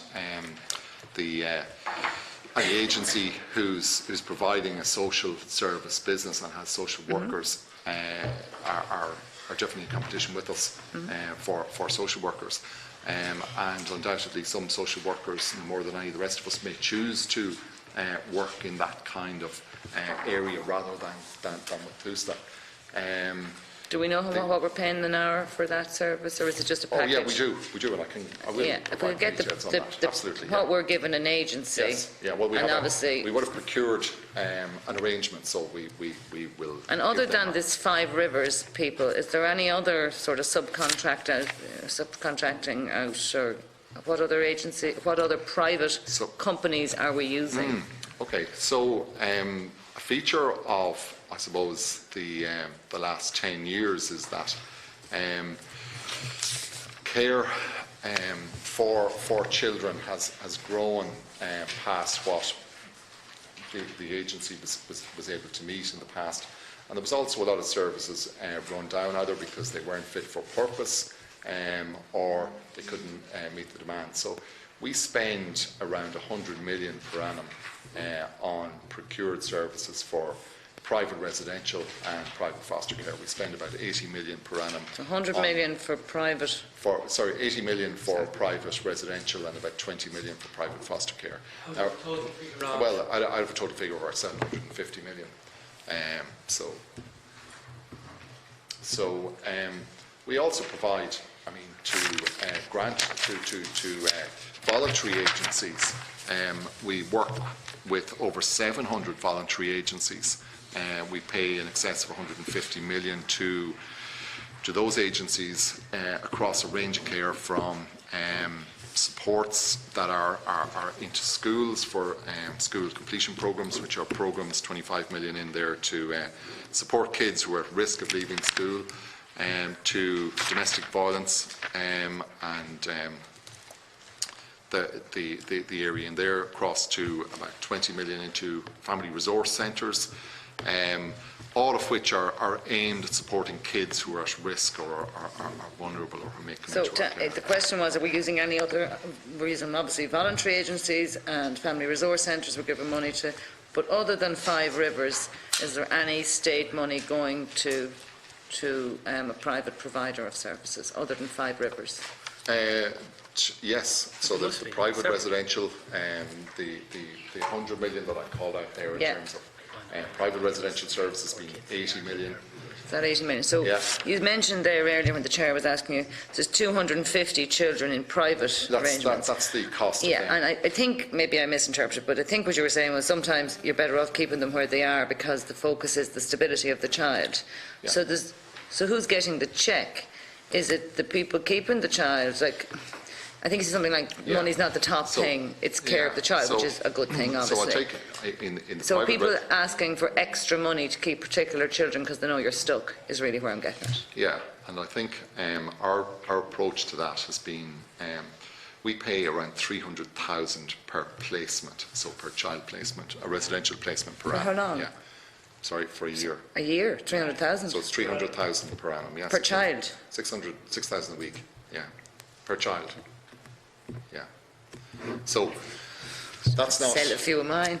Yeah, no, Cheapers. well, it's yeah. Can you give us a list of the main agency? Because I, off the top of my head, not now, send it on to us. I just want to know where the money is going. And that's public at the moment, and there's actually a procurement process, a public procurement process around that running at the moment. So there's so this 300,000 per child, is that these 250 high-risk individuals? They would be. And so there's a company. There are a number of private companies getting paid 300,000 per child. Per complex case. Yeah. And when do we start using these? Probably late 2010, 11. Well, I would argue that they saw what a basket case you were, and they went, we see a market, and we can get the money out of them. That's what I do if I was there. Yeah, well, I think there's another line on this, I guess, that we see, and we've certainly capped the numbers that we have invested in that over the last number of years. What do you mean by that? Well, because what do you mean? You limit the complex cases? No. Well, we've we've put in place other measures. We have a very strong programme called Creative Community Alternatives. So two things that I would call out. One is talked about signs of safety, which is about trying to put in place community-based structures with some of the grant-aided agencies that we work with. Plus, in terms of the way that we build family supports around children, so we provide much more money into those placements which are retained at local areas, which, as we move forward into the next number of years, will give us an opportunity to take a lot of that 80 million and put that into local arrangements and placements where we can, that deliver much more for that. So you're saying by putting extra resources in, we'll reduce the number of complex cases down.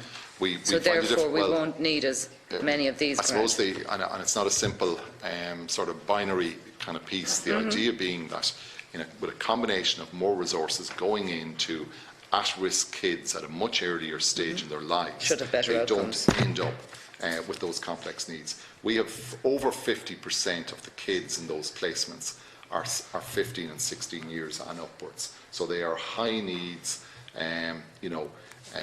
late teenage kids in those. But these haven't special needs, these are just high needs. They're high need. They're not special needs, no. They're high needs, absolutely, Deputy, yeah. That's the space. So it's the So we're subcontracting out the difficult cases, the more complex cases, to private companies at 300 grand per child. Well, those kids are in our care and they're allocated to social workers, so they're still under our care in those arrangements. So who's ultimately responsible? The man getting the 300 grand or the social worker in Tucson? The care is the responsibility of the care being provided, obviously, is contracted through the private agency. But in terms of the care of the kid, that child is the responsibility of Tucson. We have allocated social workers to look after. But the move towards privatisation of this happened, started in 2010. Oh, it was certainly when the financial crisis hit, where we had where there was a lot of financial crisis, not for that company. Run down. Sorry. There was no financial crisis for the company getting 300 grand per child. Well, if that's the space on it, I think the other side of this is, the care and the arrangements that go into place for these children, as I said, are the primary concern and the primary issue. Our own residential services, and this is the challenge that I suppose we have in the state, is our own services, that the other 1/3 that we run, are a similar cost. Okay. I'm sure the company had that quantified in advance. I'm sorry? I'm sure the private company that how much is it costing the state to do it, and that's where they set their figure. The state has a longer term cost, though, in terms of the arrangements that it has around its employees. And as the Chair has mentioned earlier, this is, of all of the areas that we're in, this residential services can be very, very challenging to work in. It's certainly got an area where there's a high rate of staff vacancies, a high rate of sick leave, and it's been an ongoing, very difficult area to manage. So there is a challenge in that. I think the ideal situation for us is that as we move into the next 5 years, we can utilise the resources that are there in those private arrangements and place those around kids at more local areas and into arrangements that are. That's just working out with €35 an hour for 24 hours a day for 365. That's the rate. Yeah. That's 30. That equates to 30. So a house with 4 in it. Yeah. 1.2. I'm familiar. 1.2 million. Yeah. So a house with 4, 1.2. You probably have a staffing level of that 10, 12 people. A couple. That's right. Absolutely. 5 shifts for every week. 40 hours by holiday. So there are. But it's a good little business at the same time as a point the deputies make. We don't know what the margin is, but I think it's worth investigating. It certainly is. But just one question on that. Sorry, Deputy. Do all the other 5,000 that are in fostering, right? The fostering payment comes from the social protection, not no, does it come from us? Yeah. So when So you pay that. So how much Yes. are you paying in? Well, depending on the age, under 12s at 325 and over 12s at 352 per week. So what do you pay then, let's say, to the family settings? Yes. Some of them are home settings, not these. Correct. So- Correct. Oh, yeah. Vast So majority of them. what's your bill then? I just thought that foster and grant came from social protection. Yeah, no, we've 100. You pay it. We pay out 105 million last year, thereabouts, on foster care payments to parents. Okay, so you paid for the 100 child. and fine, and we get the straightforward cases. No cases straightforward. Yeah. But you pay 105 million out for the 5,000 Yeah. in foster care, Yeah. and you pay 80 million for the 500. Yes. So we can, Yes. and we understand. Yes. They're Very different. More different. Yes. Very That's it in a different. nutshell. 250 kids. No, sorry. Okay, 105 million for 5,000 Yes. kids. That's the regular. Yes. And they pay 80 million for the other 500 kids. Oh, 500, sorry, I thought it was 250. Sorry, 500. Yeah, and they're all different cases, and we know the complexity of those 500 is way above. Yeah, the it's complexity. actually, Chair, just to confirm that, Deputy Sprace, it's 260 children are costing that 80 million. 260, it was 50 a minute ago, it was 260. Oh, okay. So they're twice as expensive, Chair. Right, yeah, okay. That's your 300,000, sorry. Yeah. So, are you finished? Yeah, sorry. Sorry. Okay. Yes, the table I asked for before the break. Yes. With the 4,500 or the 3,500 providers. If we could have it, unless someone else decided, with the biggest, people getting the biggest money first. So whatever, if Deputy Aylward is getting an amount and I'm getting less than him and he's getting less, can we have it in that order? And in the next column, in the 2017-18 and the next one, this one, the amount of money that they've given back in overclaims. So if a company got $1 million and they gave back a tenner, can we have that in the charge, please? Or the organisation. Deputy Cassells mentioned earlier about the ratio, about the uptake. So something to the tune of, when we brought in the second free preschool year, it had a negative effect on places for small babies, for under. Did you not expect that to happen? This is really for the department. Because my understanding is the staff ratios for, there's bands, obviously you know more about this than me, but there's bands. You need more people for small babies than you do for big ones. And a lot of places, in my own experience, but also anecdotally, just basically went, it's not worth our while minding the small babies. There's more money in bigger ones that need less staff. I just really want to get to, how come that was a surprise? Because it would have seemed very obvious when you were bringing in the second year. Will I answer? It wasn't a surprise, and that actually isn't quite what happened, because whilst there's been a lot of media attention to say that the second year of ECHE cannibalised the 0 to 3s, actually the facts don't support that. The facts show that as well as doubling capacity in ECHE, we also doubled the number of places in 0 to 3s. You chose not to correct Deputy Cassells earlier on, when he actually used the word cannibalise. Yes, and I know that was a word that was used in the media, but it actually isn't the case. Now, it's not to say, of course, there are major challenges out there for lots of families getting a place for babies, wobblers, toddlers. We absolutely know that, but that is because of the growing demand for childcare. That is because there are more women working. So it's a success story in some ways about return of women to work predominantly, etc. So, yeah, just to be clear, we now have twice as many 0 to 3 places as we had 4 years ago, and we have not quite twice as much ECHE, but so we managed actually to do both. And do you have, just let's say somebody can't get their baby in at 6 months into a place, do they phone somebody like yourselves and go, nowhere will have my baby? So what we do is we fund 30 city and county childcare committees around the country, and they are a source of support for parents and providers. Now clearly the Dublin ones are very, very busy, and parents mightn't get the same level of support, but there is that service there. And we would encourage parents to, there's a website, www.ccc.ie, where they can go and get the contact details for their local city and county childcare committee. And we do appreciate that there are capacity issues, but the amount of investment that has gone into early learning care and school-age childcare in the last number of years is encouraging growth in the market. We are seeing that, and we would hope to see further expansion. For example, last year, I think it was Deputy Aylward actually asked a question on this, possibly at one stage. For every one service that closed down, maybe 2.5 opened, with maybe 5 or 6 times the number of children in that service. So the number of services is increasing all the time, and the size of services is getting bigger all the time. So 4 years ago, the average service had 33 children. Now it has 44 children. And is that a good thing in your view?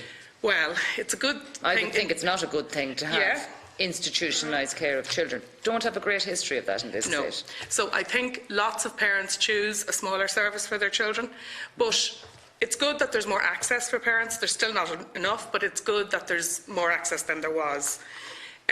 For services to run viable businesses, they do need a certain critical mass, and it is possible that a number of years ago, when we had 1,000 services with 10 children in them, nobody is going to be able to apply for a mortgage with that type of income. So those very small services weren't really sustainable. So it is probably good that we're seeing some growth in critical mass, but our major centres, good for children, it's very important that those services have very good quality. It's very important that we inspect them well, etc., to make sure is there a limit? They have high standards. Can it just keep growing? Really what I'm concerned about here is the economies of scale being built into the system. We'll have the large providers basically able to operate on a much greater scale, have better buying of food, doties, whatever you buy, shampoo, toilet roll, able to work things cheaper, and therefore knock out your smaller. So what do we end up with? A monopoly or a few large providers minding our children in massive warehouses? If the trajectory goes the way, that's where it ultimately ends up. So have you considered that? We have considered that, and I think this funding model we talked about earlier, that will be considered as part of the funding model. We don't step into the market at the moment. We don't regulate, we don't cap the number of places. We're looking at internationally experiences in other countries, so we are very conscious of it. But so far, Ireland hasn't moved hugely in that direction yet. Could we go there? Yes, absolutely. Could we go there increasingly, especially with the National Childcare Scheme being introduced, and if government does continue to invest in childcare, that is something that we will continue to give attention to. And in terms of retrospectively changing the rules, would the childcare providers who have their business model based on an increasing trajectory, is there any case for them to come back and go, you're changing the goalposts now, we've our business set up, we've the facility for 4,000 children in a warehouse outside Dublin? You know what I mean? How can you do that? How can you change the goalposts for a large company who's investing? How can you change that halfway through? Do you go, oh no, it's all about the children? At what point is it all about the children in this case? Well, I would have to say we are the Department of Children. Yes. Quality for children is our first and foremost consideration. So quality is stamped across everything we do. Even when we're trying to address affordability, we address quality at the same time. The grant agreement that we have, the annual contract we have with these services every year, allows us to say what it is we need. And it's an annual contract, and there's no issue if you say no after a year? We can change the rules if we... Unilaterally, every year? Yeah, now we have to obviously change the rules as we're issuing the contract, so they see the rules when they're signing. But it's only a year of a contract, and it's a rolling year's contract. Oh, grant, but that's fine. And we would always, for example, when ECHA was introduced, we built into it that they must have, even though legally it wasn't a requirement to have a qualification, we built into the ECHA contract that staff must have a level 6 qualification to be a room leader. So we try and leverage quality in the contracts all of the time, and we're doing so incrementally. So year on year, we try to increase it a little bit, such as we did with school-age childcare, because it was totally unregulated. Services could have 25 children in a room if they so chose, but that's why we introduced the regulation of 1 to 12, that we believe gives them a reasonable profit margin and yet is good for children. Okay. And earlier on, there was some surprise expressed at the low uptake of half the uptake with the ECHA funding in the April cohort. It was half the expected uptake. Is this where people would start their child in the ECHI scheme because they came of age for April? Is that what you mean? So the 3 points, Jan, April and September? So those 3 entry points are gone now because government gave funding for 2 full years. So it was a temporary issue. Some parents probably said, oh, what's the point putting my child in for 11 Again, weeks? why didn't you see that coming? No parent would ever start their child. We didn't for have like enough 6 money weeks. to give a full 2 years to everybody. So some international evidence said, introduce a scheme where from the time they turn 3 until they go to school, they can access preschool if they want to. So we gave parents the choice to do it if they wanted to. It's gone. And in terms of the 6 months to 3 years scheme that was brought in recently, the one, what's it called? The one before the ECHI, that one. Where it's means tested.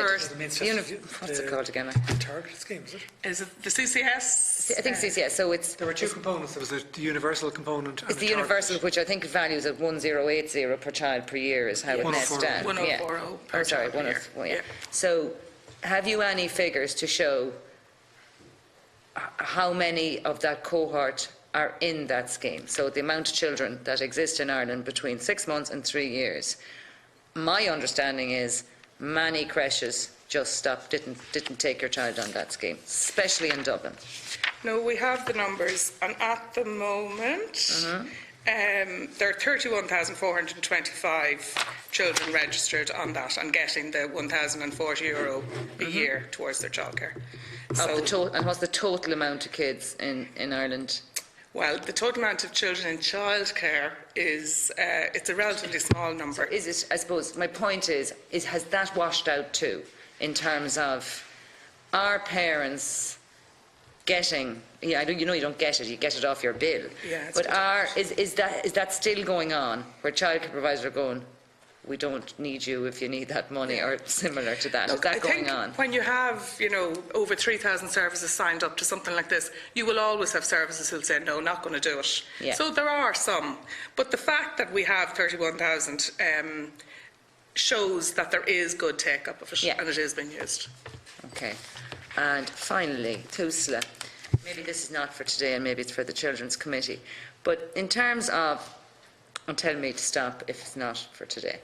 In terms of divorces in Ireland, often I hear again from constituents that TUSLA have to be called in sometimes where there's allegations made against a partner. Is there much of that? Is there an increase in that in recent years? So a child protection issue emerges during divorce proceedings and an accusation is made generally against the father of the child for some inappropriate, for want of a better word, behaviour towards their own children.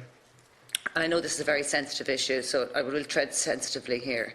And then obviously your role is to turn up and protect the child. You cannot wait for the outcome of the divorce and the judge to rule. You have to accept what's told to you. Is there an increase in that? I'm told it's referred to anecdotally as the nuclear button when it happens in TUSLA, where a fairly normal divorce situation goes terribly wrong, where an allegation like this is made, usually against the male in the relationship. And I'm told that this is an increasing phenomenon. Is it an increasing phenomenon? And I'm sure it costs money to deal with these cases, so therefore it's relatable perhaps to PAC. So, Deputy, I'm going to kick for touch a little bit on that one. But, in terms of, I suppose, the identification of why an allegation comes in. Obviously, any allegation that comes in to us is obviously treated seriously and it's got to go through a process. I think there's somewhat of a danger when you tie instances like divorce to something like that. I think you're into a piece of territory that I'm not going to comment on publicly, but I think maybe within the Children's Committee we can look at that and have something prepared. And if there were cases like this, and it's resolved, because my understanding is this is common practice, common enough practice, and ye end up in a situation where the child has to be protected, as is your role. Absolutely. And next thing, the divorce is over, the allegation is proven to be completely untrue. And really what I'm getting at is that child is going back often to the home of the person who made this false allegation. So that's where I'm going in terms of TUSA's role. Is it a good idea for a child to be going back into getting the person who made this terrible accusation ends up with custody of the children? Is that a good thing, or is it just to be assessed by the courts? I mean, again, I think we're into a space where, you know, in terms of the assessment of any claim of abuse or any referral that's made about a case to TUSLA, and that's going to be dealt with in a particular fashion, and it's going to be, you know, something that experienced practitioners will be working within. So I think if there is an increased evidence of that in the space, we'll certainly welcome that information from you, and we can look at that. Well, I mean, I'm looking at cases that have come to me, and I'm going, I have you here now. I'm not sure that we would carry on, or that we carry information around specifically what you're talking about, because it is so specific, and I suspect something that I'm not aware of as being a major kind of issue of referrals or a major concern that our staff have. It certainly hasn't reached me in terms of that. Thank you, Deputy Connell, and Deputy Elder. Sorry, Chair, could I just, Deputy Connell, you had some information you were seeking before on Rathmines Women's Refuge. Yes. So is it okay to give that now, or do you want at the end? Please do if you can. Just in terms of the number of placements, there are 9 family spaces. So in the done-up place? In Rathmines Women's Refuge. Yeah, since it was done up, it's yeah, now well, 9 I don't think there's any increase. There was the same number beforehand, but they were made more child-friendly. The unit wasn't safe. Wasn't safe for kids. So that's all being sorted out. So there are 3 children to each 1 adult in terms of a space. 4 nines. In terms of 9 women and 4 nines, up 36. To yeah. There's also an additional 5 places being opened up in South Dublin, I think in Rathcoole, later on in Q3 as well. And these spaces are being counted in your figures as refuge spaces currently, even though it's a homeless hostel there? 9 are part of our capacity, but there's a note on those records, I'm told, that they're not, you know, that it's been reformed. But yeah, they're part of our, if you're looking at what's available to us, those 9 are in it. And the staff, where did they go? What happened? The staff have been reallocated to other services in the domestic, sexual and gender-based violence sector, so they're working in other units or in other services. We have been working through with Forza in terms of an agreement in terms of what happens with the opening of the unit. As I said, there was a proposal that might be Rathmines Refuge 10 years ago was run as through a voluntary agency, and then came into the I suppose ownership, for want of a better word, of HSE around 2007 or 8. So the proposal, one of the proposals was that a funded agency would again operate that agency. So it's now HSE, but the housing... No, it's now TUSLA. It came to TUSLA on the 1st of January 14. So the staff were full-time TUSLA employees when TUSLA was created. So those staff are working within other services at the moment. So what's the arrangement between yourselves and housing about paying for it? There's a peppercorn rent there at the moment on that until... How does that emerge? How does a refuge... I'm being serious now, because it's my area, and I've worked very closely with it for years. I think it's for vulnerable women. It's not, I know exactly what it's for, because I've dealt with the area. I've worked as a pharmacist in the area, and I'm fully aware of the... How do we spend money doing up a facility for women in a crisis? We make it suitable, which was one of the huge issues. We can say it now, but we're kind of hiding children there for years, because you couldn't say to a woman, leave your child out in the car and you come in. It was just the reality of it, and I was very uncomfortable with that, but it was the only way. So now we have a situation where we have it done up, it's suitable for 9 women plus 3 minors in their company, and it's a homeless place. How does that happen? Yeah, well, it was... Who asked you for it? On the basis of... Well, the reality was the unit wasn't ready to open as a refuge from... Why? Well, there were issues to be worked out from a staffing perspective, as I understand it, since early this year. and that's been... What issues? Because I've asked you about staffing, you said they were all reallocated. I'm sorry now, Chair. You said they were all reallocated. So what's the issue? So the proposal that TUSLA had put forward was that the unit would be run by a voluntary agency rather than the area of providing... So post doing it up, you're going to give it to a voluntary agency to run, am I right? Yeah. Yeah. Yeah. And we had some issues that had to be worked through. Not a private operator? Not a private operator. So not for profit no, Section 39 or absolutely. something? 39. Yeah. But not Section 56 in our Whatever, language. Only one of them sections, okay.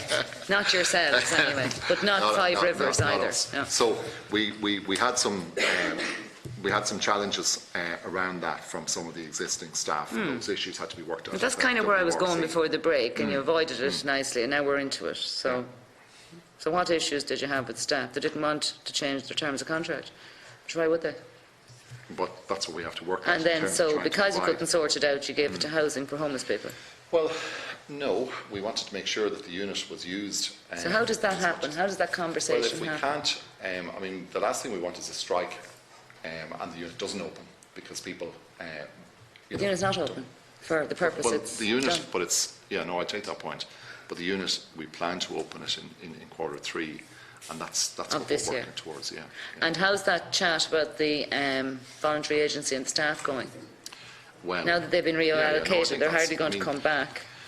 No, but I think we're pretty confident we can work, that we're on the right road in terms of working that through. As I said, people who worked in that unit are in other services with the same terms and conditions as they were in previously. So the staff got sorted out, but the women didn't. Again? Well, in a sense, but you're still counting them. I mean, I find this, I'll be difficult about this. It's very, very difficult when you have a very well, unfortunately, very well utilised refuge. That money is spent making it fit for purpose, and because you can't sort out your staffing problems, it becomes a homeless shelter, and you're still counting it as women's refuge place. Well, we know it's not usable as that, but it's our intention and our very strong. That's what we're working towards, is opening that as a women's refuge. That's what it's for. I know. Thank you. Okay. Thank you, Deputy Connolly. Deputy Aylward. Thank you, Chairman. I won't, just late in the evening, I think most of the questions I was going to ask are already been asked, but I just touched on a few that I want to clarify again. And I'd have to say with certainty, you provide a very good service here, and a very worthy service and needed now with every parents working, both parents working, etc. But I would have to say, without all the grandmothers and grandfathers in this country, your service would be under very serious pressure. So fair play to all the grandmothers in particular that are minding grandchildren around the country, including my own wife. No, I just want to ask you, surplus to the surrender back in 2017 and 18, 58.7 million in 17 and 48.5 million in 16, there are waiting lists out there, there's a demand for the service. In my own constituency, people are coming to me looking to start up services. Why wasn't this money utilised instead of being handed back and given to upstarts, new starts every year for childcare? When there was such a demand for it there, why hand it back? There's such. It doesn't sound right that there's such a demand for childcare and money is scarce, and there were money there, and yet just hand it back instead of giving it out to new recruits or new start-ups. Well, Deputy, the main reason for not handing it back in the first instance was it wasn't clear how much, if any, underspend there would be until very late into the year. It was really September after the recruitments and start-offs from September that year. So it was very late in the year before you could make a clear judgment that that would be the extent of underspend during the year.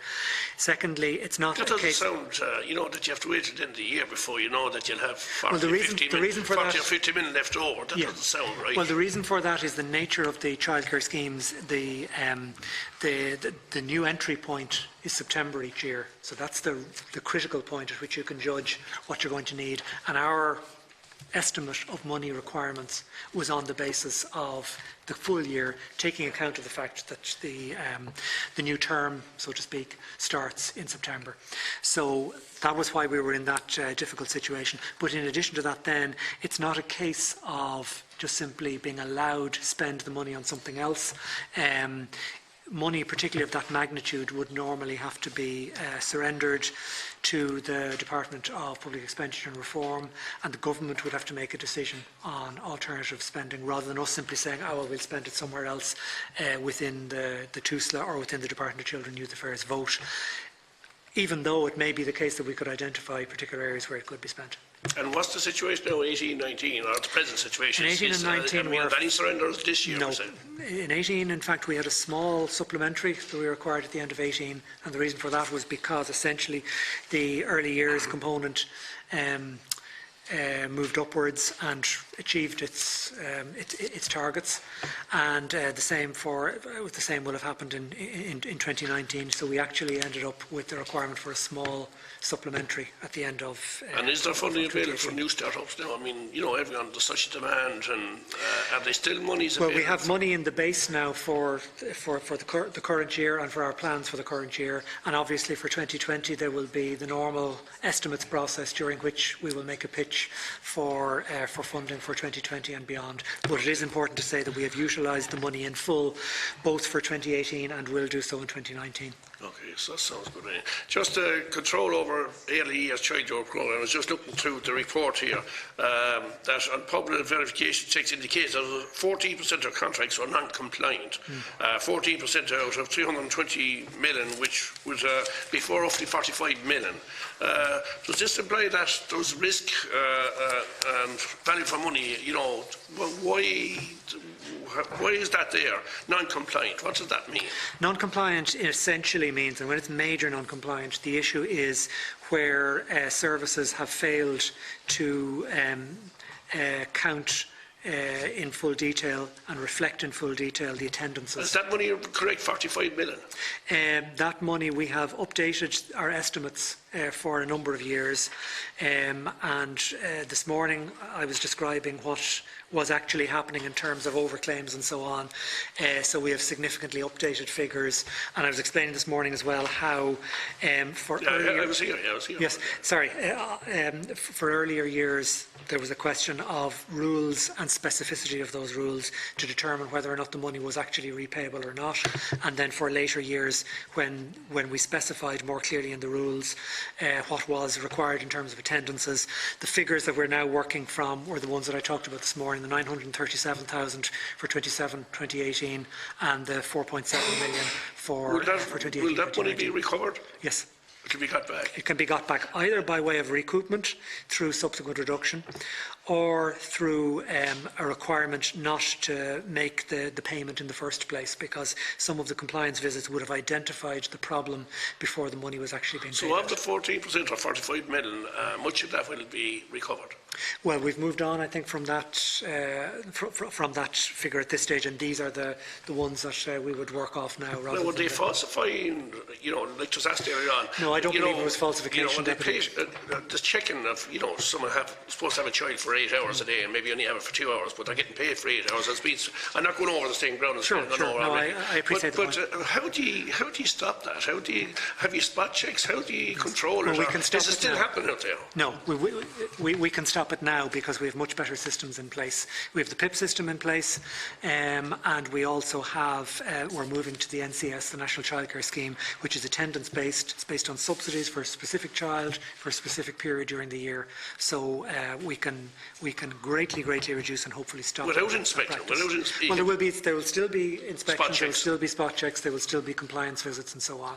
But the system we now have in place and will have in place under the National Childcare Scheme is significantly improved from the rather basic scheme that existed before. So the spot checks, would they be taken on a regular basis, or just would everyone be visited once a year? Or? No, the approach that Pobal has been taking is to visit, to carry out compliance visits on the basis of specific criteria, and the major criteria were size of the payment being made, and therefore risk to the exchequer if money was being overpaid to providers, and also then the specific schemes. The schemes where we had the most difficulty were the CCS and the CCSP. The ones where we had the least difficulty would have been ECHE, where the proportion of overclaim was very small indeed. There were 1,700 visits by Pobble last year, and a focus then this year, so far 700 this year, on the higher risk cases. So there is a concentrated. What percentage was compliant and what percentage was non-compliant of those visits? You know, what percentage? I don't have roughly, I don't have that figure directly in front of me, but the result of it for last year was, as I say, this 4.7 million figure. Sorry, I do have a figure in front of me in terms of overall overclaim. The 4.7 represented about 2.2% of the contract value, 433 million worth of payments, and the overclaim, estimated overclaim that would emerge if we didn't get it back, which we will, the 4.7 million, would be 2.2%. But I should say it's higher in the problem schemes, the CCS and the CCSP, and that's where the compliance visits focused.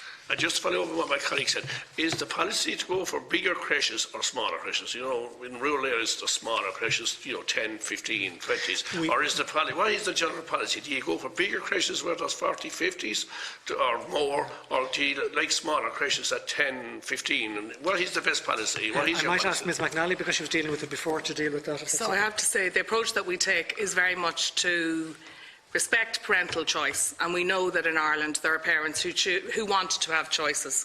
So we make all our supports available to all services. So smaller services can apply for them and larger services can apply for them.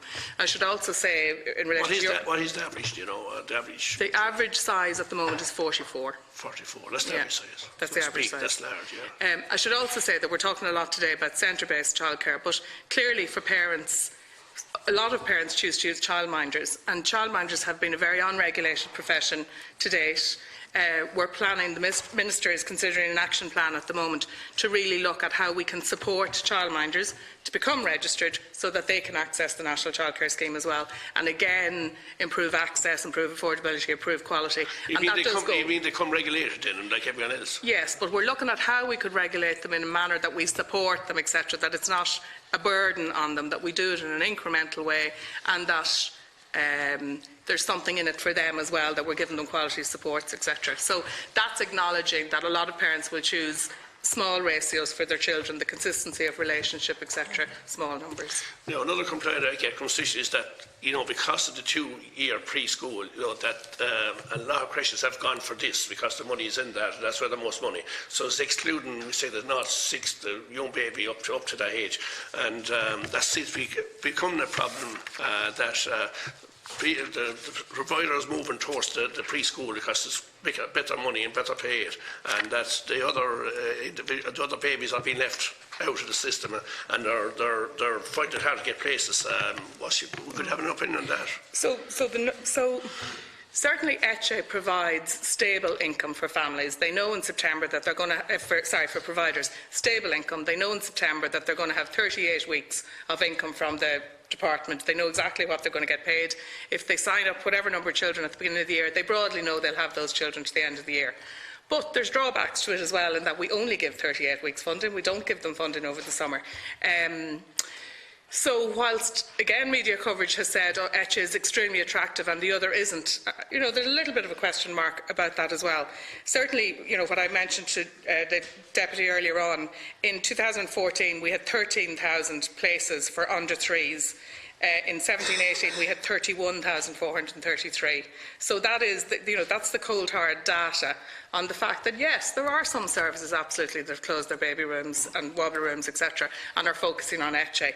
But there's still a lot of others who are doing the under 3s. Now we need more. We absolutely need more, and we are working to try and increase that. Another complaint that seems to be coming into the constituency more is from after school hours from 3 to 5 or whatever it is. That seems to be becoming a problem again, and I was going to, that's one of the reasons why I came back to ask you about on public the recent complaints audit and complaints reports audit, and it's putting pressure on, and I'm talking about childcare providers who have come to me from Carlow, Kilkenny in particular, and I raised this with the Minister last week or 2 weeks ago in a question on the floor, and the non-profit community are saying because of these new regulations that are coming in, I just want to ask you, when I have you here in front of you, the new regulations are coming under the compliance audit, it's going to put more pressure and financial pressure on, because I think there's 1 to 10 or something, and it used to be 1 to 20, now 1 to 10, I haven't the exact figures, but they're saying that they are for non-profit, and they're saying that there will be more funding have to be made available if they're going to comply with the new regulations, if you want to call that, the new audits that Public has and they're actually going to meet the Minister, or coming up to meet the Minister group to see more funding, I suppose, they're saying, because of the regulations that's been brought in under this new audit. Could you give me a comment on that, please? So there's 2 challenges facing school-age childcare services, and the first is about the ratio, but the Secretary-General mentioned this earlier. The ratio we brought in is 1 adult to 12 children. Let's say parents are paying €5 an hour for after-school care. That's €60, when we know that that service is paying that staff member about €12. So that's quite a significant profit margin. So they're for services, they're saying they're non-profit, they're not making any money. Well, yeah, they're but providing the service. It is hard to know. Like, so some services are charging, right, and they're different. But if there's 18 children in a room and they're charging for that, there is some profit there. The other thing that's happening is that when the National Childcare Scheme is introduced, some children who have a parent at home will not be entitled to after-school care. So in the past, disadvantaged children or whatever with the CCS could attend for 40 hours a week even though there was a parent at home. The National Childcare Scheme has been built with an anti-poverty policy built into it. So what we're saying is, if there is a parent at home, you will only get 15 hours off subsidised or free, for, well, heavily subsidised for many. You will only get 15 hours. So some of those services that were reliant on children coming for 40 hours or going to school for 5 or 6 hours and then coming for a few hours, they will no longer have that income for those few hours. But they have to be a parent at home, though, wouldn't they? If there is a parent at home, the children will be going home. But if the parent is working even for a couple of hours a week or in training for a few hours a week, we will give them the 40 hours. So it is a labour activation measure. It is an anti-poverty measure. It is going to be a huge change for a lot of these services. Absolutely it is, and it's creating huge challenges for them. But we could argue that, you know, there's more children out there. We hear sometimes about waiting lists, etc. There may be other children that can take their place. We've done lots of work on looking at sustainability. We've a report that's coming to completion on it. The Secretary-General mentioned that we have a sustainability budget, so we have 1.7 million sustainability funding every year. If services are in crisis because they're losing income and they need to transition to a kind of a better, you know, more viable model, we will work with them. There's this case management system to work with them to look at how they can cope with this change. And this ratio of 12 to 1 is going to be enforced, because they were telling me they had the system they had in place as 20 to 1, and now this new rules and regulations are bringing them down to 12 to 1, so it means extra staff, and that they haven't the funding. Then they're talking about here in letters I've got, they're talking about some of the crisis closing down, or some services closing down, and these are, as I said, non-profit services in Kilkenny City in particular. So we would, you know, we talked before about, first and foremost, we have to do what's right for children, and that there's lots of evidence to say that a 1 to 20 ratio school-age These are after school now, but even in after school, because it's different to a classroom. Okay, there might be 1 in 30 in a classroom, but they're sitting at a desk most of the time, they're following a curriculum, there's a teacher there might be a principal down the corridor, there might be a secretary, there might be an SNA, etc. There may be other available supports. In school-age childcare, it's often one provider. In out of term, it can be long days. They could be there for 10 hours. It's multiple age groups, so you could have 5-year-olds and 12-year-olds. So it's a very different challenge. And I have to say that ratio wasn't. Obviously the Minister approved it in the end, but it was the recommendation of an expert group. 12 to 1 is the recommended. They actually recommended 11 to 1. 12 to 1. 12 to 1 is the new regulation. So you can't have any more than 12 to 1. you have to have a second adult in the room. And then the big question I'm asking then, if that has been enforced, will the extra funding made available to these voluntary communities? Well, we would argue that if we had extra funding to give, is that where we would give it? Because we would think that if they're already getting €60, let's say, and their outgoing is only €12, because staff are their main costs. So because staff in this sector are so, not on the highest wages. This is all about staff, right, and the cost of staff and providing staff. But the reality is staff are paid €12.17 an hour. That is what they were paid in 17-18. So I don't think we could allow the needs of children to be trumped by a bigger margin. That's not just Chairman. Just the last thing. Are you responsible for adoptions? And does that come under your remit? Just to have just adoptions. The adoption authority comes under. That's under your remit, isn't it? And how's that working here? Because I had complaints about the adoption system here in Ireland. Are you happy with the system that's been implemented here? Well, there are major issues for us. And then I want to ask you about foreign adoption as well. Sure, there are major issues for us in relation to the future way in which adoption operates. The single biggest issue we want to deal with at the moment is an information and tracing bill, which the Minister for Children and Youth Affairs is bringing through the Oireachtas at the moment. Are they some hold up at the moment on all adoptions? All adoptions stopped at the moment? No. I'm sorry, maybe I shouldn't have said that, but I just... No, not at all. What is creating a difficulty at the moment is, in advance of the legislation, the information and tracing legislation being passed, social workers are finding it very difficult to help with existing approaches to information and tracing, and that's done through TUSLA. One of the issues is GDPR, and I'm not trying to lay everything at the door of GDPR, but with data requirements and data protection requirements there, it is much more difficult for social workers to trace birth mothers and others through the system because of requirements of GDPR. So it's not at a standstill, it's still working, but in a different, slowly. Elements of it, as I understand it, elements of it are running into serious difficulty. I'm not going to say that they're at a standstill, but elements of it are certainly because there's parents out there, were expecting to get adoptions within a certain time. That's how I'm asking it, because... But let me stress, that's in relation to information and tracing now, as opposed to the adoption system, whereby parents or prospective adoptive parents would be being assessed for appropriateness for adoption, which is a very, very different service, and that is continuing as normal. And just on foreign adoptions then, we have arrangements with some countries adoptions, yes. and there's other countries who are trying to get arrangements with. Is that still working to the advantage of parents here that want to adopt in this country? The system is continuing, certainly. I don't have figures in front of me as to the number of foreign adoptions, but certainly the system is continuing. It's easier in the Hague Convention countries, as we call them, but some other countries that have expressed an interest in becoming involved, or where the adoption authority has been interested in involving them. It's a more involved process because it requires a bilateral treaty, government decision and so on. But certainly the existing system with the existing countries is operating. But the outlook then for, we say, parents are seeking adoptions is good for them into the future, whether foreign or local or home. Yeah, it's certainly continuing as it was before, and I'm not aware of any specific difficulties that would prevent that from happening in the future, subject obviously to the availability of children, and that raises all sorts of issues as to the availability of children in different countries. And the last question then, why is the traceability more difficult now? What was the system heretofore? Why is this new criteria being brought in and new regulations being brought in again? Is there a reason for this? Yeah, the system is connected with GDPR and the requirements of GDPR, and up to now the Department of Employment Affairs and Social Protection could link in with TUSLA's records and compare notes, so to speak, where a TUSLA social worker was trying to identify an individual potential birth parent. In the context of GDPR, the Department of Employment and Social Affairs has concluded that it can't do that at the moment, but the information and tracing legislation that I've just been referring to will contain a specific provision allowing for that to happen again. Okay, thank you. Finally, and just a few final questions then myself.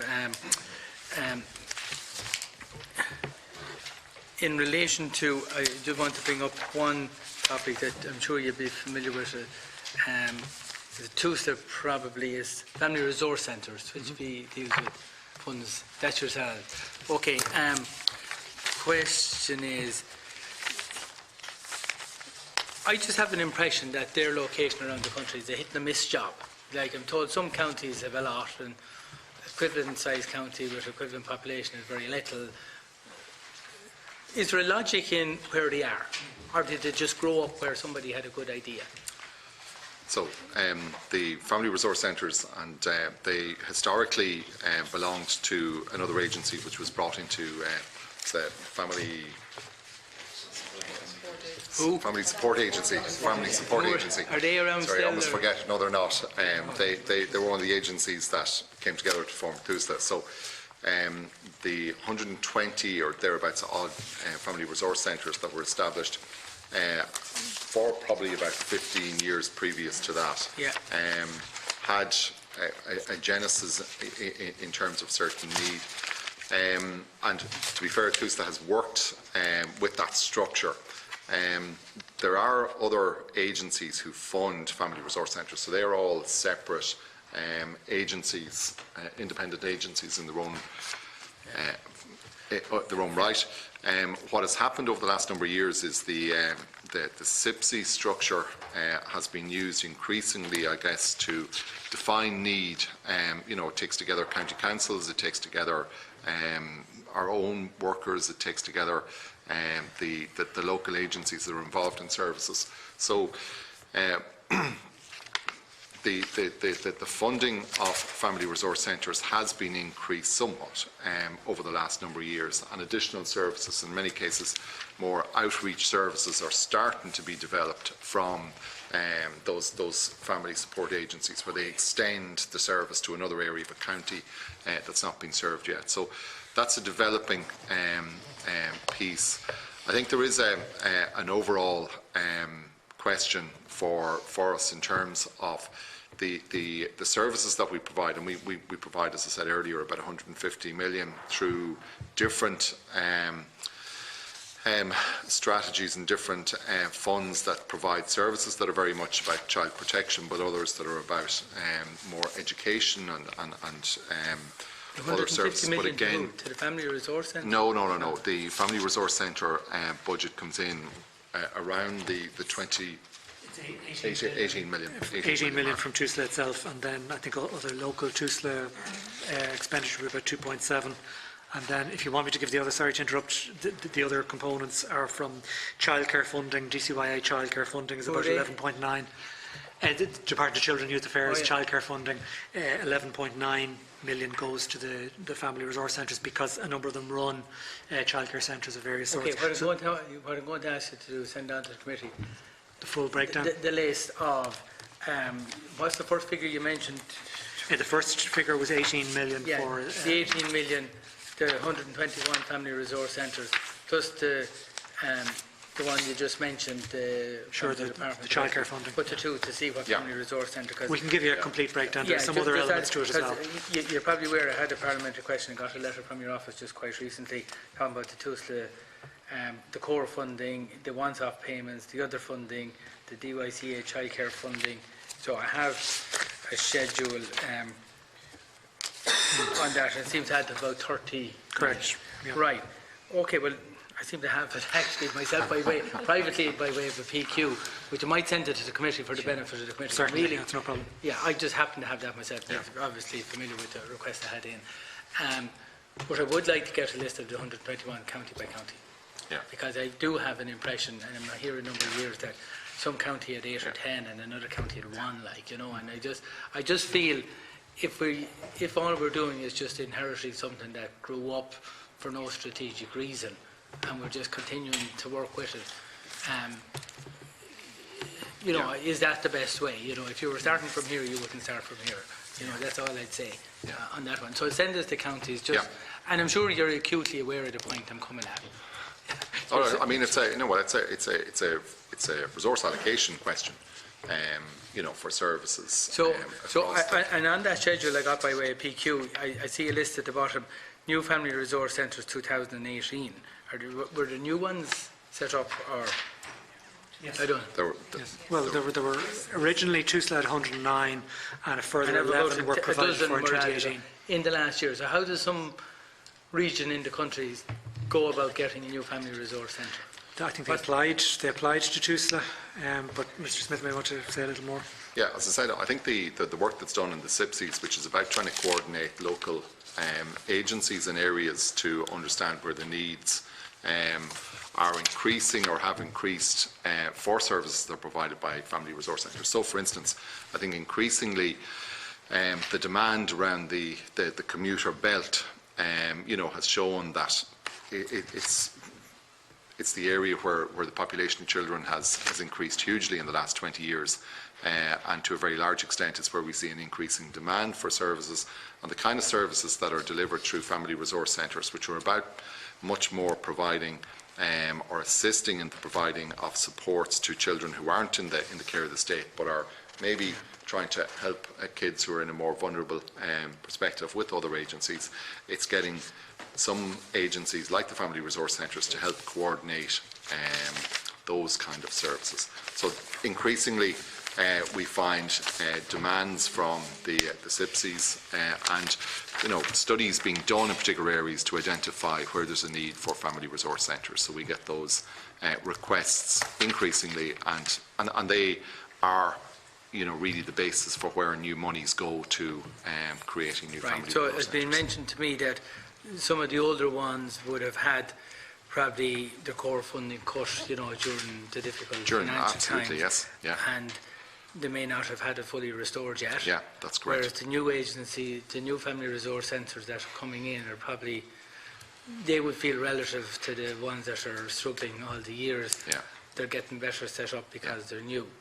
So Yeah. how do you respond to Well, that? I wouldn't say that they're getting significantly better set up, but obviously the business case that you're going to put into set up of an agency will take account of the fact that if there's services required in an area, you're going to try and fund the setup of that. But do you look at individual cases to increase core funding, or is it just once-off cases if they make a once-off? The largest family resource centre that we have is getting just over £500,000, and that goes right back down the line to relatively small amounts of money. Under 100,000. Yeah. Right. So but are they kind of fixed? If you are on a figure in there, and you feel you have a greater need or greater demand, how does an family resource centre go about increasing its core funding? Or is that fixed, or do they have to keep coming in for a once-off extra funding? Well, the once-off extra funding, we've given a number of once-off extra fundings to help people over the last number of years where that's been there. But really, as I say, we try to evidence from a service perspective, more from a population perspective, and when people look for that, we look for a very strong case that's usually coordinated by the SIPCs, which is this Children and Young People Service Committees. The County Childcare Committee? Yes. Yeah. No, different outfit, go on. They're called Children and Young Persons Services Committees, and they're local committees that operate in each county in Ireland, basically, and they coordinate services. They're called SIPCs, CYPSC, Children and Young People Services Committees. They're very good, actually. You might send me a note. I'll send you a note on them, because send the committee a note. Not yes, me, absolutely. They provide a very valuable. There's a gap valuable in the system. I don't know about it. Yeah, they provide a valuable local service, and they assist with planning and coordination of services. And how do they tie in with the County Childcare Committees? They're much wider in the sense that the CCCs focus specifically on early years, whereas the SIPCs deal with a range of children and young person services. So they would have TUSLA, HSE, the local authorities, Department of Social Protection, school principals, the local authorities and so on. have a representative Yes.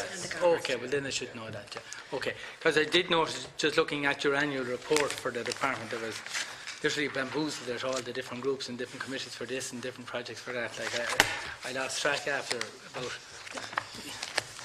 50 or 60 of them. I just got lost with the names. What? well, if I get lost, I just say, okay. So, and what's the minimum staffing in a family resource centre? Is there a minimum staffing? There must be a minimum scale of activity. Yeah, I think it's three. Three is where we tend to have as a minimum. But that's, as I'm saying, what we're finding is that family resource centres that are established move towards maybe getting an extra resource to provide services in another area of the county that has a need, and they start to build the service incrementally like that, and then maybe over a number of years that becomes. Okay, so 3 is the minimum, so some might be. Just to clarify, Deputy, sorry, I'm just looking at some information here. 45 of them employed 3 full-time staff members, and where there was less than 3, the sector was seeking funding to bring it up to 3 full-time. And the Minister has provided an additional $1.5 million this year. So that will go so somewhere. 3 is the basic minimum. 3 would be the expected basic minimum, but not all the FRCs have 3. Yeah, they're not all quite there. But we did provide additional funding this year, and you were talking about the pre-2018 FRCs there. There was a 5% increase given this year specifically to those FRCs, Family Resource Centres, that existed pre-2018. I think you know where I'm speaking up for. Okay, you get the message. I have only one in my area. Well, there's a second one actually there now as well. Just another issue directly related to what we're talking about, the cost of the people in the residential care. This issue has come up. How much are you spending on placing people in care facilities in the UK per annum? Well, absolutely, I can get you an idea that we have 9 children at the moment who are out of state. In those residential units, and again they are very expensive because they're dedicated. How much higher than the 300,000? You could have placements there that could be up to $750,000 depending on the needs of the individual. That would be, the highest that I've come across. And without getting into any of the cases, because I don't want to, what kind of criteria? Are they just? Well, the High Court is the final arbiter in terms of, so to get to place a child in the UK, the guardian ad litem, who's the independent representative, along with our own social workers, and an assessment by HSE, CAMS or mental health services,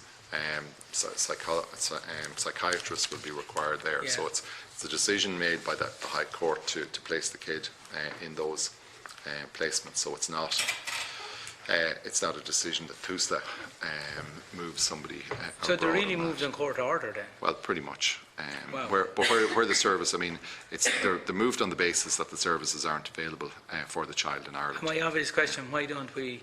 I know it's very difficult, but you have.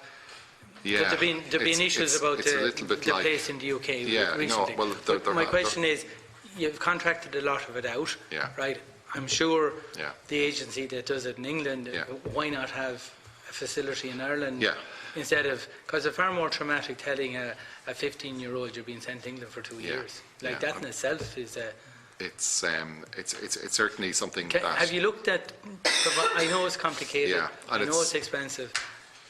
Probably be cheaper to send much of the services that are provided wouldn't be services that TUSLA has the capacity to provide, or even obviously the HSE doesn't, the services don't exist in specialist cares in Ireland, so that's why they end up in those specialist units. So, and again, we had here then, talk to me then about, on behalf of the children first and on behalf of the taxpayers for paying 600,000 or 700,000, the level of inspection and audits and verification and the treatment of the children, because I'm talking about issues that are in the public arena. Absolutely. So what level, I'm sure they know when you're coming everything is rosy and great. Yeah, of course. And, from obviously the arrangements, the question we have in terms of the individual unit in the UK that's had a bad inspection report, we've sought assurance around that. But our social workers would visit the kids when they move to the UK are still in the care of TUSLA. So we still have an assigned social worker who visits that kid on a very regular basis.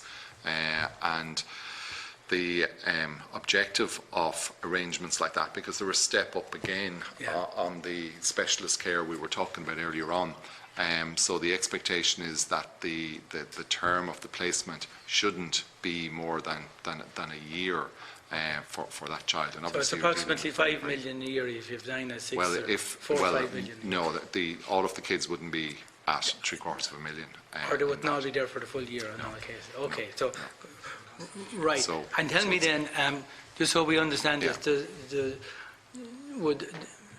do they just land, or does the facility in England require them to go over and to see, do they think they're suitable to take them, or do they come here to meet? Yeah, well, there is a... First, because you can't just say they're gone. Yeah.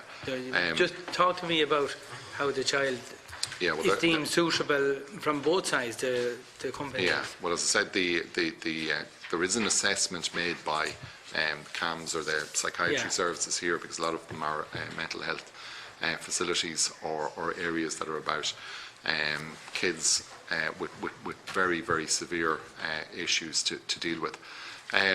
There is, I mean, it's obviously because there's a history.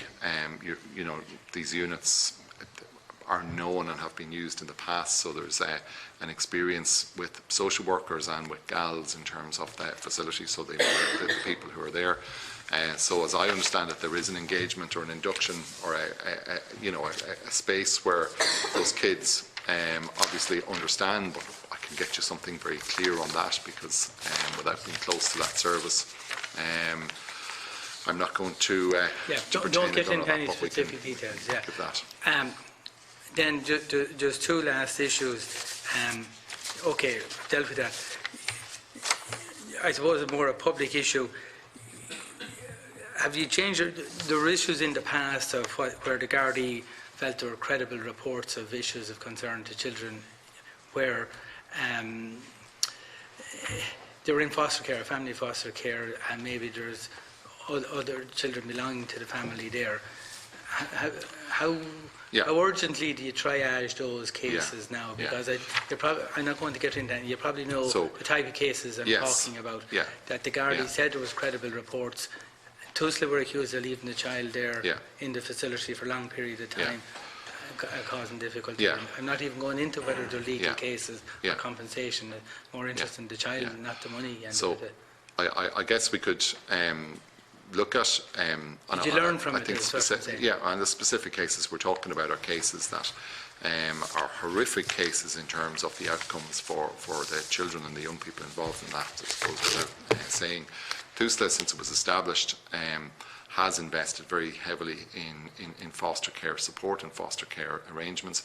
All foster carers are Garda checked. All kids over 16 in terms of the policy is in the house where the fostering is taking place. So the arrangements we're talking about, I mean, the most recent case is one which occurred between 2004 and 2007. And it's a specific area. Just to give you an example, I think there were 3 social workers at the time working across that county who were working in separate teams, not even connected together. The same area today has a head count of 20 people working together in a team that work. The experience, to be honest with you, Chair, it's issues like that were the reason why Tusla was set up in the first place, is to avoid that. So the mantra and the single piece, and I exist as the current interim CEO, but our kind of daily mantra is about doing what we need to do to make sure that kids today who need our services get them and are protected, and that's a big thing through the organisation. So ensuring that where kids are at risk, regardless of what the placement is, people take that very seriously, and we've learned an awful lot from those legacy cases that are horrific for anybody to read or deal with. But so we're talking about learning. And the last question then, my last point, it's kind of on the same space, is a situation, what learning can you do from this? And I'll just give you a generality. I have a specific case, but I'm not getting into that. But where, a couple with their own children take in a couple of foster children. It happens all over the place, right? And let's say the foster children in the care does something inappropriate to the younger family member, and Tusla is phoned. The complaint I would get is, because the children in foster care are in your system, you're more concerned about that child than the child who was at the receiving end of the mistreatment. Would that be the case? Because when you arrive, I'm sure instinctively your social workers thinking is, we have a child in foster care, they're our priority. But they might be leaving a problem in the house cause... you get the point. How do you handle that? No, absolutely, and I think... And it must happen. It inevitably does, and again, that's down to the training and the arrangements and the experience of the social workers. Okay. But that is not, and my experience is that social workers would treat and deal with that kind of issue quite seriously and take that very seriously. Retention and new staff, and then it's a tough end. Yeah, and I said I sympathise with their staff. But I think it's an emotionally difficult job, but probably a satisfying job on the other side of it. And I mean, we talk we've about 4,500 foster care parents who provide services really on the part of the state, because the kids that are in care, it's those foster parents who look after them, and I shouldn't and won't let it go without saying that we owe those people a huge debt in terms of the work that they do. Where would we be without them collectively? Yes, So we look at on that note, and we appreciate the work that they do. I want to thank you all for your attendance here. So I'm just saying, the committee is agreeing that the clerk will follow up any of the information that was requested directly with yourselves and liaise with the clerk to get the volume of information. I know the Tuesday report, you have figures there of grants over 50,000. I don't want to be flooded with pages here, wasting your time and wasting our time. So try and come to a practical. And if we want more, we'll go back more. But don't, I think you understand, be efficient and as helpful as possible, all in the same go. So look, at this stage now, I want to thank yourselves from the department, from TUSLA and from Public Expenditure and the CNAG and his staff. And we're now going to adjourn until the 20th of June to 2019, and the meeting is now adjourned. Thank you.